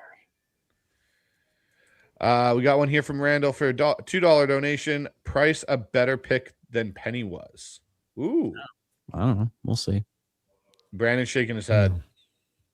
No, not talent. Penny was more explosive. Penny was, I think, field faster than what Price is. And the sample size was much larger. And so there was he's also 25 pounds heavier, which is kind of the thing with the Jadarian Price thing, is he's a little bit of a man in between at times as a running back. He's not big enough to be a power back, but he's not really pure speed enough guy or burst guy to be, maybe he's the best of both worlds. And it'll be interesting to see where they want him. I think at the combine, he got down to like 203, but he's played at 212, 213 before. I wonder if they're going to get him up to 215. Yeah. I mean, John The typically. thing with that though, if he's running a 161 at 203, you put him up at Yeah, 215. What's his that's fair. 10-yard split then? 1.7? Yeah, that's fair. Yeah. It'll be interesting to see how this all shapes together. So we've got Banker here with a $2 donation. McVay looks like he wants to throttle Snead. Why'd you do it? Why'd you do it? Damn you. Can we get like a screenshot of McVay looking at the scouting report and screaming into it like he did in the NFC Championship game in this call sheet? Oh yeah. man. That's what you need to do, Brandon. You need to take that image and you need to crop out McVay's head and put Jake's there and say this is how Jake felt when Simpson got drafted. That's true. That would look good. I could probably do that now. There you go. There's a side project. Randall back in with $5 donation. I agree with Brando on the point that it seems we may have gone away from what fixed the team building potentially, but BPA cleared in top 10 and 15, then 32. Yeah, and again on this, let's get to nuance if we can, because I know this is all going to be black and white on this Jadarian Price. Like if you're either effusive of praise or you just hate the pick outright. It's like I'm more of in a place of nuance on this, and I really would like to try and make sure I get that across for whatever criticism I put down on this pick. But it does come back to that value mold, and I just really see three points in the road where John Schneider's turned hard. You get the LOB era, you get the end of the LOB era, you start drafting running backs really high, Turbin and Christian Michael, and you start reaching for need in drafts. And then you go for years doing that. And then you hit a point, you go, oh, we got to stop kind of doing that. We're making mistakes here. This is not helping our roster building, taking this approach. And then you saw the shift. You could feel the shift in the change. I mean, it's to where you can look at me starting the channel, the first 3 years of doing the channel. I shit all over the Dwayne Eskridge pick, the LJ Collier pick, the Jordan Brooks pick. Yeah. I did, because you could see how bad they were in the moment, and they proved to be bad. And then on all of these other picks, Witherspoon, JSN, every other pick since then that you can go down the line that's been an early pick, I've been all on board with and said, look, I can see where the value is right. It's very clear on this selection. It's not quite there on this one. Now, it doesn't mean it has to be a failure pick or the worst thing in the world, but it does mean you are deviating from the very strategy that just took you to the promised land. And that is just at least a little bit of like, I'm not that I don't trust in John or that this is an awful trip, but just you do go, okay, is a little bit where you go, it would be nice to kind of stay in that pocket because it's been so successful. It's a compelling conversation, and it's one we're going to have for the next 4 or 5 months. You're not going to convince anyone on April 23rd or 24th to change their mind about whether this was the right pick if they don't like it. You're not going to convince them. At the end of the day, you're just going to have to see how it works out on the field. But I would caution people that, especially in this class, again, I just listed through all the names. I remember having a conversation with some people last year where they thought that, we talked about the value of interior offensive line and they're overdrafted sometimes. And some people thought 18 was a little high for Zabel, but it was really low for Nick Emenwari. If you take Emenwari at 18, you get Zabel later. Like maybe in the moment that would have made more sense, but at the end of the day, you still get both players and they both helped you win a Super Bowl. Maybe tomorrow they end up, a guy falls to him at 64 and that you feel like is insane value. And at the end of the day, you just look at the players they drafted. Do you like the group and how do they fit the roster? You're not going to change minds at this point. Just like, my goodness, the Rams, Jake's not going to change anyone's mind about it. If a Rams fan loves the pick of Ty Simpson, Jake's not going to talk him out of it. Or vice versa. John Right? Schneider just said in his press conference that he thought they, quote, were going back for sure. But then all the trades happened in front of them and moving down fell apart. So that's exactly what we were talking about earlier. Like, yeah, and what if he moves back to 39 with Cleveland and gets 107 or whatever that trade is? Are people as upset right now that they took a running back at 39? Does it make that big a difference? It probably does to a lot of people. I mean, it could, because that pick could become something. That's where you're getting the values a little bit more right, or where you're taking them. So you're just better maximizing your draft. And it doesn't have to be like you have to run drafts perfect to have a great team next year for Jadarian Price to come out there and be successful for the team and all that. It's just that, again, on this, you did such a shift and a change in your direction. You didn't just kind of quasi change to value 3 years ago, Dan. It was, you went and you freaking turned that wheel sharply into that direction as hard as you could. And it just does stand out to me that you're not quite doing that on this. You mentioned the Zabel Emenwari thing, and I think that's a great comp. Well, imagine if you take Emenwari and now Zabel's taken at 22 because you decided you approach your value versus really taking a look at the value of that draft going, no, we can get Emenwari up here, but we've got to grab Zabel here. And that's where I just come back to part of the real, to me, maybe I'm too simple on this, but the real point of emphasis for draft success is that you're able to live in that pocket of value, because at every turn there is the pull to take you away from need. At every turn, it's right there just to pull you off your path. So it's very hard to stay there. It's really tough. And so I'm probably a little bit overboard on it. I'll admit that. But again, I'm not hating the pick. I think he's got a good chance for success. He's going with an offensive line of 5 returning starters, good quarterback play, great team. There's a lot of chance for him to be able to hit the ground running here. And I can see where there could be some really good success on this pick. So it doesn't have to be that this is all colored in a way that's like, oh, this is awful. It's a minor criticism. If I can maybe try to put this in the right kind of place. Yeah. Which is fair. And I think, you know what, I'll be honest, like I'm kind of sitting in a bit of Brandon's boat here, where I look at this and I go, I get you're picking at 32. I understand it's different than picking at 18 or 9 or 5 or 20, where they have had some success. But I just look at it and I go, I think Price is going to be good. He was my second, running back on my big board.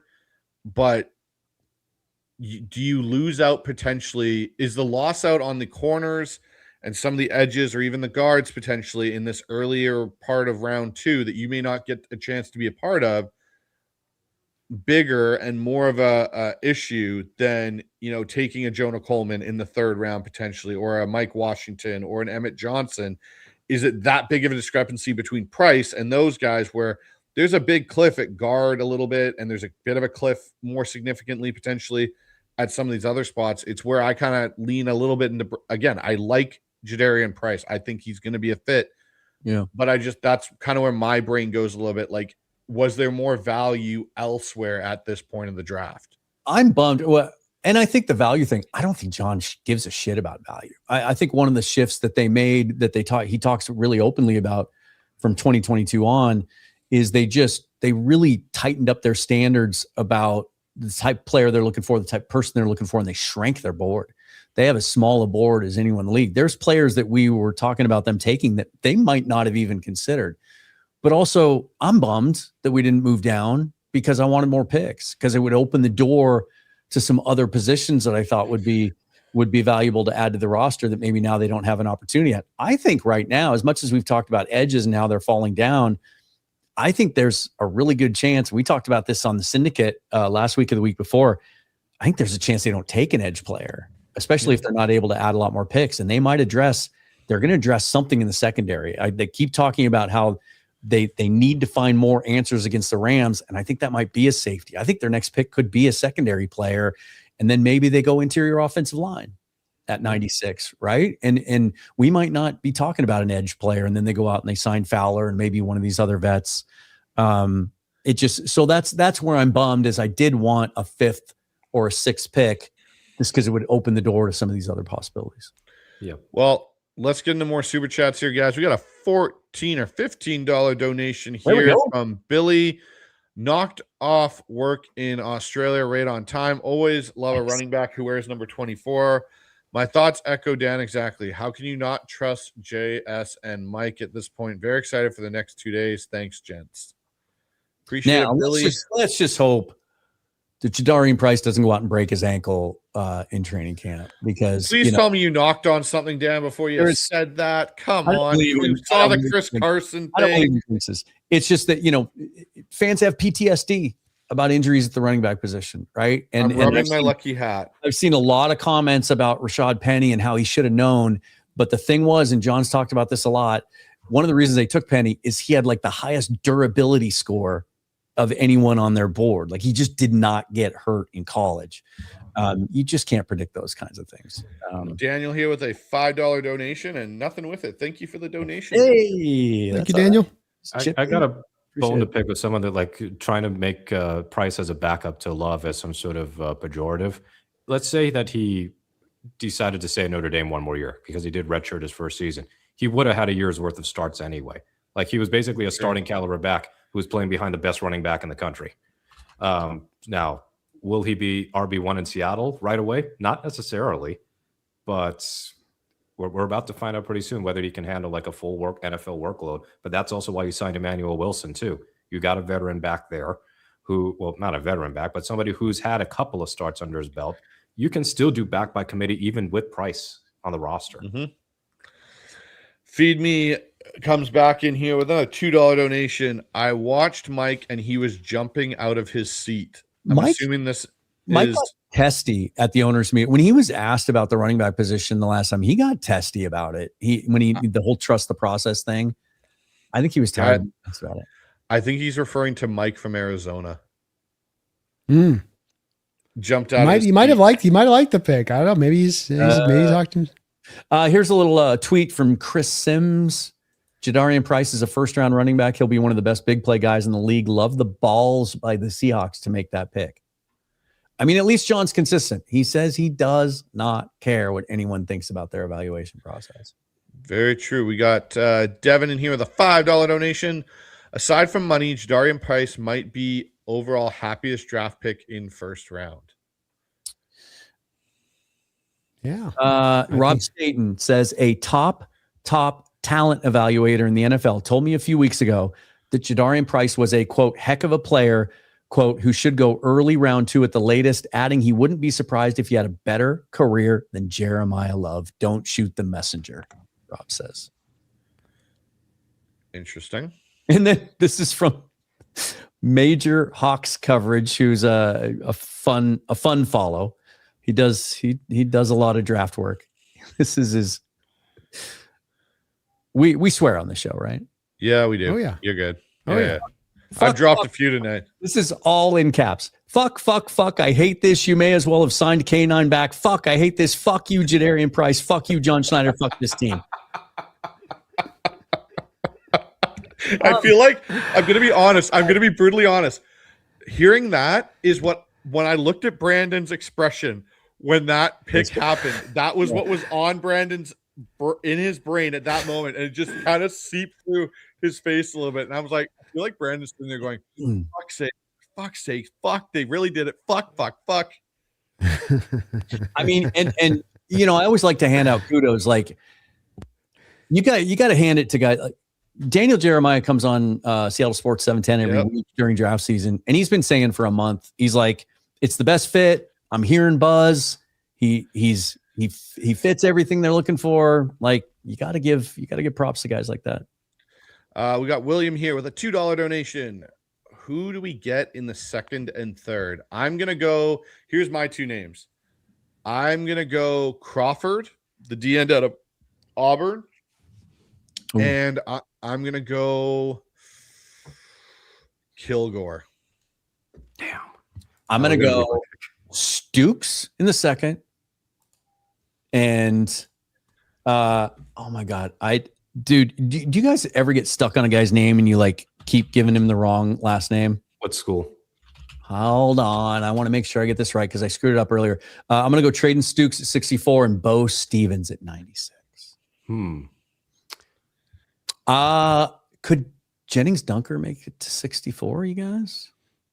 Oh, don't give Brandon some hope. Don't give Brandon hope. We're not getting Dunker. We're not getting. There's no way we're getting Dunker for some reason. But that would be no. That's my call. But I could see. Oh man, I like Charles Demings. I really do. I just don't know. I do too. He might be in the wrong range for us. Unless he's a fourth or fifth guy, kind of in where I feel, and we don't have a pick in there. So, Brandon, who are your two guys? I'll go with AJ Halsey in the second round, and we'll go R. Mason Thomas at the end of the third round. Halsey would fit the same thing, younger than Stooks. And man, he just looks like a McDonald's safety, doesn't he? He's directing traffic. He's pointing guys out. He's communicating. Yeah. Can I say one guy that I've like fallen in love with, and I'll blame Brandon for this till the day I die? Eli Heidenreich. No. Freaking Perkins, damn it.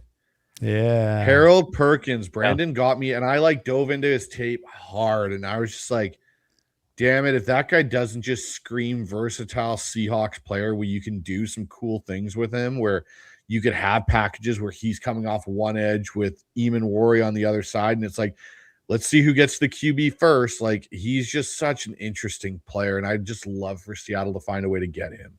So now, something interesting, Curtis Allen, he's always on top of this stuff, right? Really good friend of ours. You talk about draft positional value, but also contract value, right, and financial value of running backs and how it's regarded around the league is you let Kenneth Walker go because you didn't feel like it was good value to sign him for $16 million a year. Jadarian's contract at the 32nd pick, 4 years, $17 million total. So you're going to pay him if he becomes the guy, if he fills those shoes and becomes that explosive complimentary back, you're paying him as much over a 4-year period as you would have paid Kenneth Walker to franchise tag him. Fair enough. Shane back in here with a $3 donation. McDonald would have been the only other value pick. Yeah, it's fair. Mm-hmm. Yeah. Yes, like sir. if Seattle drafted Cade McDonald, would people be as down on that pick? Because I know, like, is defensive tackle an absolute need in 2026?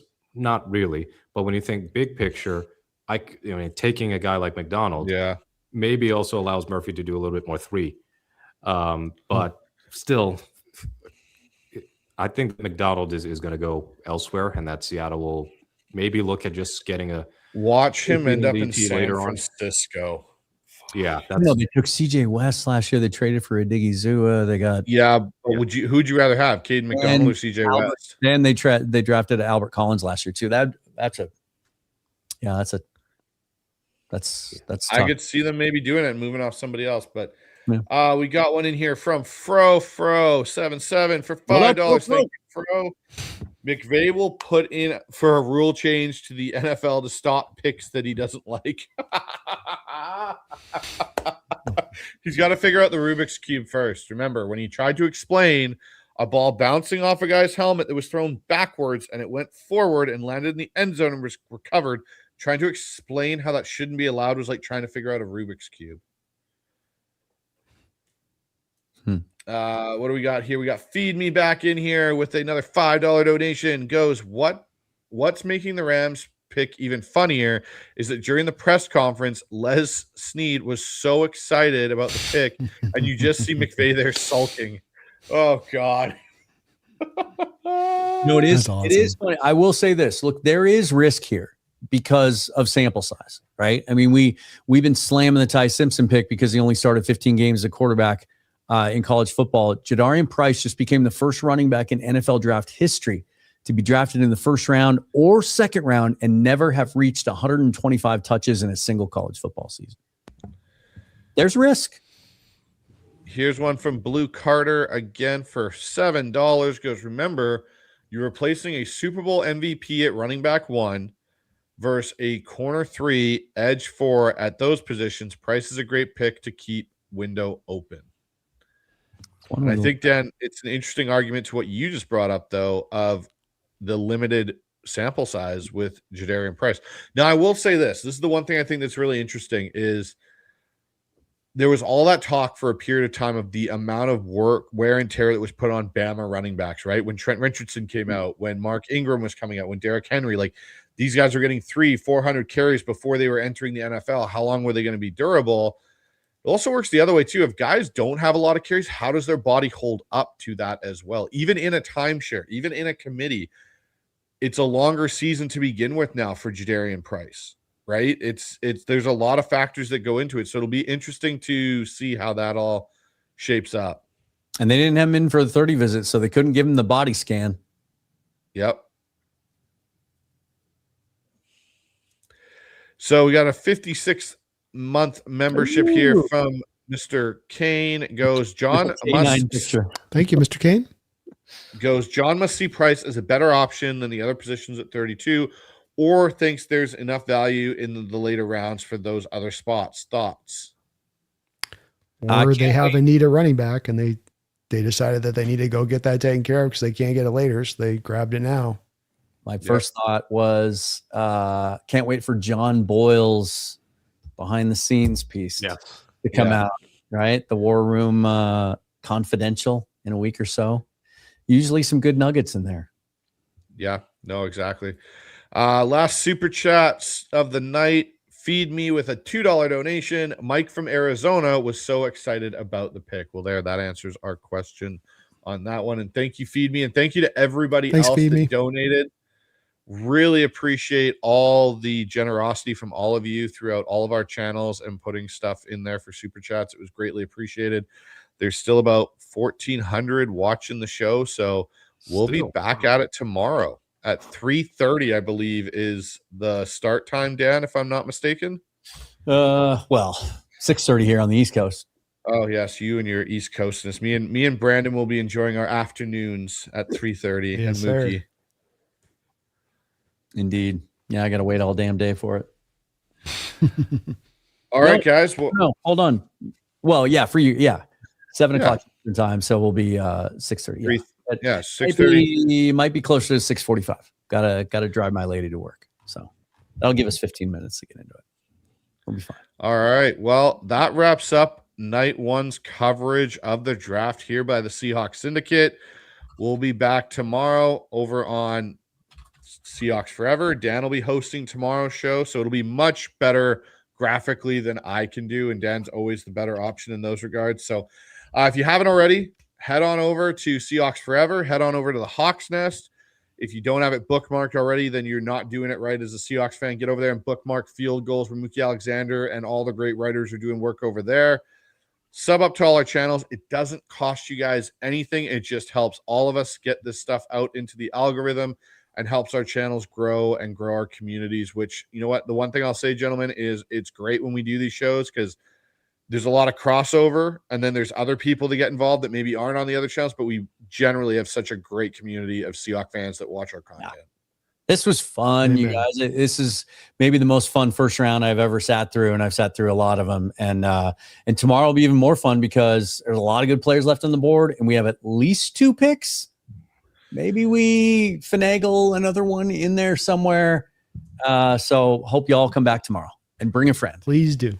And Please do. Let's do this for all of you. It's one more. You guys are great. The comments were great.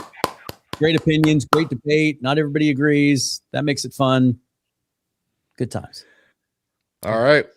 Well, with that being said, Jadarian Price is a Seattle Seahawk, and we'll leave on a Go Hawks in 3, gentlemen. 1, 2, 3. Go Hawks. Go Hawks.